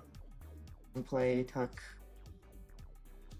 2 Factorials and or not Factorial, Divine Arms, and swing for game. Oh, okay, gotcha. Yeah, I was scared to assemble because Yeah, because I can I knew just you had Digivolve. Yeah. Yeah. Yeah. You DDG by how much? Like using the link card? So it's on play. I may link up to 2 cards from my hand or trash, and then for each of my link cards, do Digivolve 1 all your opponent's Digimon for each. So since I linked 2, I Digivolve 2. 2 on 1. Yeah. 2 to yeah, all. So now we got. Yeah. Yeah, that's why I was like playing around, but now I realize you can like recur from trash too. That makes sense. Yeah. Okay. I'll go first.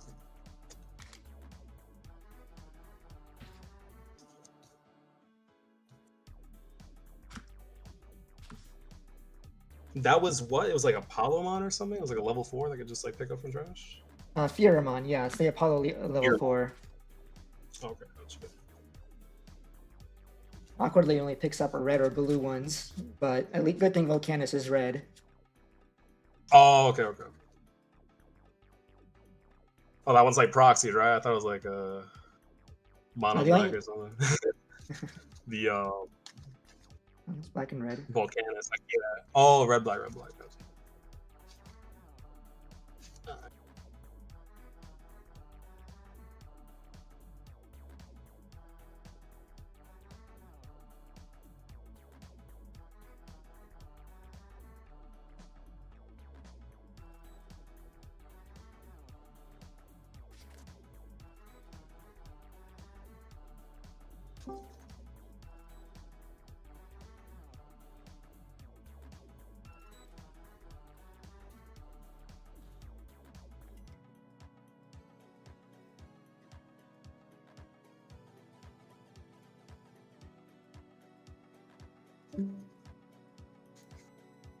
Okay, first or second?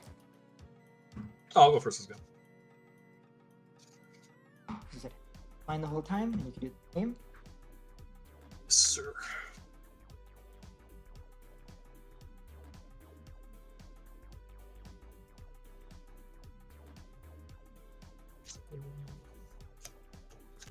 Five.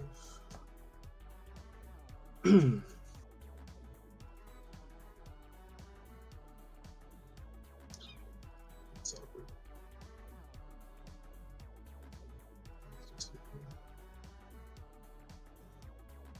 Yeah, I'll keep it. How it goes.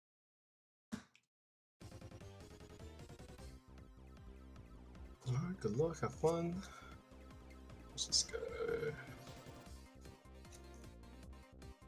Go the DM Gazi Raisin. Play Wicked God. Scar Machine, draw 2.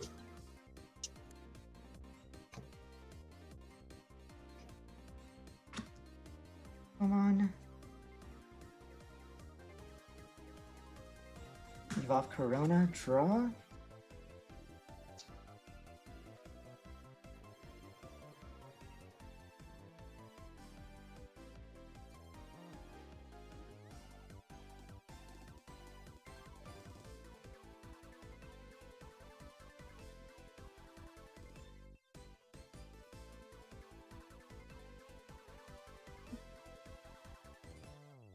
Let's evolve.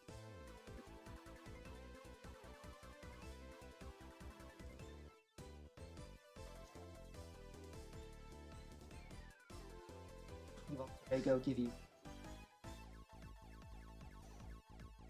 What's Draco do? Like, is he like one moving or? No one moving. He's Like, what effects do jam- you have on that side? He's jamming and on play when digivolving by trashing one of my link cards. I get to play or use a TS trait from my hand without paying the cost. And the inherit gives him protection by trashing a link card. Thank you.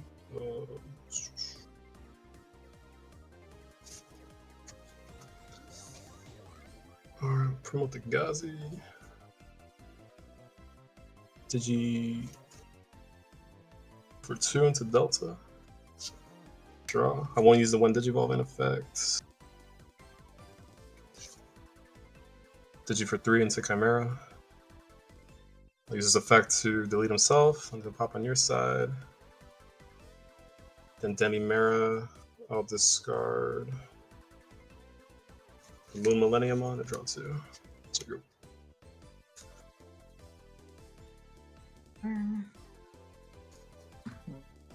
Come on.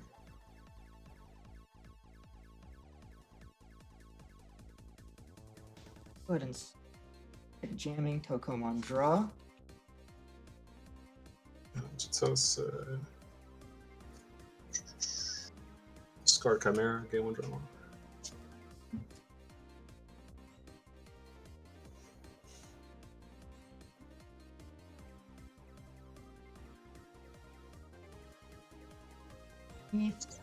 And play cost reduced by 3, so for free Toy Agu on play.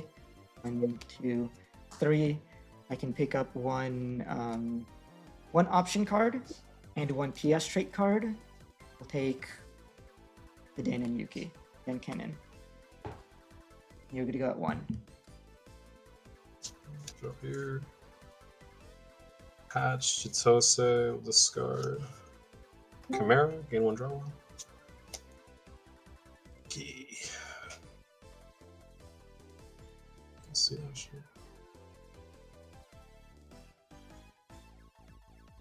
Demi-Mera and raising, draw.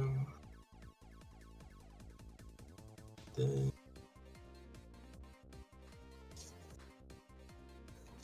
Play Insane Synthetic, draw 2, trash 2. Trash,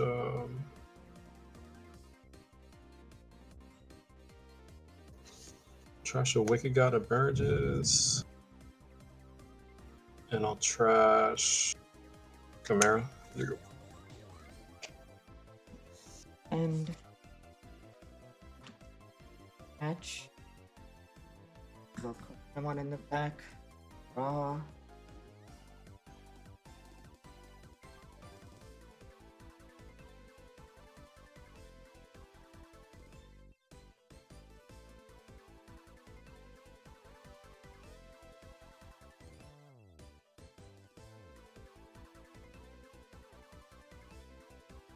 The Toyagumon, one check at 2K.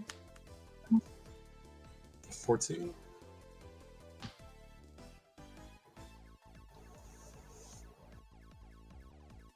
Vulcanus for 3. Draw. On Evo, link 2 from hand or trash. So we got 2 Divine Arms. Digi, but then he gets linked, he gets to attack. Pokemon Inherit to draw. So 3 checks at 24. 24. Okay.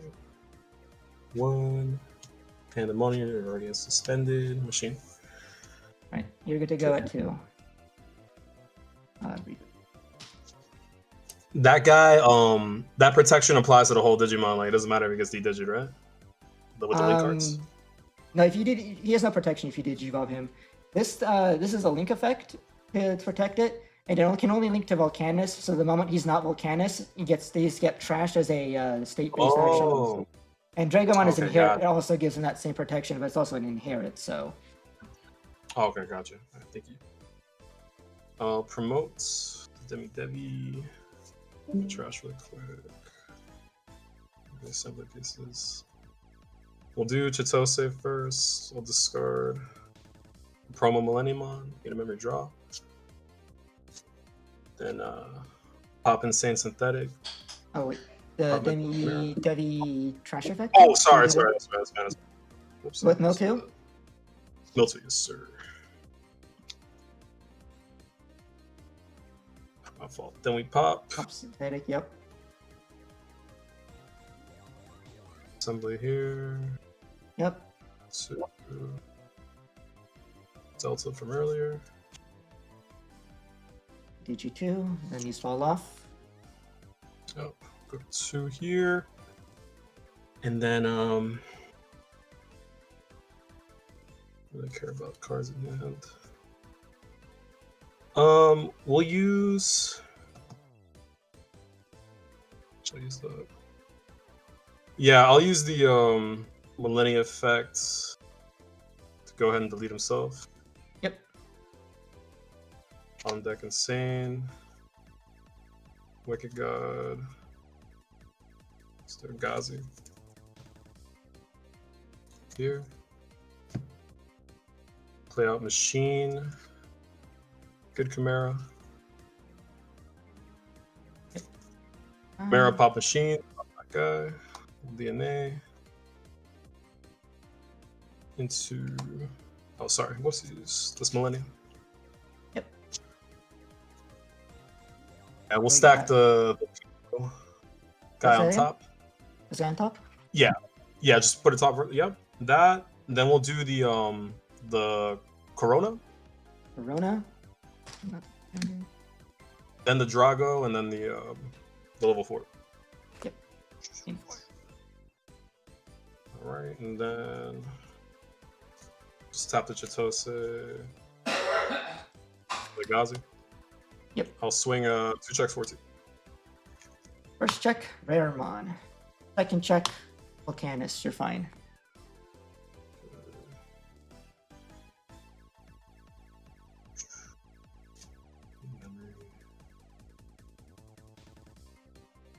Evolution so scary. Restack the. Yeah, get 1 or 2. Gain 4 memory. Oh, I put 4 bodies in there? Oh, okay, my bad. Should be inside Yeah. Let's see.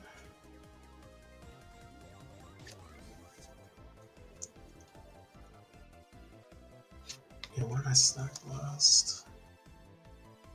I stacked your level 5, I think, right at the top of your deck.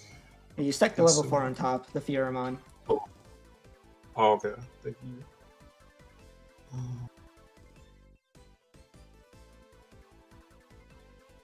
Yeah, I'll go ahead and play Demi. Put you to 1. I'm thinking the undeletion here. What does the option card play out? Just like a red black reduced by 3 cost? For the Like a hidden security, security? the security effect is Yeah. play 1 level 4 or lower, black or red, from my hand or trash without paying the cost. And a trash, thank you. Okay. We'll pop the Wicked God Emerges. Delete Millennium on. Put out Zed in here. Play out the Zed. Then we'll do on the undeletion here. Bottom deck, this Chimera. Sorry, actually, bad machine in here. We'll do the bad Chimera, 1 machine Dramon. Here. Play out the promo Millennium on. Here. Assemble.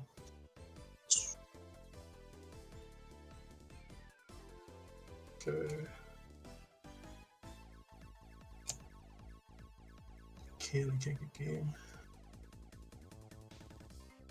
Should I think we can? 2/2. I'm not gonna delete anything. I'll use the Z to stack the black level 3 on top of your deck. Sure.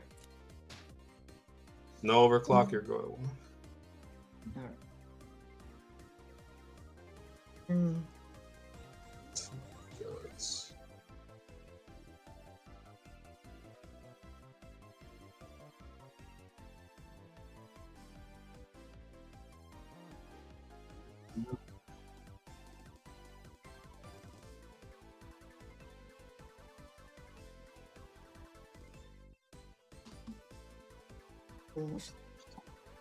Play Agu to draw 2.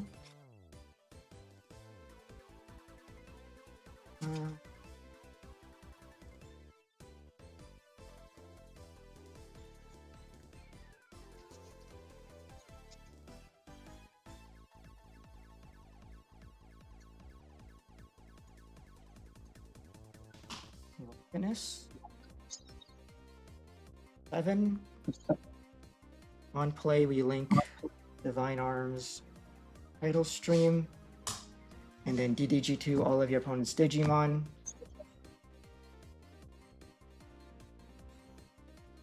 Okay. And then start swinging for game. We can Tidal Stream to bounce back the Demi, or bounce back Devi, yeah. Return 1 of the opponent's lowest level Digimon to the hand. Huh, sure, you got it. How could my assembly different? Like that mattered, or? Yeah, because if you put the Machine Dramon on the bottom, you would still have a redirect. Ah, I see. I didn't know if like assembly like was by level or not. I didn't know I could just like do it. I mean, it just says 3 composites or version 3 or 5s, right? So. Okay. Which means the order should be up to you. So yeah, if you assembled it in a way to put Machine Dramon on the bottom, you could have had the inherit still, because it applies to any composite, allows them to redirect. Oh, okay, I see that. All right, thank you for that. GG's, bro. That's set. Thank you very much.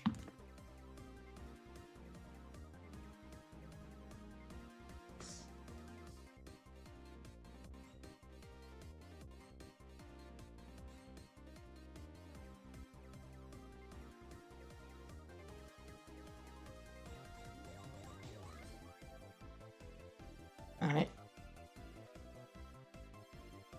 I would be the guy to know more about that matchup, about that playing that deck. I don't want to feel like I'm being arrogant about that, but yeah, it is what it is. I know that deck pretty well. when you dropped the Zed, I actually thought he was going to try to OTK me, right? Because the thing about having Zed on board is that now you have infinite deletion, a way to infinitely delete your millies at every at end of turn, so that you could potentially go, you know, swing, have end of turn delete, play out another swing, etc., until you kill.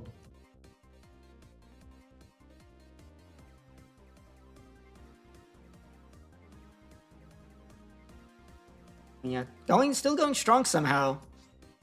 I don't know, this is making me believe more and more in Vulcanus.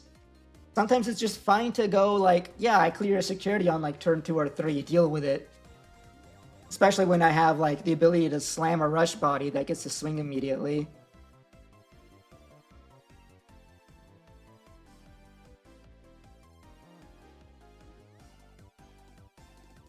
He almost had a way to come back there. He just needed to assemble his guy a little better. And he's also smart to like drop off extra bodies too, because of the tile stream. Maybe that's one reason to want to have the ignition flare instead. So I'm thinking of cutting it for another title stream, but I could play around specifically that matchup with the ignition flare, because then I could like, you know, drop the Vulcanus, link from ignition flare, de-digivolve him, and then if he did the thing I had mentioned earlier, where you'd have the Machine Dramon at the bottom, I would then get to use ignition flare to pop. This lets me specify as a Digimon that's smaller. And even if I'd like, depending on where you arrange it, you could probably put me in a situation where I end up popping the Chimera, but I'm not super worried about that, right? Because like what, he gets to pop one of his other guys to play Machine Dramon, but the Machine Dramon wouldn't stop my swing at all.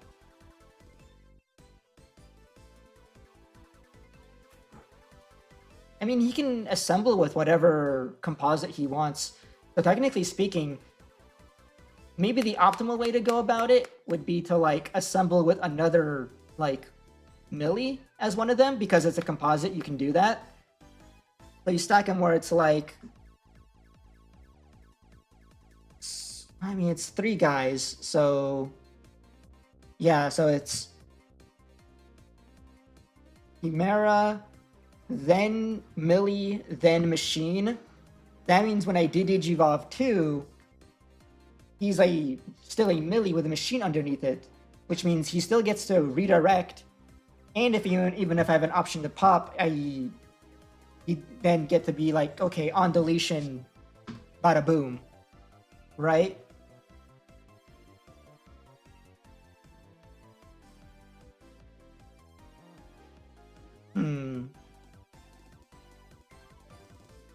Yeah.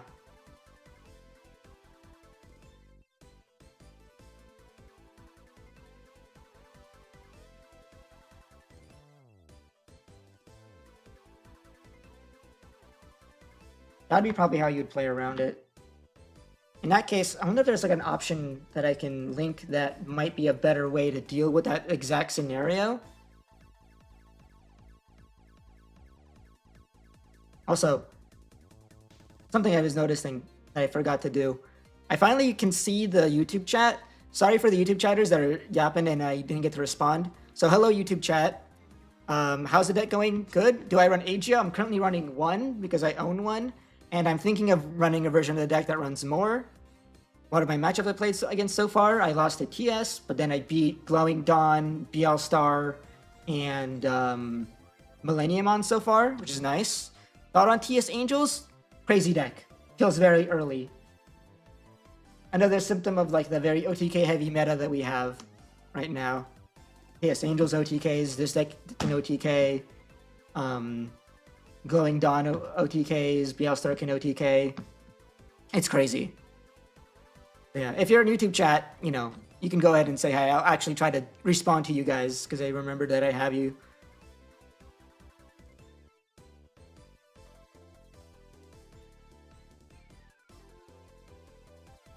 Vote feels so tight for spaces, can't decide on which tamers. Dual streaming looking at 2 chats is hard. It is, yeah. It'll probably be a little bit easier for me once I after I move. I'm gonna have a bigger desk. I'll probably have like a triple monitor setup at that point, so that I can at least have one of the chats on like a 3rd monitor.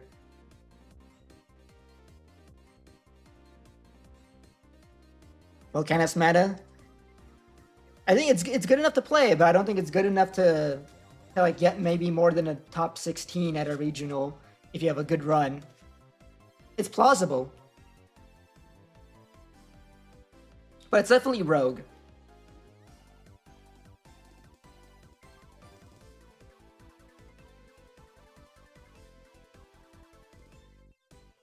Can't decide on which tamers. If you're talking about Vulcanus, I basically narrowed it down to definitely you want 4 of Dan and Cannon. He feels so important for the deck because it enables so many OTKs.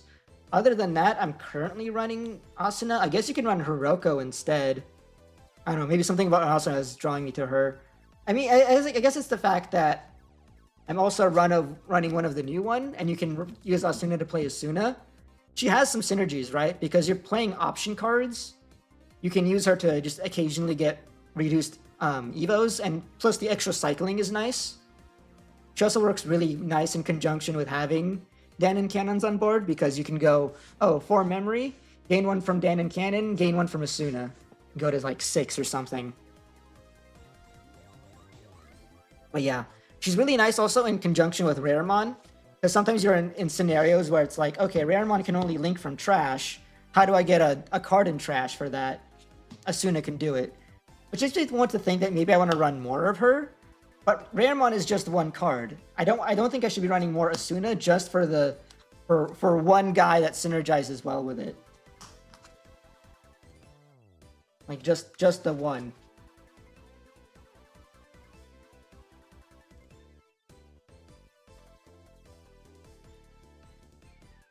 Yeah, so currently my tamer lineup is 4 Dan and Cannon, 3 Asuna old, 1 Asuna new. And that's it. Luckily, I don't feel like I have much use for Homeros. Personally. Like, yeah, it lets me reapply the Vulcanus effect, but only at end of turn, which doesn't feel super great for me. If we're being honest, it's going to be way too specific the moment it comes up. Like, for one, he only has link +1 unless you have Factorial to give you the extra, so you're not like getting too many extra links. But at the same time, it feels like, again, Dan and Cannon does everything you want from that, but better, right? Because if you want to get an extra link, Dan and Cannon can use an option to get you an extra link. If you want to get extra at attack, this one also does it better. The only advantage Homers would give is it gives me another way. It gives me like a way to like restock the Vulcan in instances where my opponent attempted to remove it and I trashed my options. But like I haven't felt the need to have that personally. The fact that Dan and Cannon can let me do like link, swing when linking, end of turn, Dan and Cannon, Factorial plays a body, and then that body can immediately swing because it has rush. That play alone makes it feel so good.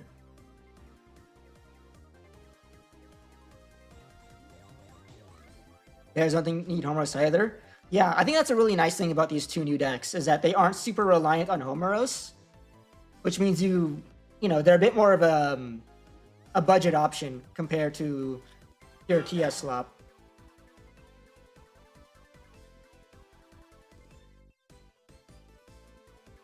No Monica? I have Monica, but like I just don't feel like I need it for anything.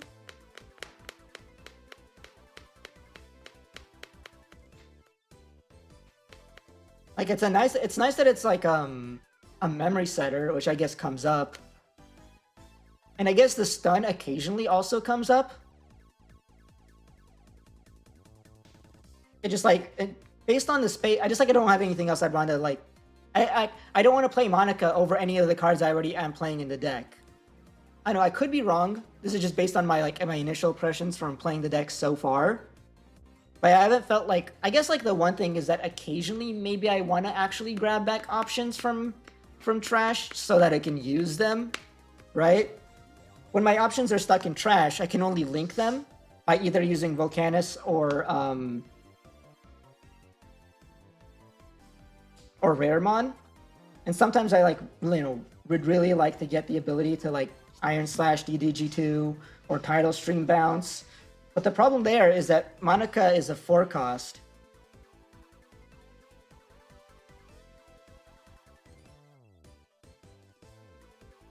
So there aren't going to be too many opportunities to like do it that way, right? Like they couldn't have at least made her 5-cost, right? If she was 5-cost, then you'd at least have the opportunity to go, okay, I play her for 5, grab back the option, and then play it for free off of Dan and Cannon. Which you can do with the 3-cost options, but like, I don't know, I don't feel like super heavily in need of that, more so though than I want to do that with the 5-cost options. Because the removal on the 5-cost options is crazy good, right?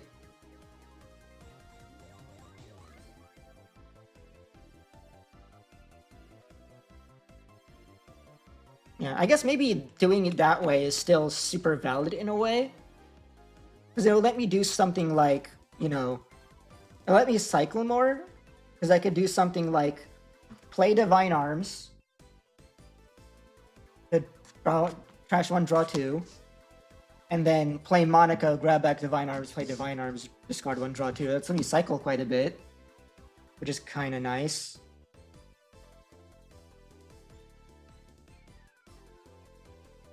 I'll have to consider it. Because one nice thing that happened to me is that in the same box that gave me Alt-Art Vulcanusmon, in that same box also gave me an Alt-Art Monica. So maybe I'll try to make space for her and see how well she ends up feeling. At the very least, she draws on play, so, I'm digging for cards a lot, and she helps me do that.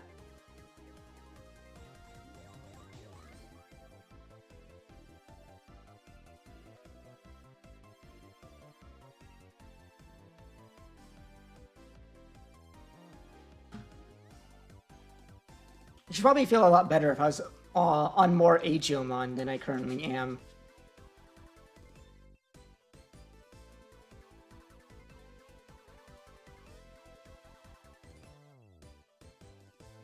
And maybe Monica would feel better if I was running more of the 3-cost options. I don't know, other than Iron Slash, the 3-costs don't feel that great. On my first draft of the deck, I was trying out Sonic Shot, and Sonic Shot did not feel good. Especially because, like I mentioned before, more often than not, I'm mostly just getting those options for the link effect rather than the use effect. And the link effect on Sonic Shot is to bottom deck a suspended Digimon, and there's so many moments where it's just like, damn, this does nothing. None of their guys are suspended.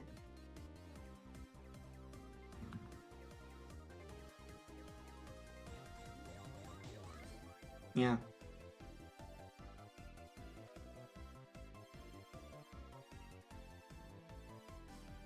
The other options feel like they come up more when they're linked to Raremon specifically.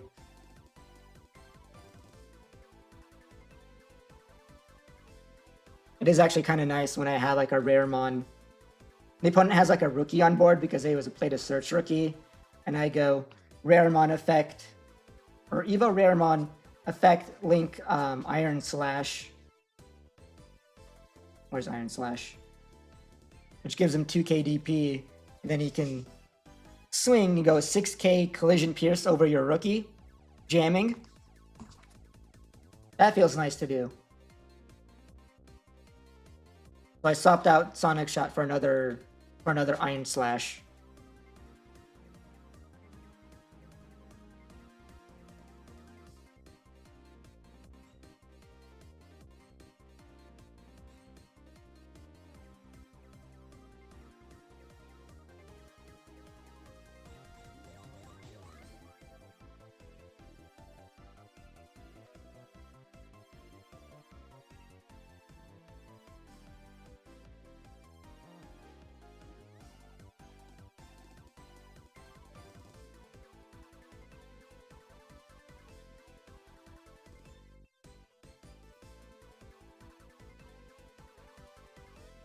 Maybe if I was running more Digimon, Monica would feel nice. Because then I can do something like turn 1 Evo in the back, play Divine Arms, turn 2 go and move up, go into Digimon, play Dan Cannon, and then go play Monica and pick up the Divine Arms, replay it. That sounds like such good cycling.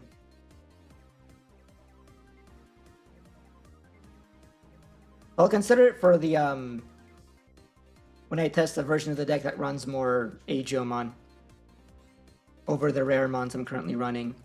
Well, Raremons plus like 4 utility level 4s. I have like 1 Fearmon, 1 Digimon, 1 Witchmon, and 1 Grizzlymon as my other level 4s. They're just stuff that I might occasionally want to get out of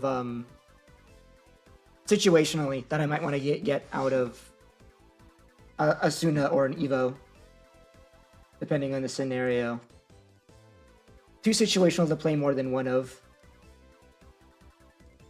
Especially the Fearmon. Anytime I'm not looking to grab Vulcanusmon from the trash specifically, the Fearmon doesn't really do much of anything. Especially since the only cards you can, in this deck, the only cards you can even grab are Vulcanus and Coronamon, because they have to be specifically red Iliad cards. But the utility, still, having that said utility of being able to grab Vulcanus from the trash is huge. Because you occasionally do have those games where you can never find Vulcanus because they're all in my security for whatever reason.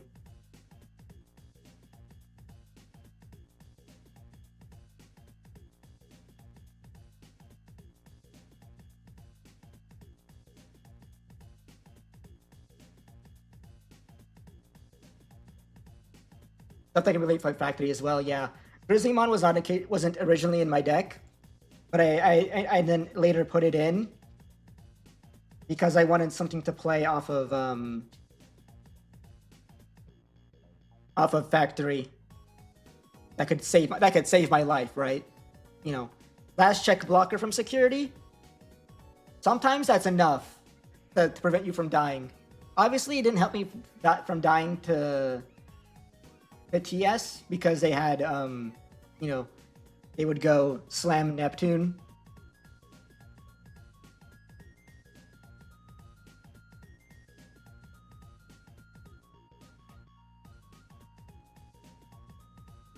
Maybe I should have played around the Neptune then.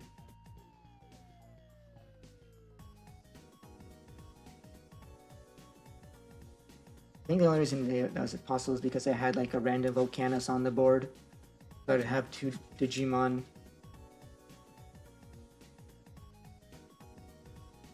And which one is only here for similar reasons? She grabs back Titans, which doesn't grab the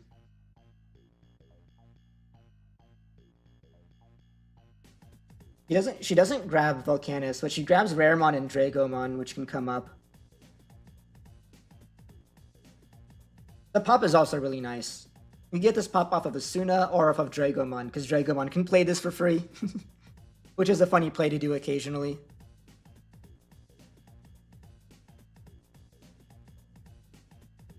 Yeah, Titan Greymon is also a good one. I wonder if I should consider that one over the Grizzly. I think the reason why I went for Grizzly is because the Inherit seems like it'd come up a bit more. Like, if I'm not using this as a blocker, I could, like, evolve this and then evolve it into Dragomon and then swing and then potentially get me some draws from checking security. Has Witch come up in testing? Yeah, here and there it has. Honestly, more so for the pop than it has the recursion, to be honest. Because we already have ways to recur Raremon by, playing it off of Asuna. And I can also recur Dragomon, technically, by using the other Asuna, the new one. Because lets you evolve into guys in the trash. But whenever I have neither of those, sometimes, the Witchmon does it. That's pretty specific. I feel like it's probably one of the more cuttable cards in my deck.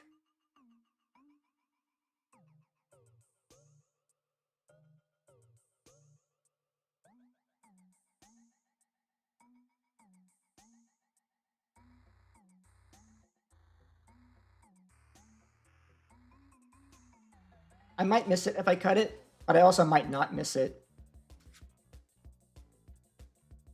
Yeah, since Titan Greymon is black-red, I might have to consider using him over the Grizzlymon. Blocker on deletion. Inherit Raid? Wait, Inherit Raid might go crazy, actually.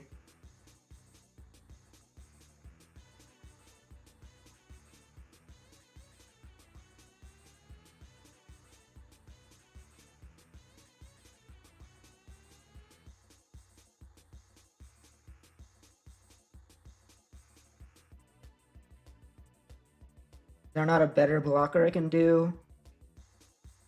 First, Lana, or, no, Calamar is not a target because it's not black or red.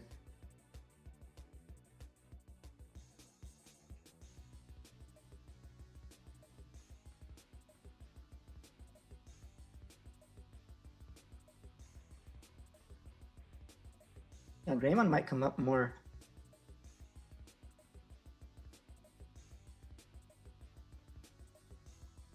I'll have to consider the Greymon.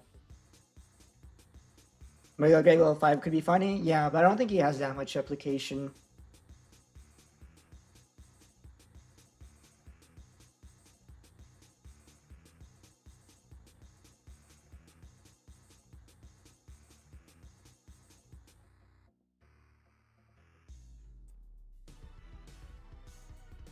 I think it'd be nice if, say, for instance, see here, I think there's a different level 4 I could run for Factorial as well. Let me try to find it. Flipmon does not have blocker, unfortunately.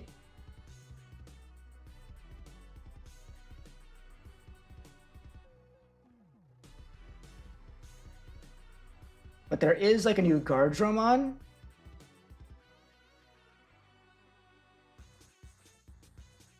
Which I guess theoretically meshes with the deck because it has that protection via trashing a link.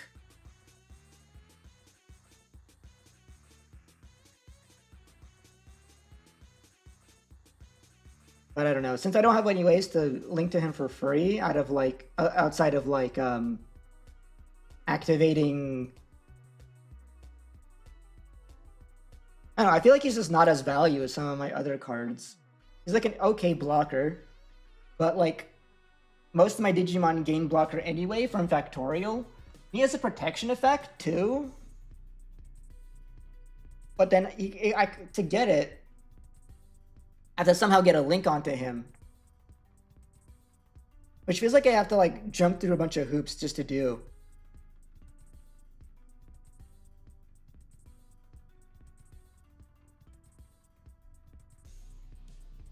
I think I would like him more if he was 6k. If he was 6k, I might consider him. Because the nice thing about having a 6k blocker is that it doesn't die to Ruin Mode effect. Which might matter. Or Ruin Mode and Habakirimon, right? Habakiri also gives like minus 5k global. I guess I can dodge that by running Homeros, but I don't need Homeros for anything else. I don't want to like try to find a way to make space for it either.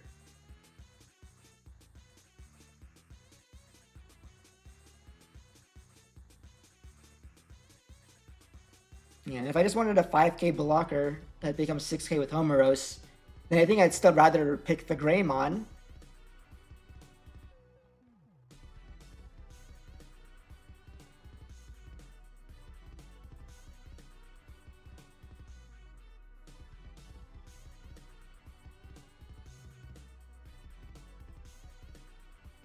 Some matches where like Bears, Jupiter, Titans, where they have to delete makes Pot Greymon up off a little more. Yeah, I can imagine that be the case. There's some decks that just really have a hard time playing around on deletions. Well, if anything, that might actually be kind of funny, right? If, say, for instance, my opponent uses Habakiri, the minus 5k my board, then starts swinging and then randomly checks into like a random Factorial area in there, and I play Greymon, who immediately dies and immediately gets to de-Digivolve them, that would be comedy as hell. You know what? I'm convinced because of that. I gotta find my Greymons. Unfortunately, they're in my other house, which I went to the house I'm moving into, which I visited this morning to get most of the cards I needed for the deck. But most of my cards are situated over there. I think it's going to be sometime next week. Yeah. Next week is when I'm going to start actually getting a lot closer to starting to like live there in the new place. By then, hopefully the internet will be set up as well.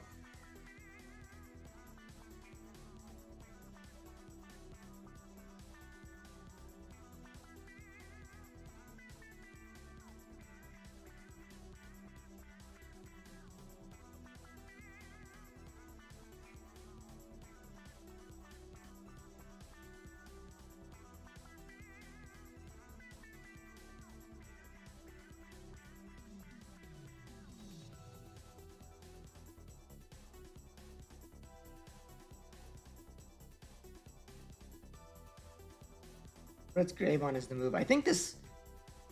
Is the tournament over now? I was sitting here waiting for the next round until I realized, oh wait. We probably were only going to have 4 rounds. Yeah. Well, 3-1 as a final score isn't too bad. Where did I end up standings-wise? Yikes. Oh man, 8th place. I'm like the last... I got like the worst... tiebreaker score out of all of the 3-1s, unfortunately.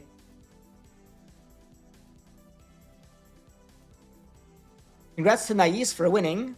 How many players today? 27. So actually a good turnout this time. I imagine what happened last week was just like people were just it was still 81 format and people were tired of 81 format and was ready to move on.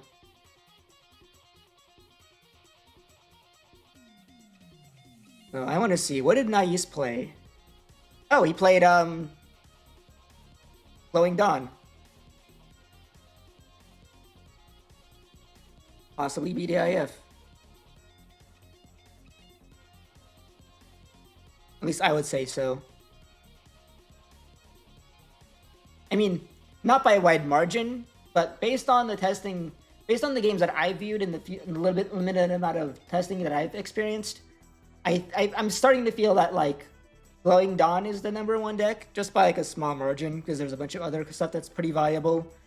It's hard to say for sure because, again, the awkward thing about this format is it's kind of viable, or not viable, very volatile. You know, so even if you have like a deck that's like one of the top decks, you could just lose to your opponent killing you before you got to do your game plan because they just found all of their pieces first and got to OTK. Like I said before, very OTK heavy format, in my opinion.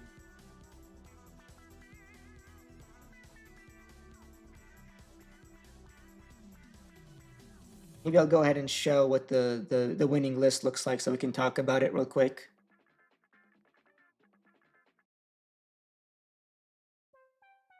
This is what Nais won with. Pokemon running on an Atritus focused version.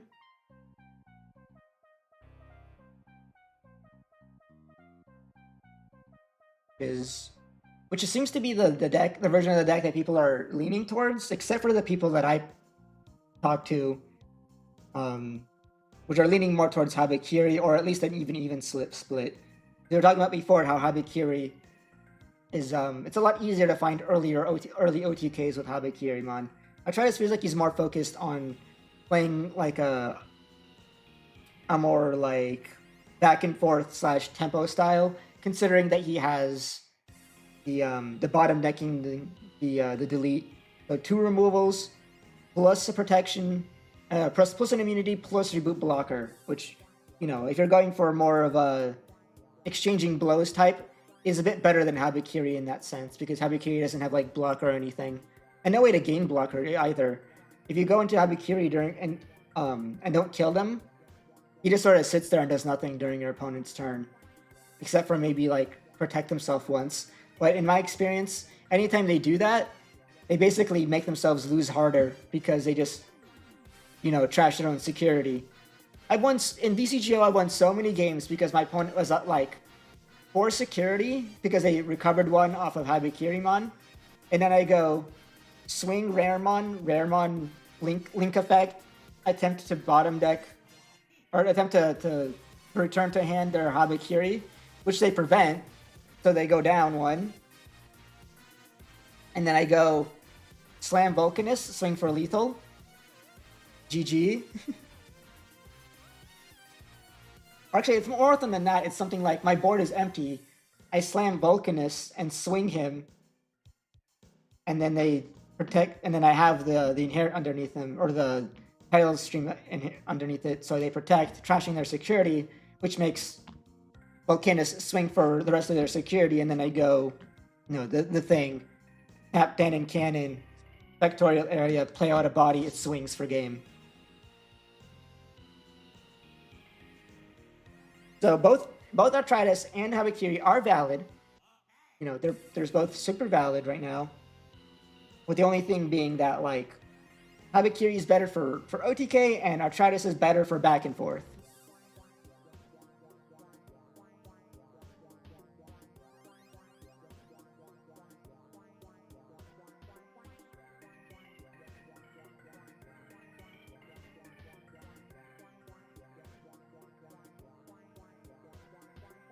But it's also not running too many copies of BT5 Murasame, which, for a lot of people that I talk to, they say is completely wrong. BT5 Murasame might be the best level 5 out of the bunch by far. The fact that it can pick up your own security to reduce costs instead of having to trash a source underneath a tamer opens up so much. It basically gives you a free draw. It sets up so that Habakiri is almost guaranteed to... He's basically guaranteed to trash opponent's security instead of your own, to make the OTK easier.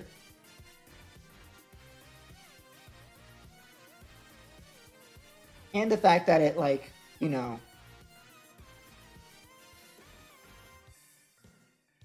just a lot going for it in general. The only thing against it is its effect isn't on play. Or is it on play? Let's say ST Murasame. He's not even playing BT25 Murasame Mon. BT25 Murasame is... Well, I'm saying all this, but I'm just like parroting the opinions of my buddies who are actually been testing a ton of Glowing Dawn as like their main deck to test. Can't say, Nais won today, so can't say he's wrong for playing it the way that he has entirely.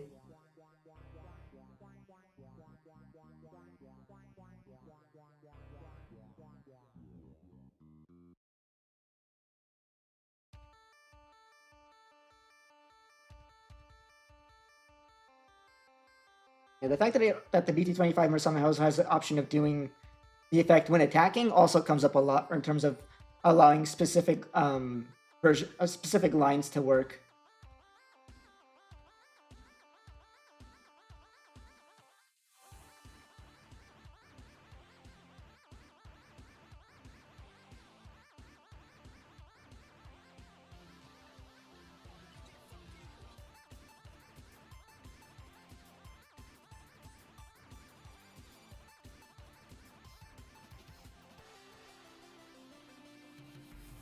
Fusion used 2 BT25 Murasame in his list? Yeah. But the thing is, I think people should be running 4.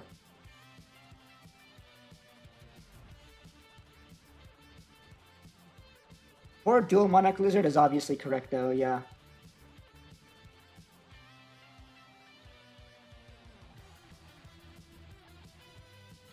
And he also took it first with Glowing Dawn. Yeah, it's a good card. I think it's level 5. I agree with my buddies, my team's consensus that it's probably the level 5 to go for the most part.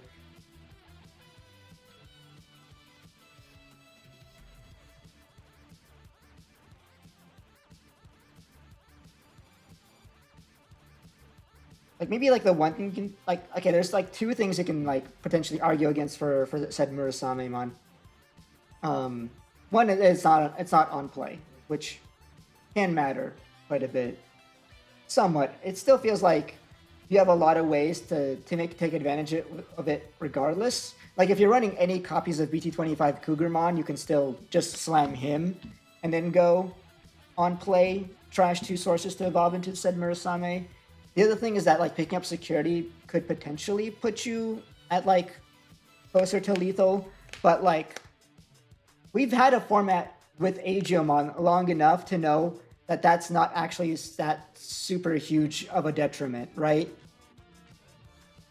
A lot of the decks that can OTK you are going to OTK you regardless of you being at 4 or 5 or 3 or 4. Of course, there's occasionally moments where that comes up. But if you're using the Murasame effect, and specifically at picking up from security, then you probably, you know, are either killing them or putting it on a Tritus or doing something that's going to make that less of a concern.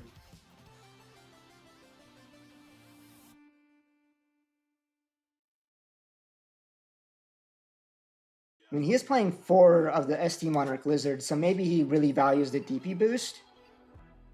You get a lot of that already from the Itomoro plus the Double Tamer.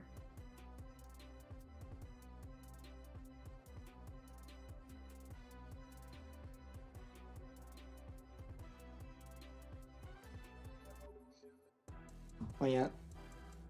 Either way, I'm not surprised Glowing Dawn took it in general. I think it's one of the best decks right now. See, what got second? Oh, of course. DNA Alter S.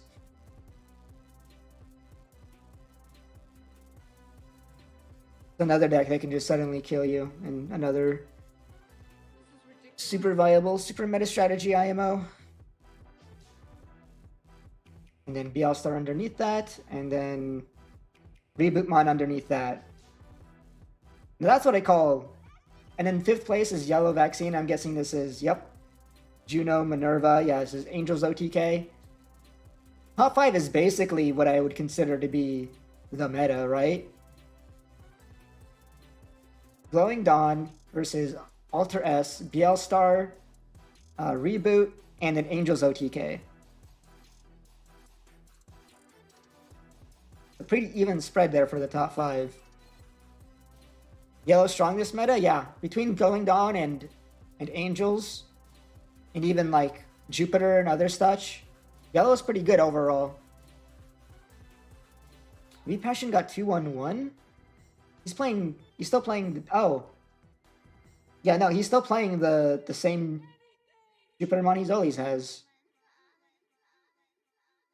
Surprising, then. What did he match into, then? He beat Yellow Shine. He tied to another Olympus player. Lost to Wiz, who was on Reboot. And then beat Medusamon. Alright, I said that in reverse order.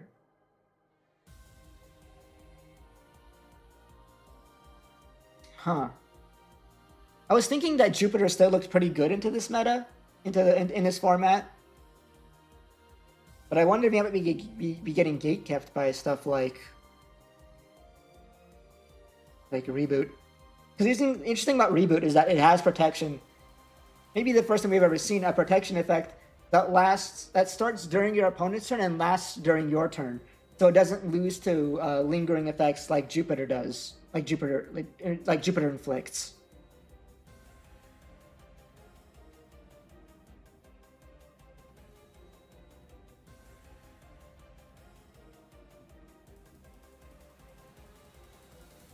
I think in general, maybe there's nothing he has in his whole deck that can even deal with Reboot. Yo, he's playing Odin's Breath? That's kind of fire. I want to reread Odin's Breath. I think it's a really good card that's surprisingly not seeing as much play as you'd think, considering its crazy-ass effect. When it gets trashed from the security, activate its main effect. Whenever your opponent's doing gets minus 3 KDP until the end of your opponent's turn. And then if there are 6 or fewer total security, all opponents Digimon gets minus security attack 1 until end of opponent's turn. So it has that like that Venusmon-esque effect, old Venusmon-esque effect, where it just gives blanket security attack minus globally, and it triggers either on security check or security trash. So it's a good way to like, you know, if you can get into security, it's a good way to just like say, yeah, I'm not dying. Like, so few decks can just like kill through that a global sec minus. Yeah, it works really well against Medusa. That's like a guaranteed way to like to stop Medusa from taking you out. Because they don't rely on Sec Plus in that deck. So if you get them the global Sec minus, you know, they can't kill you.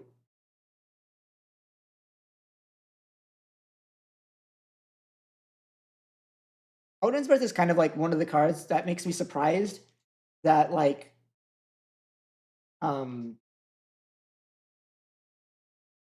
let's say Kentaros and other similar strategies have yet to like, you know, come into the fold. I guess it's because that like sure Kentaros can like actually stack Odin's Breath on top of your security. And that can stop you from dying. But then Kentaros also needs a way to actually win the game themselves. And the only aggression they usually have is just like they get like maybe one unsuspend. Maybe they can play a little aggressive a little sometimes.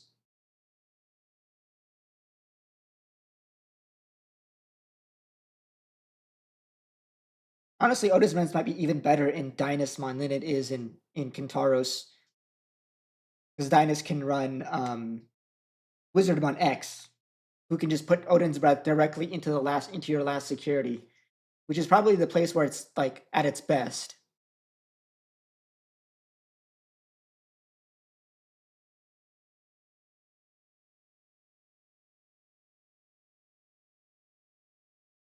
Yeah, Aegismon Blue, I think, is one of the best new supports that Jupiter even got. I'm surprised you're only playing one, but I guess it might be a space concern, considering how important red is. Or how important regular Aegismon is. Aegismon red. I mean, I guess you just call it Aegismon. The Age of Blue is pretty crazy.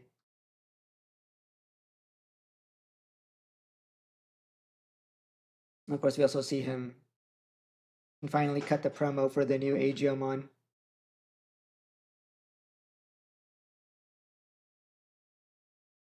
It's definitely a deck that improved, but maybe it's just like he needs to learn.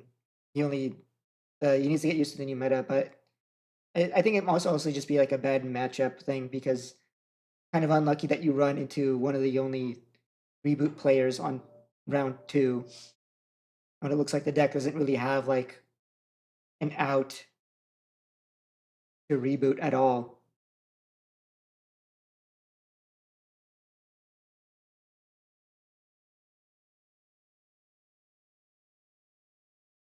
Yeah, none of this can do anything to reboot.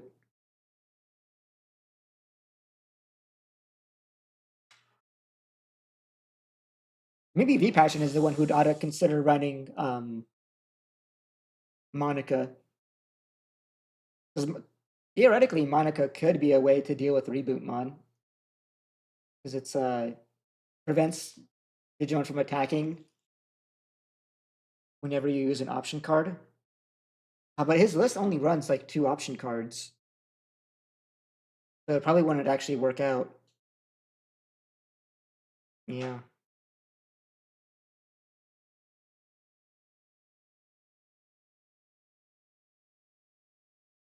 Best bet, I guess, in that matchup is to just hope you draw better, kill first before they get started.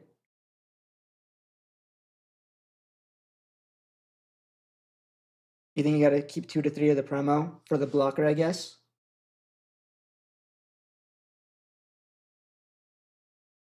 Yes, a Monica only works with TS options? Even more reason not to run it in this list then.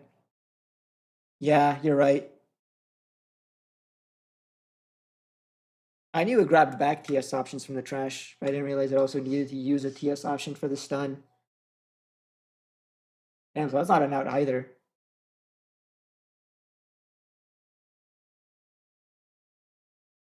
Maybe if Rebootmon finally gets popular, which I think it might, and that might actually happen. I think it's going to be one of the meta threats. And if that happens, then yeah, I think maybe Passion might have to like find a different deck to switch to. That or like seriously consider a huge restructuring to find an out. Or maybe there's like a simple out that I just haven't considered yet. Maybe he just finds like maybe he can think of like a single good tech and then that saves him. Option based removal hurts Reboot a lot. Yeah, but they can. It is one way to deal with it. Yeah. But you can tech. Reboot can also tech against option based removal. We were having this conversation earlier. People are playing either. I mean, he isn't. WizWiz isn't. Probably to keep his list cleaner. I know people who are playing either emergency particle shutdown or red card.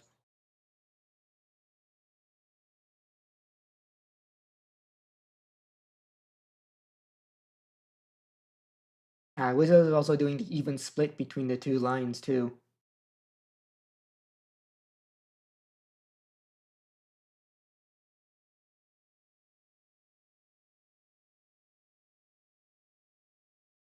Godgrade Unleashed is crazy. Don't underestimate Godgrade Unleashed. Whenever your links get trashed, you get to, by effect, you may link an app from your trash for free. Godgrade Unleashed is crazy good, specifically with Charismon. Because it means you double up on the Charismon effect. You go, Charismon trashes itself, and then you go Godgrade Unleashed effect, relink the Charismon right back in there again, so you get a second protection. I think because of that, I guess maybe that's why he isn't on EPS. He doesn't need it because usually options are like a one-time thing. So as long as he can get Karison and then stick a Godgrade Unleashed, he has multiple layers of protection.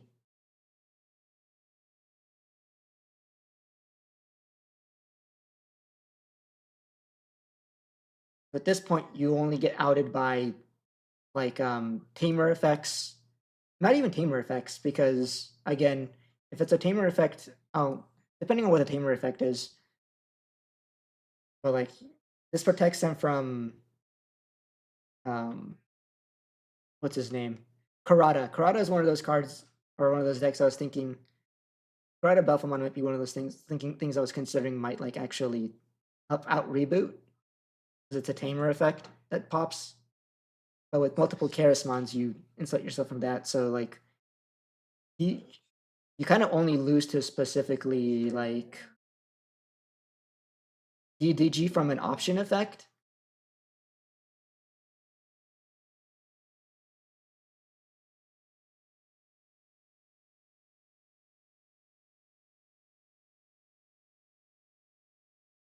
It could be something else. Marsmon could possibly out it too. That Marsmon has to get pretty big. Because they're usually at least 20k from having two links. But the thing is, Charismon also covers that scenario as well. That's the thing about why you want to run Charismon in Reboot. It's like, when you have both, there's basically almost nothing that can actually remove it. Because having both things means like you've covered 90% of scenarios. Craftmon is so goated, yes. Like I said, I have a friend that's been testing Rebootmon extensively, and you as well. I know Zenitsu, you've also been testing it extensively as well. And from what I've heard, Craftmon is kind of the reason why this deck is actually functions. because he kind of single-handedly solves like the actual pressing issue with Appmons, and that's the consistency. You need to find so many pieces to do all your app fusions, right? It's like a DNA deck where you're DNAing every step of the evolution instead of just once.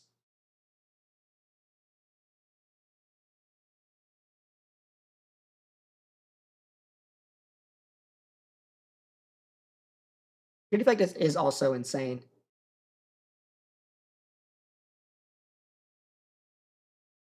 It's so funny. I've had this scenario where I ran into apps testing in DCGO, and I was like, playing super aggressively with Vulcanus, and I was going for the OTK, and he almost lived it too, because like his last security was like I swung for 3 checks at his last security, right? Luckily, I was swinging for security attack +2, because his security was all like I check into Craftmon, which went on play recover 1, and that next security check was another Craftmon. He recovered another Craftmon, so he played it again and recovered another one. And luckily for me, I had the 3rd check available to get him down to 0, so that I can actually finish him off. It's insane. The fact that that could actually happen, that's like super unlikely, but the fact that could actually happen is so nutty.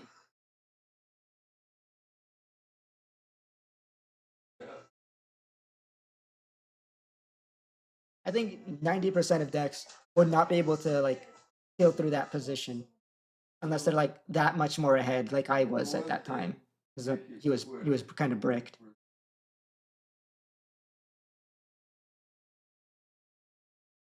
Yeah, I'm probably also going to build a reboot for locals as well.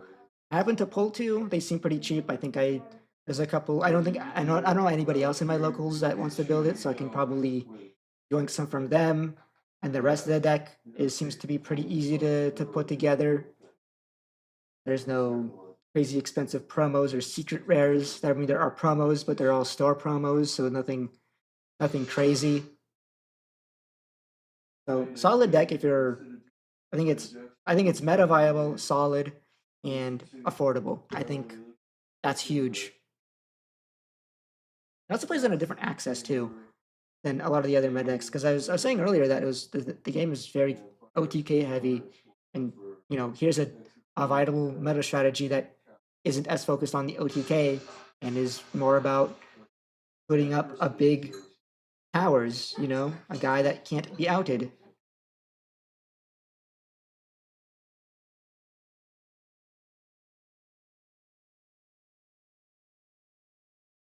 Anyway, it's getting pretty late, so it's about time for me to log off. I think I've yapped y'all ears off long enough.